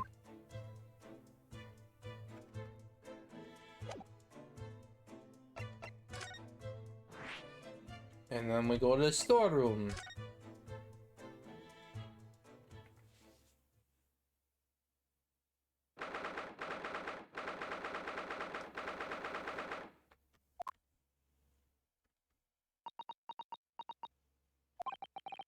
Poor Iris.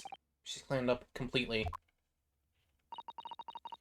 Iris is bound to find this difficult. After all, Mr. Weinberg's life was taken in this very room only last night.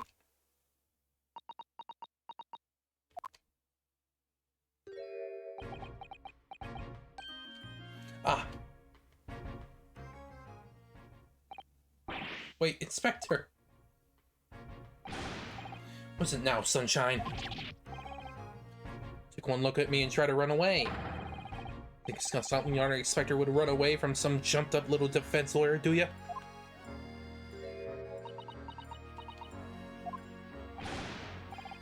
Well, never seen her ladyship looking like that before is the thing. I didn't know what to say to her. So run away from me. You were running away from the 10-year-old? I'm afraid this is all a little much for young Iris. Some gentle reassurance might go a long way, perhaps, Inspector. Eh?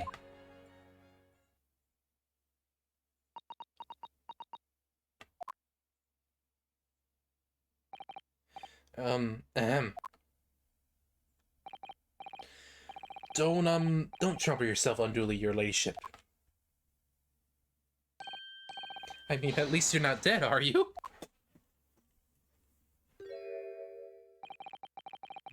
I don't think that went very well. Why? Look, I'm in the middle of an association here, Sunshine, and I told you not to get under my feet.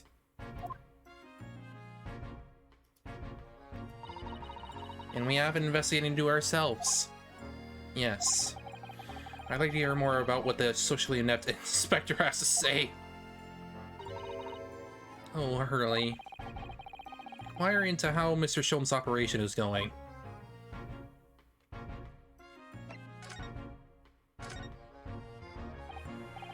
So, Inspector, what do you make of the crime scene here? Pshaw, you've got eyes, haven't you? Use them.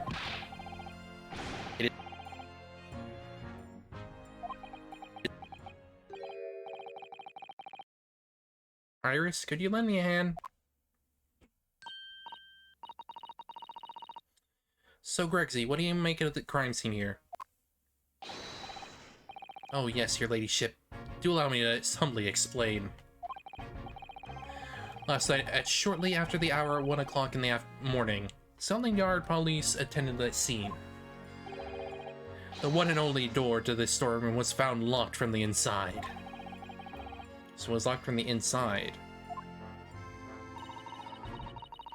Lock appears to be broken now, though. Was that the police officer's doing? Quite right, ma'am. Quite right.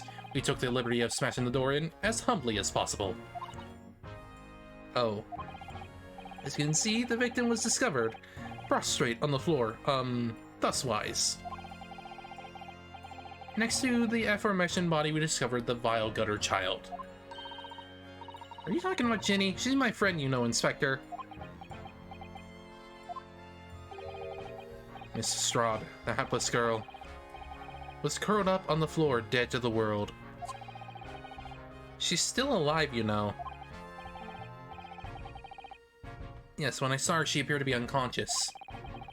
I'm afraid to say she had the gun that was used in her hand. No! Presumably it's the gun that's still down there on the floor now.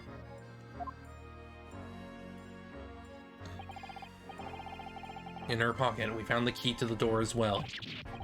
What? The key to the storeroom? Can you say the storeroom had been locked from the inside, Inspector? Correct. All of which leaves her ladyship's friend. Something of a sticky situation, I'm afraid.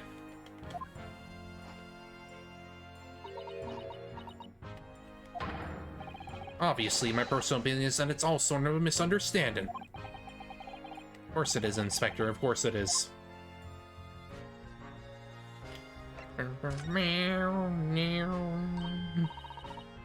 Rexy, do you know anything about Hurley? Is the operation finished?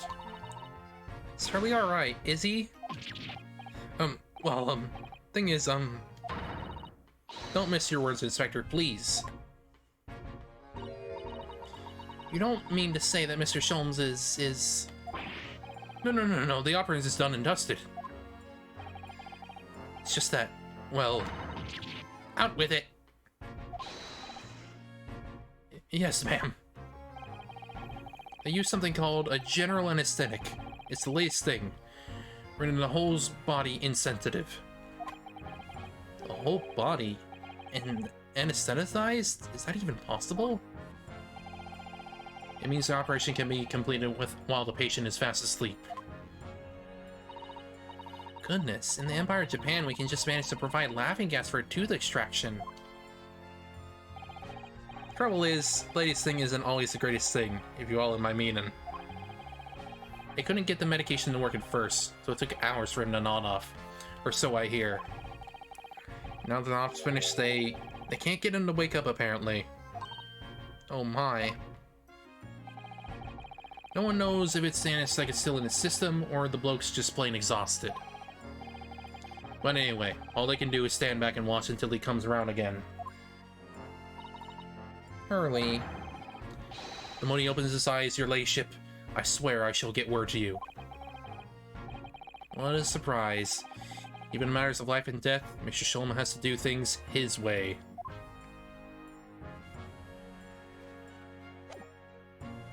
Time to investigate, I guess.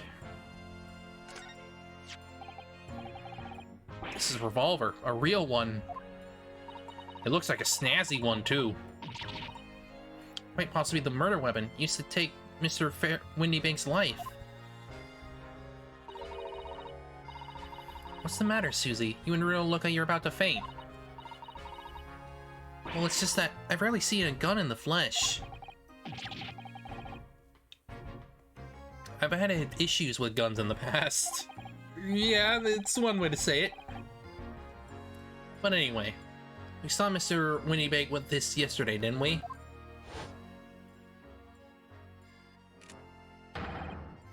I shall have to take my own life. Must be the same gun. And last night, when I looked through the spy hole in the door to the storeroom here, that was the same gun I saw in Gina's hand.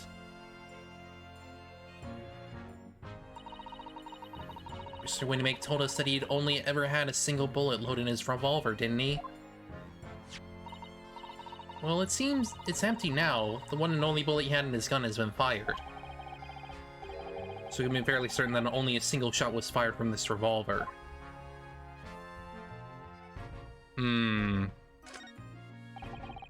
All these articles have been deposited. The room's stuffed full of them.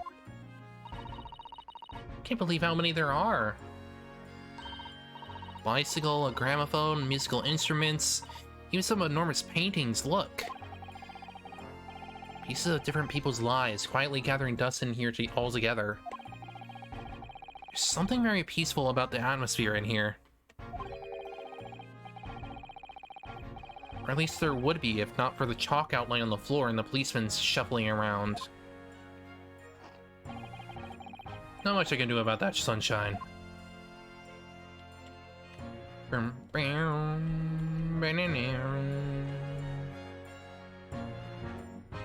about this?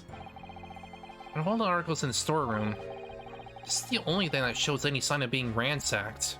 Wait.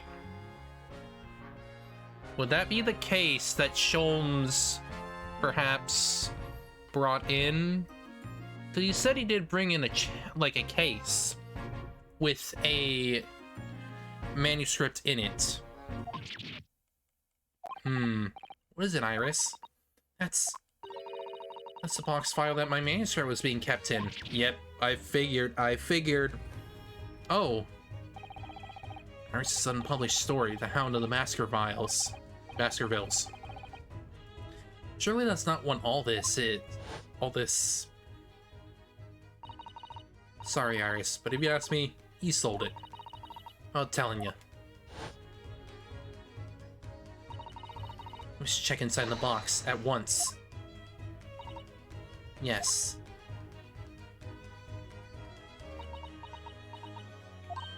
Ah. It was there. Iris' story was there. Really? It was? Well, that's good news, isn't it, Iris? Yes. I mean, of course I believe Hurley when he said he deposited it here, but still. It's a relief to actually see it. Really? Because that's not a very well hidden frown.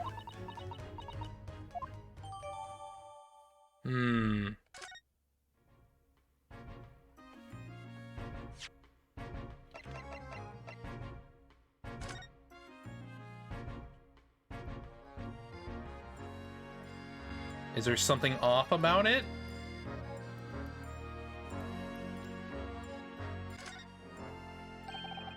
Town of Baskervilles.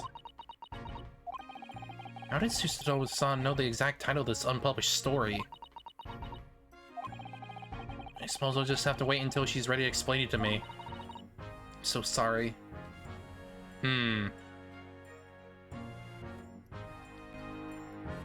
Well, the main reason I think is because she took it.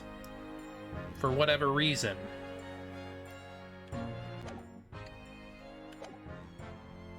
But why?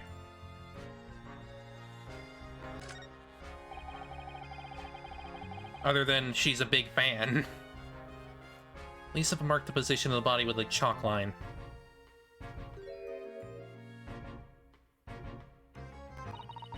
Poor Mr. Winniebank. He was a nice old man. Well, he was shot just once, through the heart. Most likely the fellow died instantly. He wouldn't have felt a thing.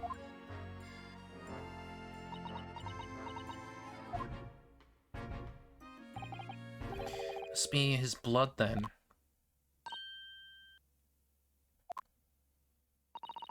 I don't like to ask at such a wretched time, Iris, but I wonder if perhaps... Don't worry, Susie. I'm ready for action.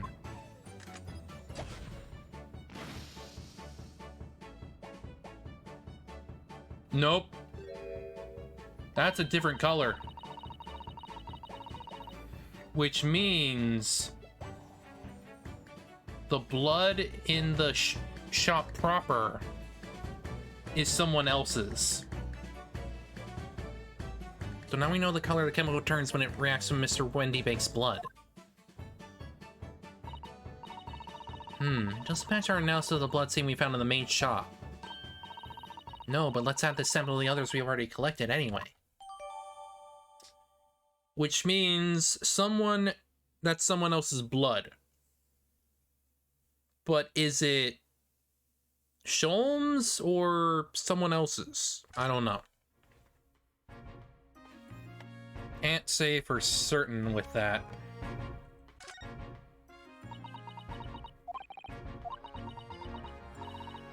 Don't worry, I'm alright. But we must find the true culprit. Yes, absolutely.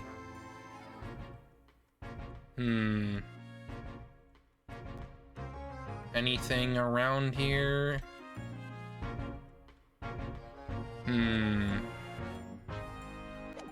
Maybe I'd talk to him about some of this stuff?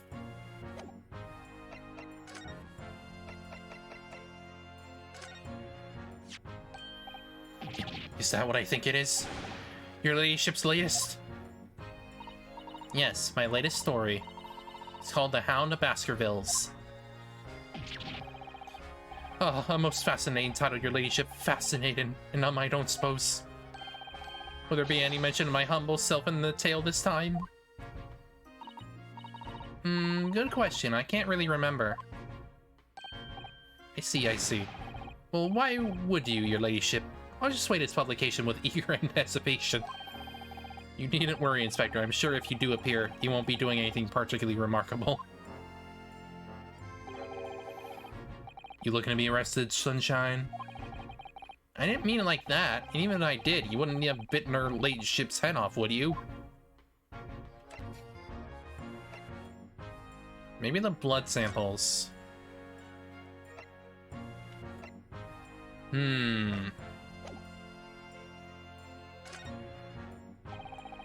Inspector, could you give me your opinion about this, do you think?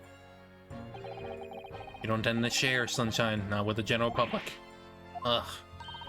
In that case, sir, how about some herbal tea? Oh god. This freaking man.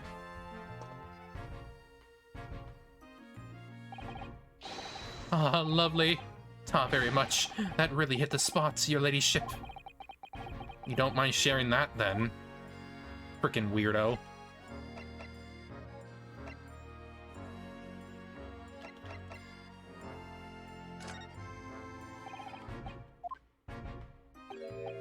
No, and now we gotta do this again.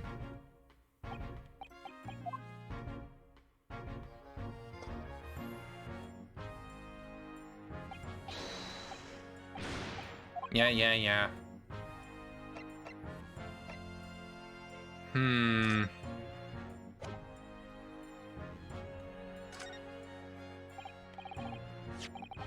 Inspector, what do you make of this?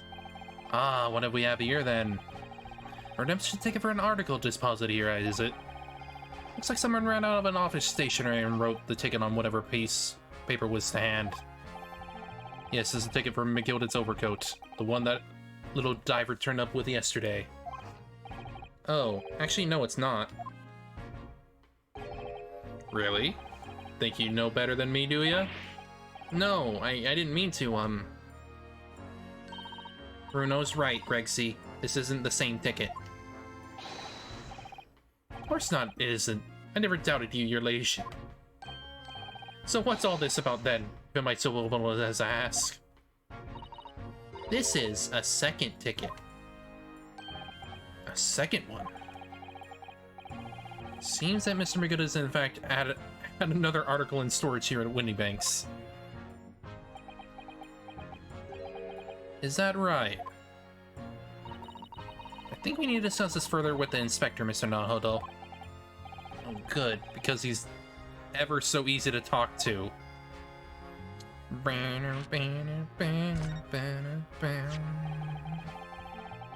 This ticket was in one of the pockets of Mr. McGilded's overcoat.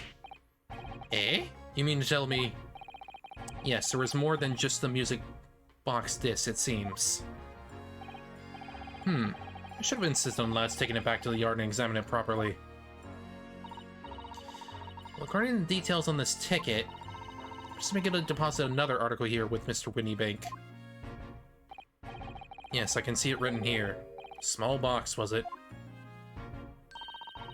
You have any idea where it is, Rising? Any at all? It's another article belonging to Mr. McGilda. It could have been an important clue. Yes, I suppose it could be. Please, stop looking at me with those big turquoise eyes.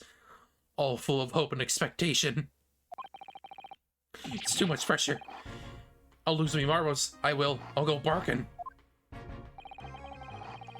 It's no time for dog impressions, Inspector. That's enough sauce from you, Sunshine. There is one thing that springs to mind. From the stick of the redemption deadline's already passed, hasn't it? Oh yes, of course. Articles are only held for 2 months. So the small box will no longer be in here then. That's right. It's been forfeited.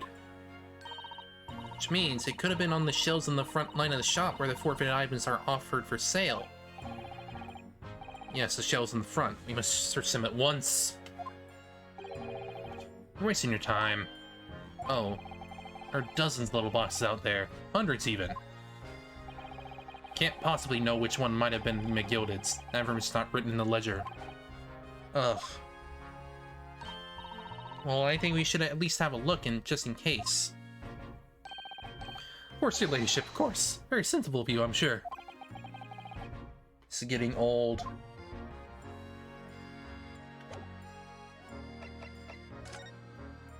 Well, I guess we have to go back out. Have a look in there.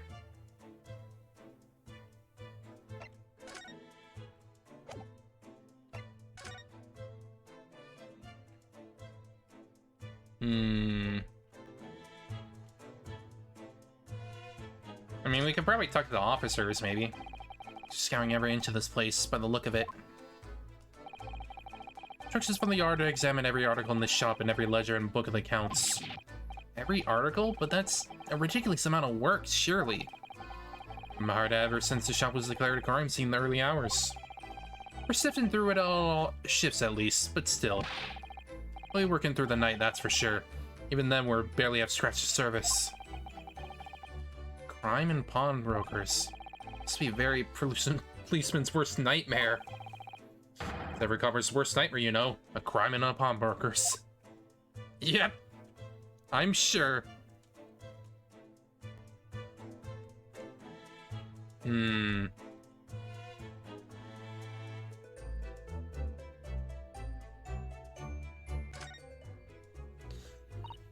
Yes, this is where all the items that have been forfeited by their original owners are offered for sale. That's right.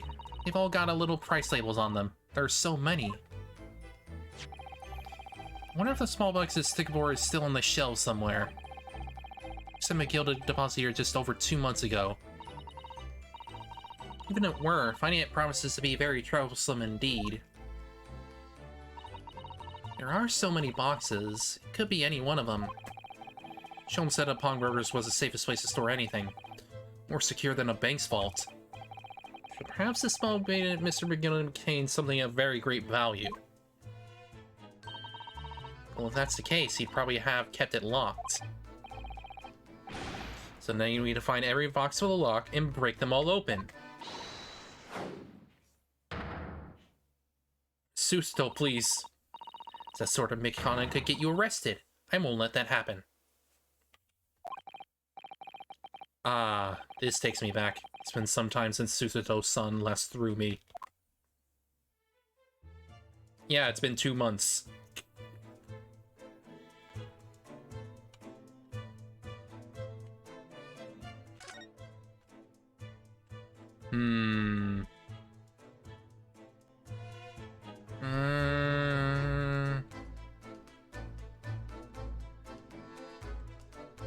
Talk to him, maybe? Sasha's been staring intently at the wall since before we came in here. Shh, keep it down. Oh, sorry. It's a major clue just here. Really? Then we must tell Grexy at once. But as soon as I report it, that'll be it. I'll be stuck here even longer. Stuck here? What do you mean? Haven't been home in 2 days already. I need another constable to relieve me and take over my shift. They really do have a tough time, the British police. Doesn't stop us investigating, though, does it? No, I suppose not. Pretty sure it was the calendar he was peering at. Well, yeah.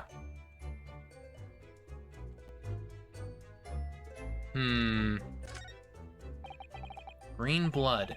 Just seems wrong somehow. Oh, there are all sorts of different colors. There are pretty pinks and purples too, you know. Like I said, everyone's blood is different. I wonder what color my blood would turn out. Actually, I don't want to know.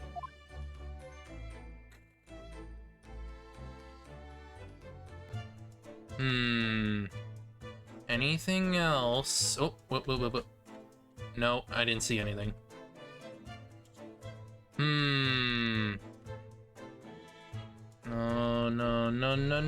No.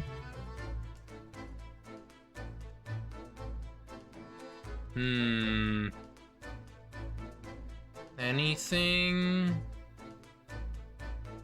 Not seeing much of anything, no. There's gotta be something.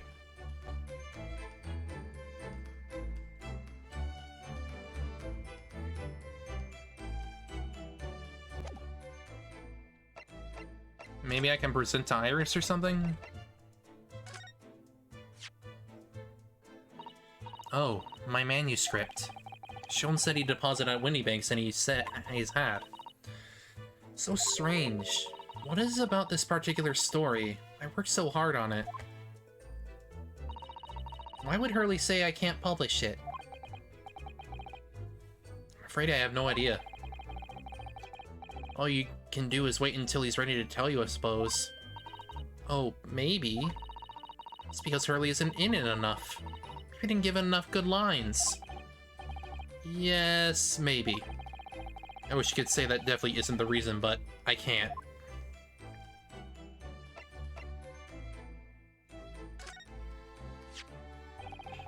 When you can identify differences in people's blood like this is amazing.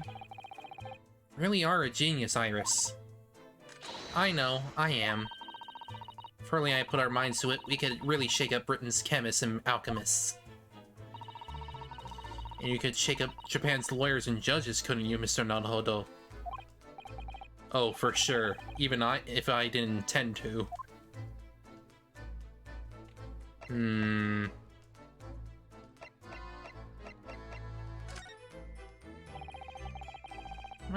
Oh no, here we go. Just boring no thing, really, but... Oh, I don't really like boring things. Ah. Looks like Japanese modesty is easily misinterpreted by young Western children. I mean, who does like boring things? No one wants to be shown something boring.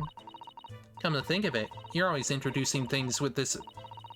This is boring, but it's a bad habit. You should stop it. I'll be sure to let the entire population of the Empire of Japan know on my return. Oh no. Oh no.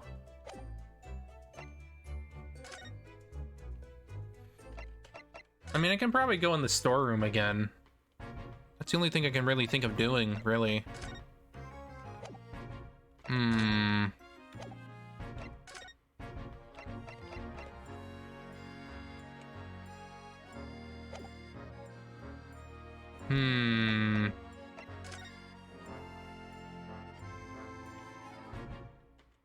Unless I've gotten everything? I don't know. Yeah, I think I've gotten everything, so I guess I'll just go back to the prison, maybe?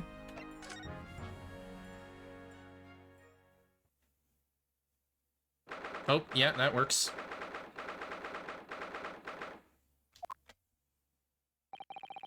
Gina doesn't appear to be here. At least she must be in questioning at the moment. Oh, but wait a minute. What is it, Iris? Well, if you examine the scene here carefully, there's another possibility, isn't there? Gina could have slipped the key from the jailer when she wasn't looking and escaped. Oh my. Why would she do something like that? It would only make her situation worse. Calm down, Runo. I was only joking, of course. Oh. You had me worried there. That was great deduction. Yes, it must be your way with words, Iris. You're so wonderfully persuasive. Perhaps you don't fully understand the weight your words carry. Oh dear, I'm so sorry. This was a light-hearted great detective is a contradiction in terms. In the same situation, I'm sure Mr. Sholmes would have thrown his head back and guffawed. Not entirely sure that's helpful, Mr. Naruhodo. Well, it looks like we won't need to talk to Gina for a while. Probably make progress with our investigation in the meantime. Yes, come along then, Bruno. Come along, Susie. Oh boy.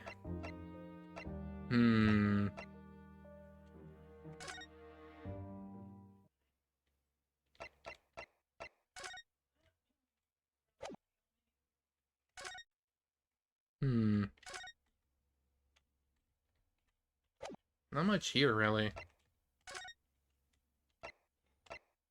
Sweet.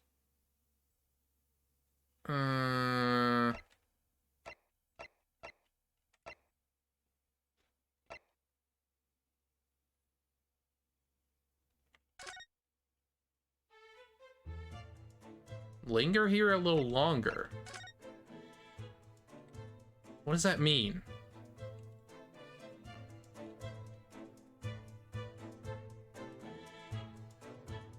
Like, am I missing something?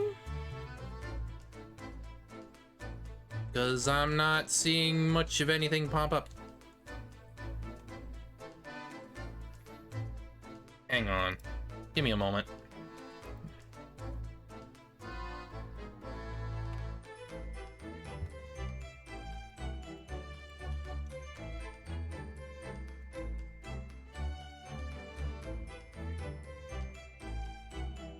What am I missing?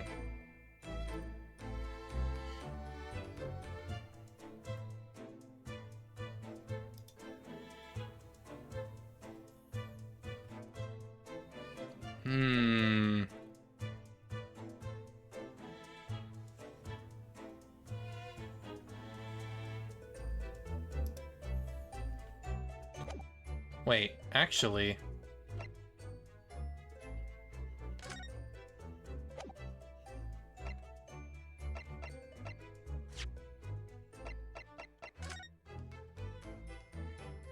Maybe just the blood? I don't know.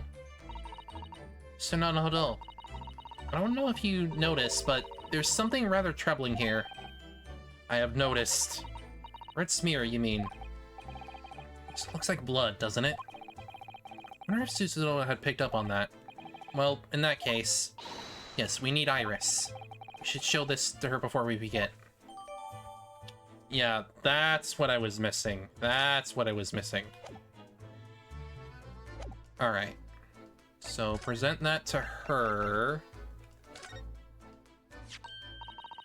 Oh, that looks like blood. Help. I would say it's from a gloved finger, almost certainly a glove made of leather. Well, don't worry, Runo. You can leave the rest to me.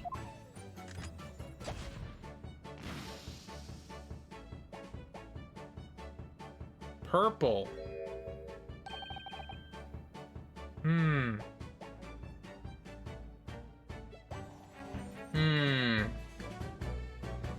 That means there was another person here, then. Look at that. It's the color we haven't seen before, isn't it? Somebody must add it to the portfolio of blood samples. It could be an important clue.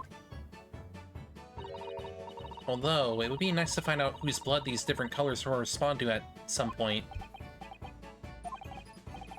Well, there's partly stain of blood. You've had an idea, haven't you? Do you know whose blood this is? Do I?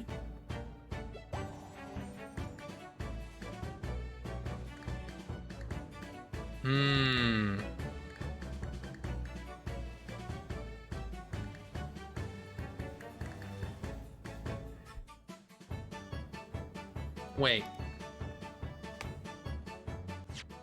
Wait a minute.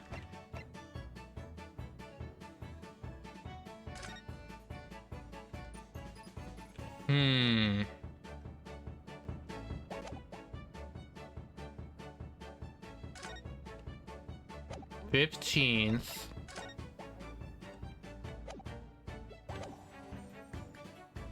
Actually, yeah, I think I do. Yes, I have an idea whose blood it is. Not from the color it turned, but with a little deduction. That's right, I think it's clear. Iris, you know as well. You first, Runo. Who do you think it belongs to? Alright, I believe that this is the blood of... Thrice-fired Mason. Thrice-fired Mason. You don't sound very sure of yourself the way you trailed off there. It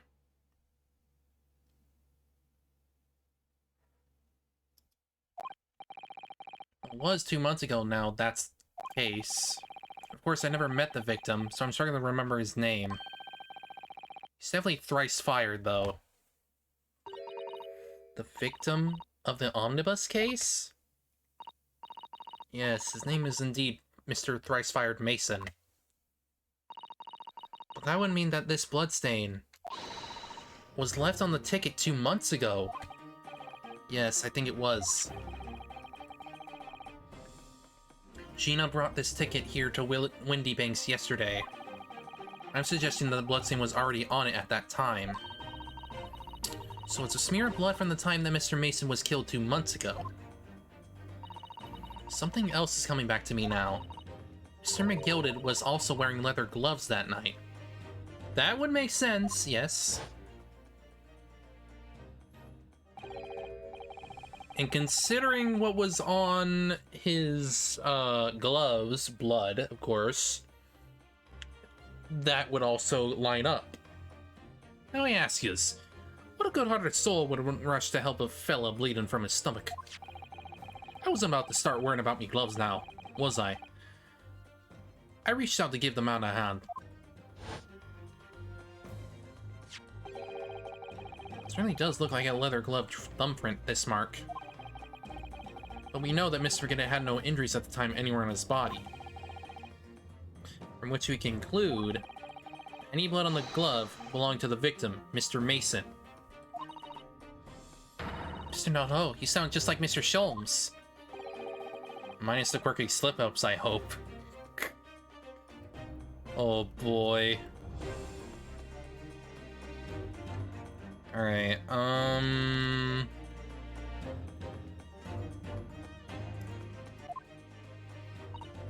yes, I think you're right, Runo. Very well. Let's make a note of this.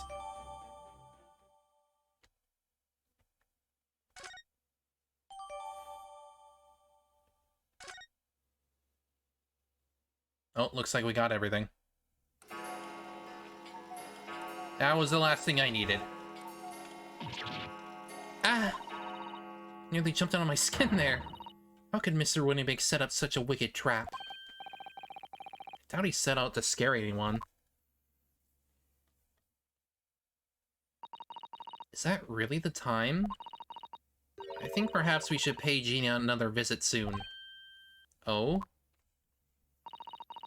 Trial is tomorrow. We must establish whether or not you will be defending her. I think we should ask her one more time. She may have changed her mind.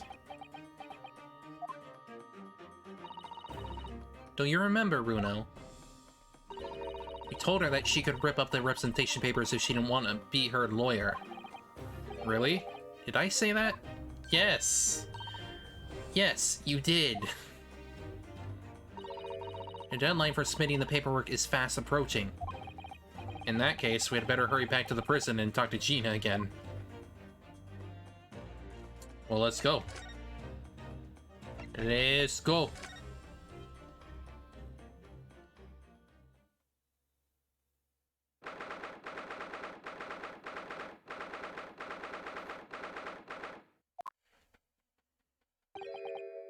Ah, Gina, good, you're back. Ah.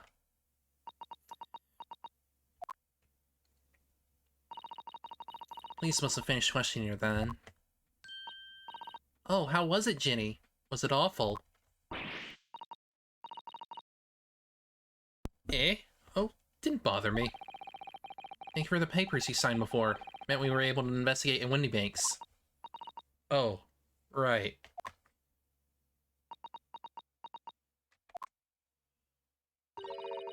Don't you want to know how we got on? We've been ever so busy. What's the point in asking? Won't change what everything's saying, that I did it. It's not... Gina, we came to ask for your final decision. Eh? What decision? Tomorrow's trial. Will you let me defend you or not?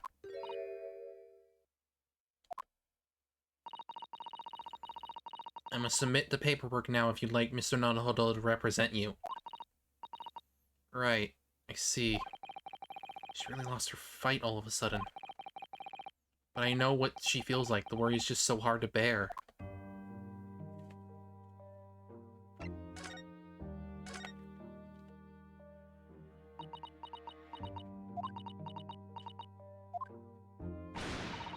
Oh, right then. Blimey, give it a rest with them eyes, Iris.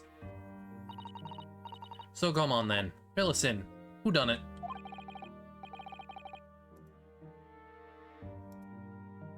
Unfortunately, we don't know that yet. You don't say. We don't know yet, Gina. But Mr. Naruto and all of us know that you're innocent of this crime. And while we haven't yet managed to work out who the real culprit is, there are a number of interesting facts that we managed to establish. Oh yeah? Like what? Well, for example, the reason for you being there in the first place. I think I know why you broke into Winniebank's that night. Looks like I'm gonna have to take some evidence that clearly reveals the reason. Thrust it in Gina's face, or could present it to her calmly, I suppose.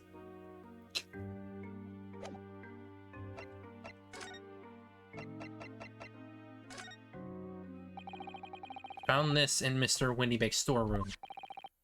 The manuscript of Iris's latest story. Ah. Alright, well that's good then. Curiously, the storeroom at Winniebank showed no sign of being ransacked for the items of value or the like. With one exception. The box file that housed this manuscript. It was you, wasn't it, Gina, who broke the box containing this manuscript last night? Eh? You were determined to find out whether or not the Hound of Baskervilles was really there. That's the real reason you broke into the storeroom last night, isn't it? Ah! Why don't you tell us what happened, please?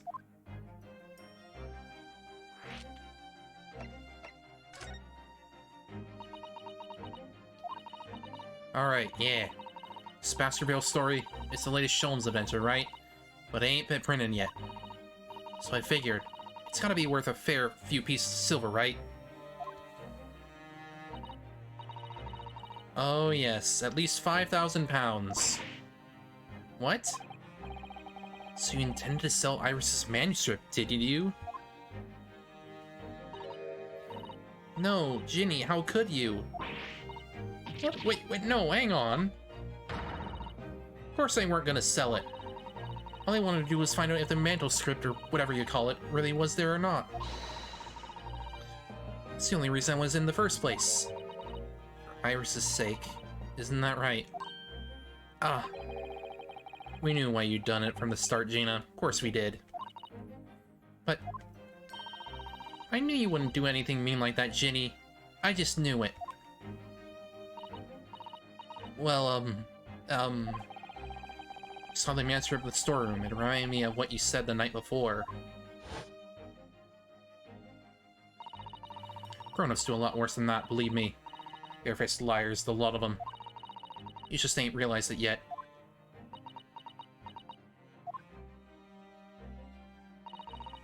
I'm telling you, that manuscript ain't at Winniebank's. You'd soon see if you had a look. If I'm honest, I have wondered if Hurley's telling me the truth sometimes. I mean that I sometimes wonder if he might have hidden my manuscript somewhere I don't know. Even though it's wrong of me to doubt him.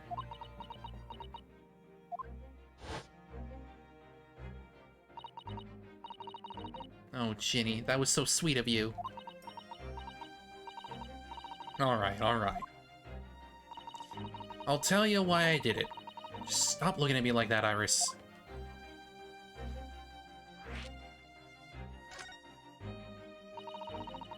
If it weren't because of Iris, that's not why I did it. I just wanted to know the truth, that's all. He wanted to know if Mr. Shones was being honest. If he'd really deposited the manuscript at Winniebank's. It's like I told you the night before. I never had a father. Iris' lot ain't like mine.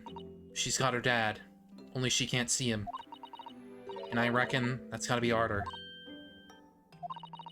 That's why she writes her stories. They're about her dad, really. That's what it sounded like to me, anyway. Last night when I was listening to what you were saying. Stories about Daddy? You mean they're not adventures of a great detective? So much as the adventures of a great detective and his trusty partner? Well, that's how I see it, yeah? You're so thoughtful and so kind, Ginny. Yes, never thought any differently, did we? Look, give it a rest, will ya? I ain't all this chummy nonsense. I ate all this chummy nonsense. Do you hear? I ate it. I don't trust no one, right? That's how I work. Because if you don't trust no one can let you down. So leave me alone. Go on. Scarper.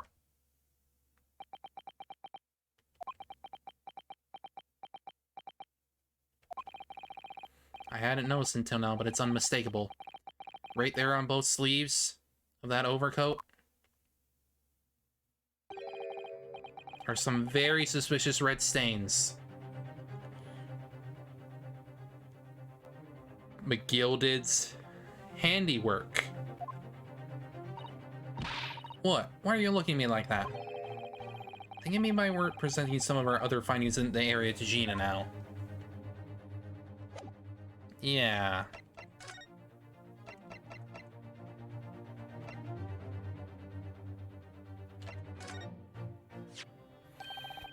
You see this pawnbroker's ticket, Gina? It's the one you took to Windy Banks, isn't it? The one for that black overcoat that you're wearing now?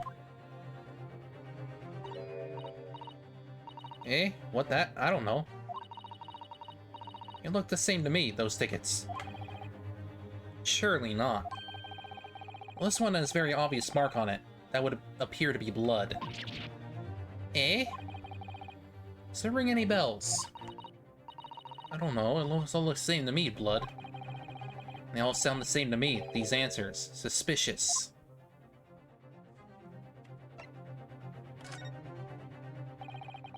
Stains on the sleeves of your new coat, Gina. They're blood, aren't they? Not that I know whose blood yet. What? Blood, Mr. Naruto? You don't appear to have any obvious wounds yourself, though. So it could be blood that splattered from Mr. Windybank when he was shot last night.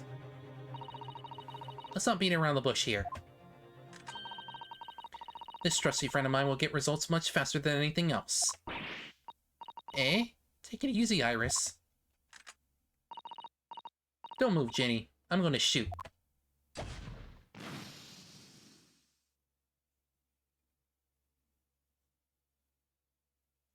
Oh. Oh. Heh. Yep. It's thrice-fired Mason's blood. All over the freaking coats. All of it. Oh. Oh my. What the? Forget the sleeves. The whole coat is covered in blood. Of course. Black color of the fabric was masking the stains. That's why we haven't seen them until now. And the blood is reacted with a chemical to turn a purple color, which matches one of the samples we already collected perfectly. Yes. Now let's see. Who had the purple blood? Aha! Yes, it was the brickmaker, Mr. Mason, the victim of the murder case 2 months ago. I knew it. What are you on all about? The victim? What do you mean?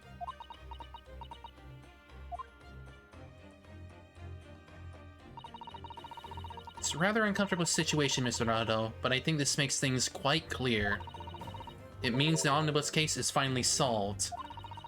The truth about who really murdered the brickmaker, Mr. Mason, is revealed.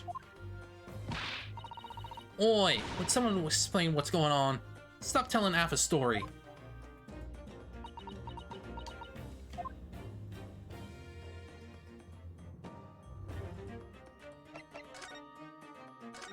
Yep, it's true. McGilded is the one who actually murdered him. Never doubted for a second, honestly. He was already shady. You can see now that the victim's blood is all over Mr. McGilded's overcoat. In the trial 2 months ago, the defendant said this in his testimony. Now I ask is, what's a good-hearted soul wouldn't rush to help a fellow bleeding from his stomach? I was about to start worrying about me gloves now, was I? I reached out to give the man a hand. But if you look at this overcoat now, it's clear. These stains couldn't have arisen from McGilded's trying to pull the victim to his feet. No. If that was what had really happened, the blood wouldn't have splashed all over the front of the coat. The only explanation for this pattern of blood is that it splattered all over Mr. McGilded's coat when he stabbed the victim in the stomach.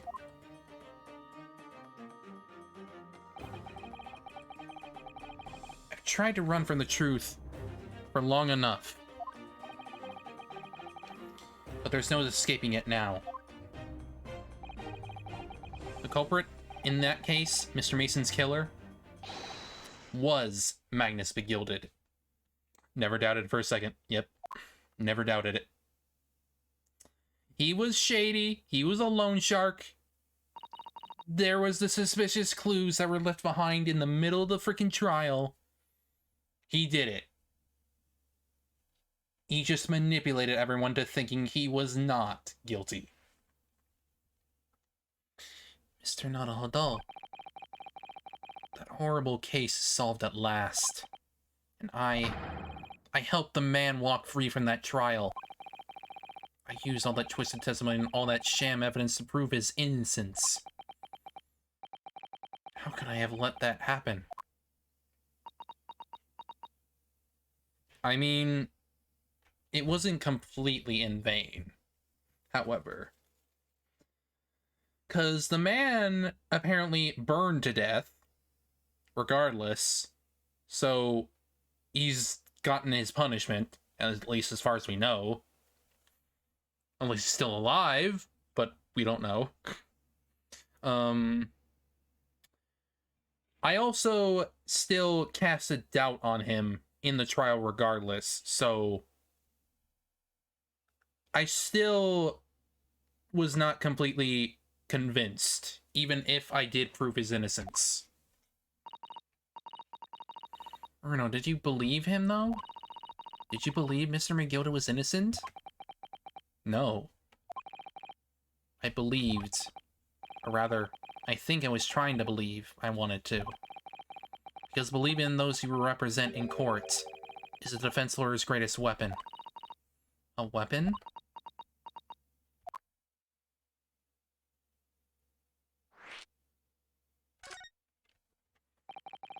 Where we came to Great Britain, a great friend of mine taught me a valuable lesson.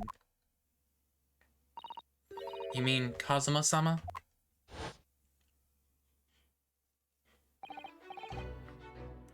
Listen, Ryunosuke. We lawyers are only human. We can't know for sure what is the truth and what is a lie. Which is why we must resort to our primary weapon. An unwavering belief in our clients. That's all we really have. Unwavering belief? Only when we truly believe what our clients tell us can we fight with everything we have for their cause. In any battle, there can be no victory without faith. So I believe in you, unwaveringly.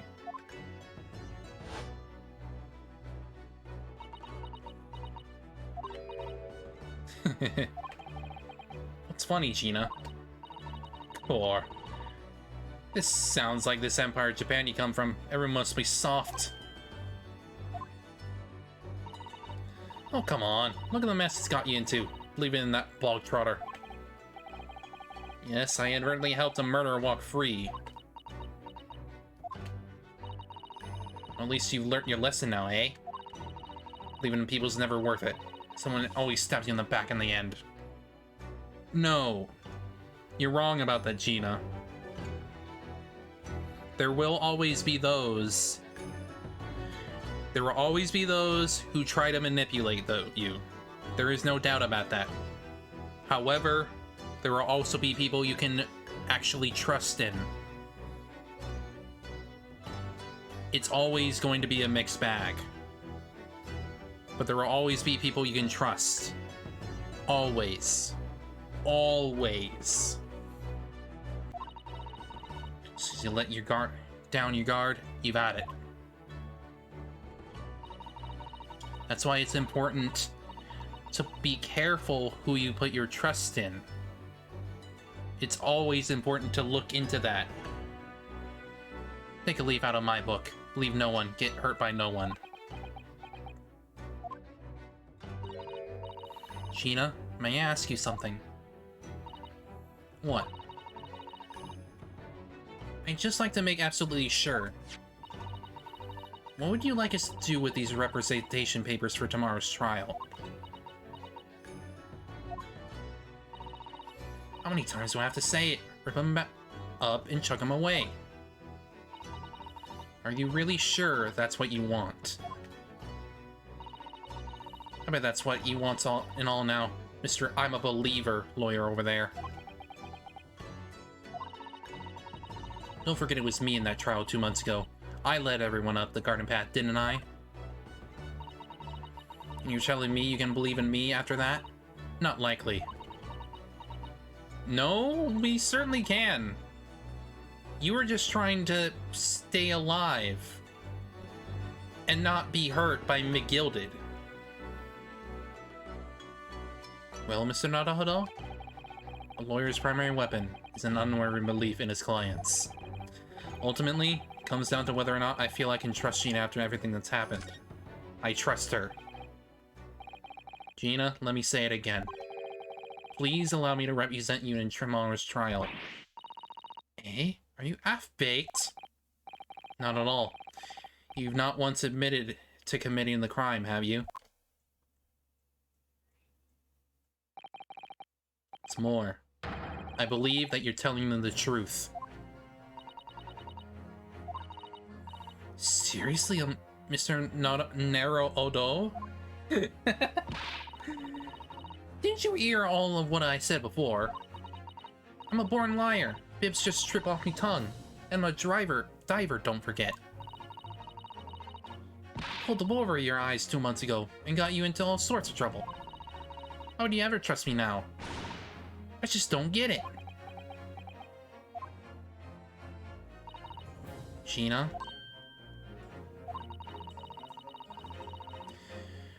I do understand why you chose not to put your trust in others. But I assure you, there is more to this life than you yet realize. What do you mean? The world we live in is full of people you would do very well to trust. People who won't ever let you down. Eh? It's true that I'm just a student of law. I am certainly lacking in courtroom experience. But I can promise you this. Whatever happens, and until my very last breath, I'm completely on your side.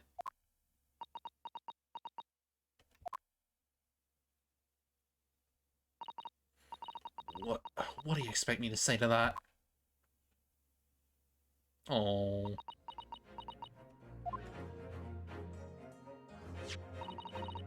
And it's decided. I will take these papers now and carry out the necessary preparations for tomorrow's trial. You'd be ashamed to throw them away now after it's been penned with your name so beautifully.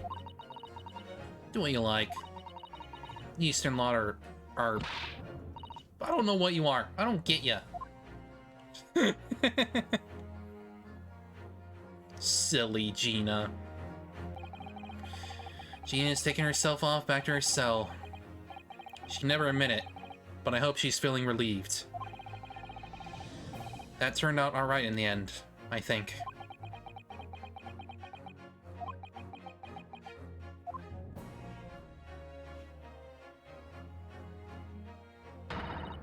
Whoever's hiding there, show yourself at once. Eavesdropping is the height of cowardice. Miss Susato? Somebody's there in the shadows. I can sense it. Somebody who wasn't there before. What? Blimey, you're sharp, eh? Hi, Gregson? I suppose you were one of those mystic Japanese arts. Like the art of stealth I've heard so much about. If anyone was being stealthy, it was you, Inspector. Rexy!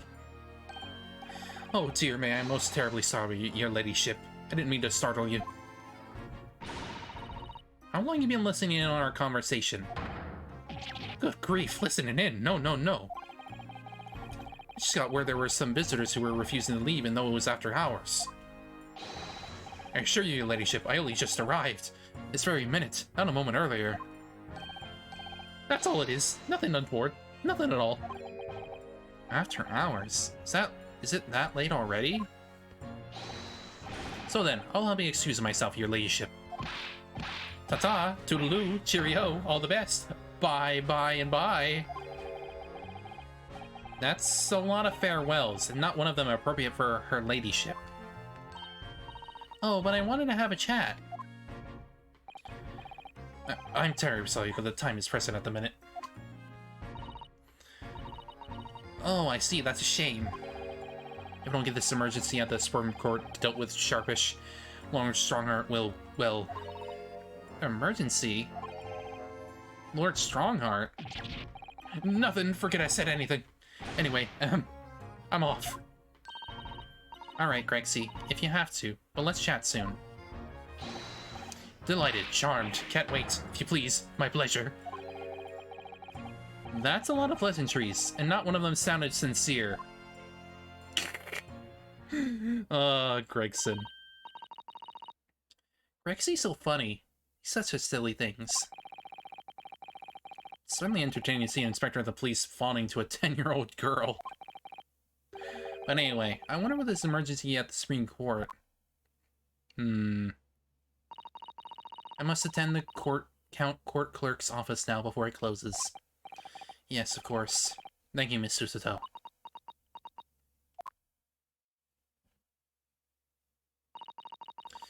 Kindly escort Iris home now, Mr. Nonodo. I shall meet you there later.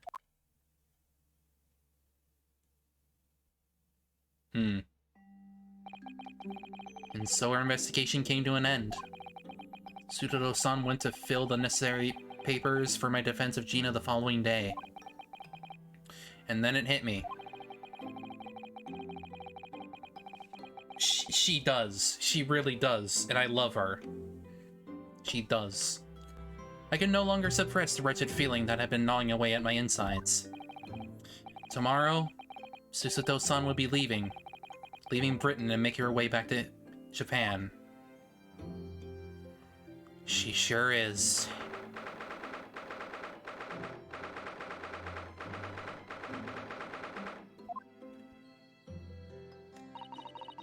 Naruhodo-san, it's been a very tiring day, hasn't it? Trying day. I do hope you're not too exhausted. What about you, Susato-san? Today has been even more trying for you, I'm sure. Mr. Shon was shot before our eyes. Gina was arrested. And all on the back of the news that her father had fallen ill, and that she must return to Japan at once. I hope your father recovers soon. Thank you for your kind words.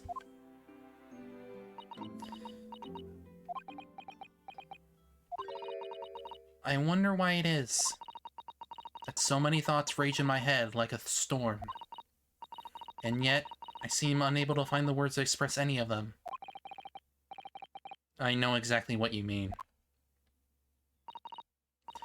Anyway, I have one final task to complete as your judicial assistant. Once that is done, I shall make preparations for my departure tomorrow. One final task?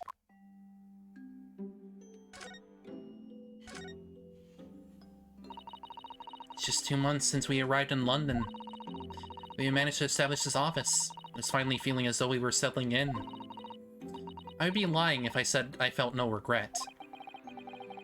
I'm so sorry, Susato-san. It's just so sudden. I really don't know what to think. I've had no time to gather my thoughts. I know we've only been here a short time, but in my limited experience of the courtroom, I feel I've learned something. And what would that be? It seems to me, there are many facets to people's personalities. Facets? And like a jewel, the light plays off them into complex patterns, illuminating their actions and their motives. But we only see a small number of the total facets, and what is illuminated is only a part of the whole story. What lies in the shadows What do these facets we cannot see look like? Perhaps there are some parts we'll never lay eyes on for as long as we live. Well, yeah, that's the mysterious part of people. There's always something to hide. Always something you'll never see. So true. Sometimes I feel as though I'm blind to so much. But I keep hoping that one day it will all become clear. And all the facets will be illuminated, and I'll finally understand how everything fits together. Naruto-san. I suppose what matters is that we keep our eyes open and keep moving forward, even if this way sometimes seems dark. It's amazing to think it's just been 2 months. You've grown so much. Sorry? I've what? Oh no, it was nothing. Unimportant. Susato, please. Do you know what time you will leave London in the morning? Yes, I picked up my ticket earlier. I should be leaving here at 4 AM. That's only 5 hours away. Even less than that, actually. Let's see. Well, I'll escort you to the station. Absolutely not. Sorry? I'm sure you realize why I couldn't possibly let you do that. You have a very important day ahead of you tomorrow. Gina's trial. Yes, I know, but every word you utter will have the potential to determine Gina's fate.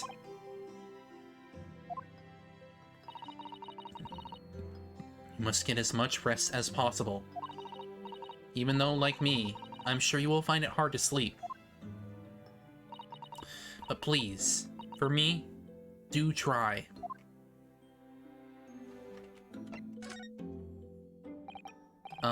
You mentioned one final task a moment ago. What do you mean? Oh my, I nearly forgot. Please, I want you to have this.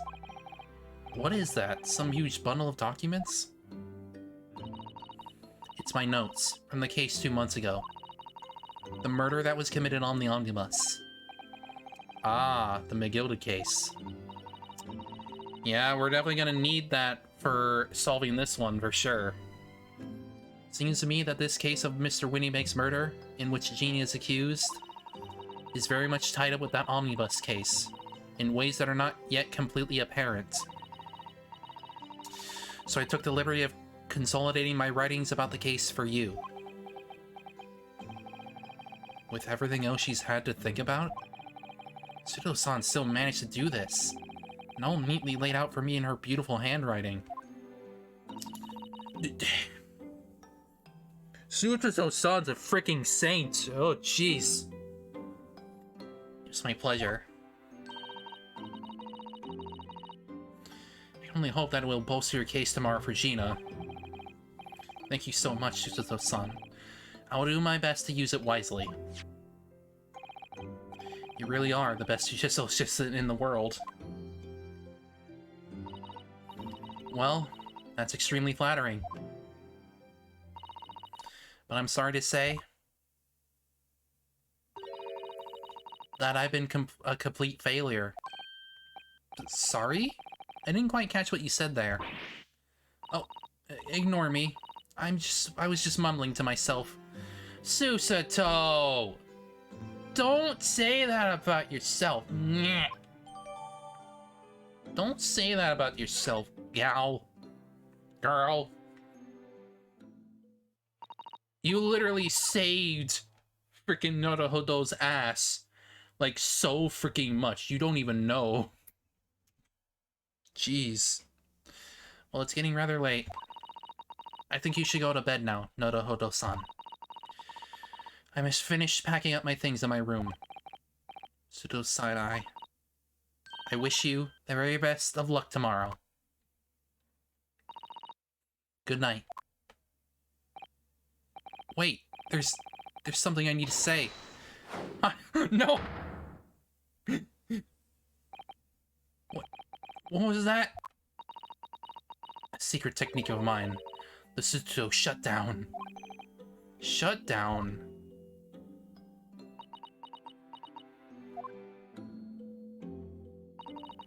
Please, I implore you. If we have to voice our goodbyes, I won't be able to hold back my tears.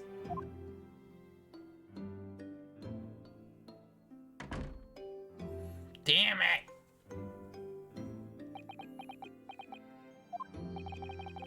Suzuto-san.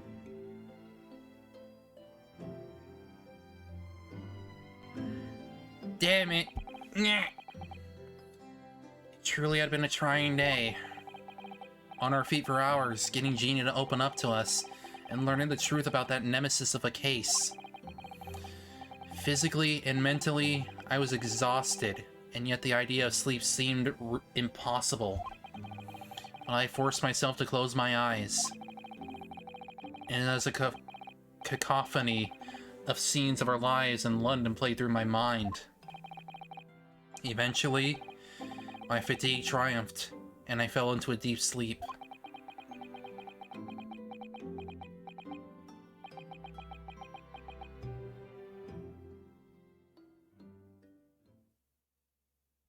You gotta get rest, boy.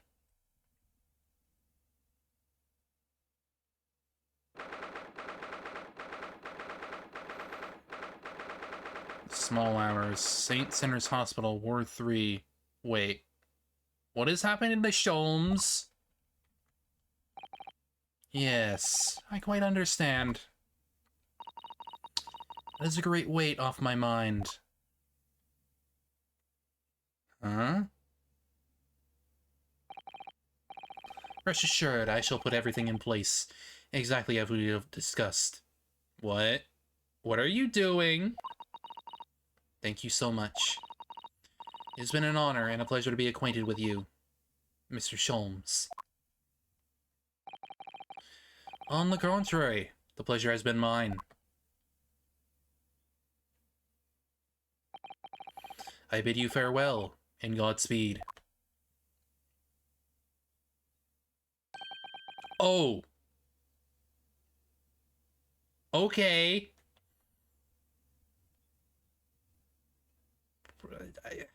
Oh boy. That's probably going to be a story to tell after the trial, isn't it? Oh boy.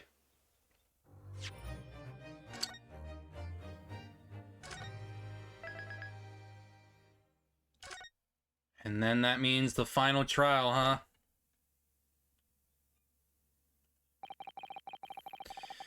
I'm not gonna, like, start the trial anyway. Well, I'm gonna, like, get through, like, this a little bit here, but I'm not gonna, actually start the trial. I'll say that for next time when I'm actually finishing up the game, you know? Because I'm sure it's gonna take, like, a full stream. When I woke the following morning, Suzuto-san was already gone. Outside the window, the rain came down in the streets, in the sheets. So began an even longer day than the last, one that I would remember for the rest of my days.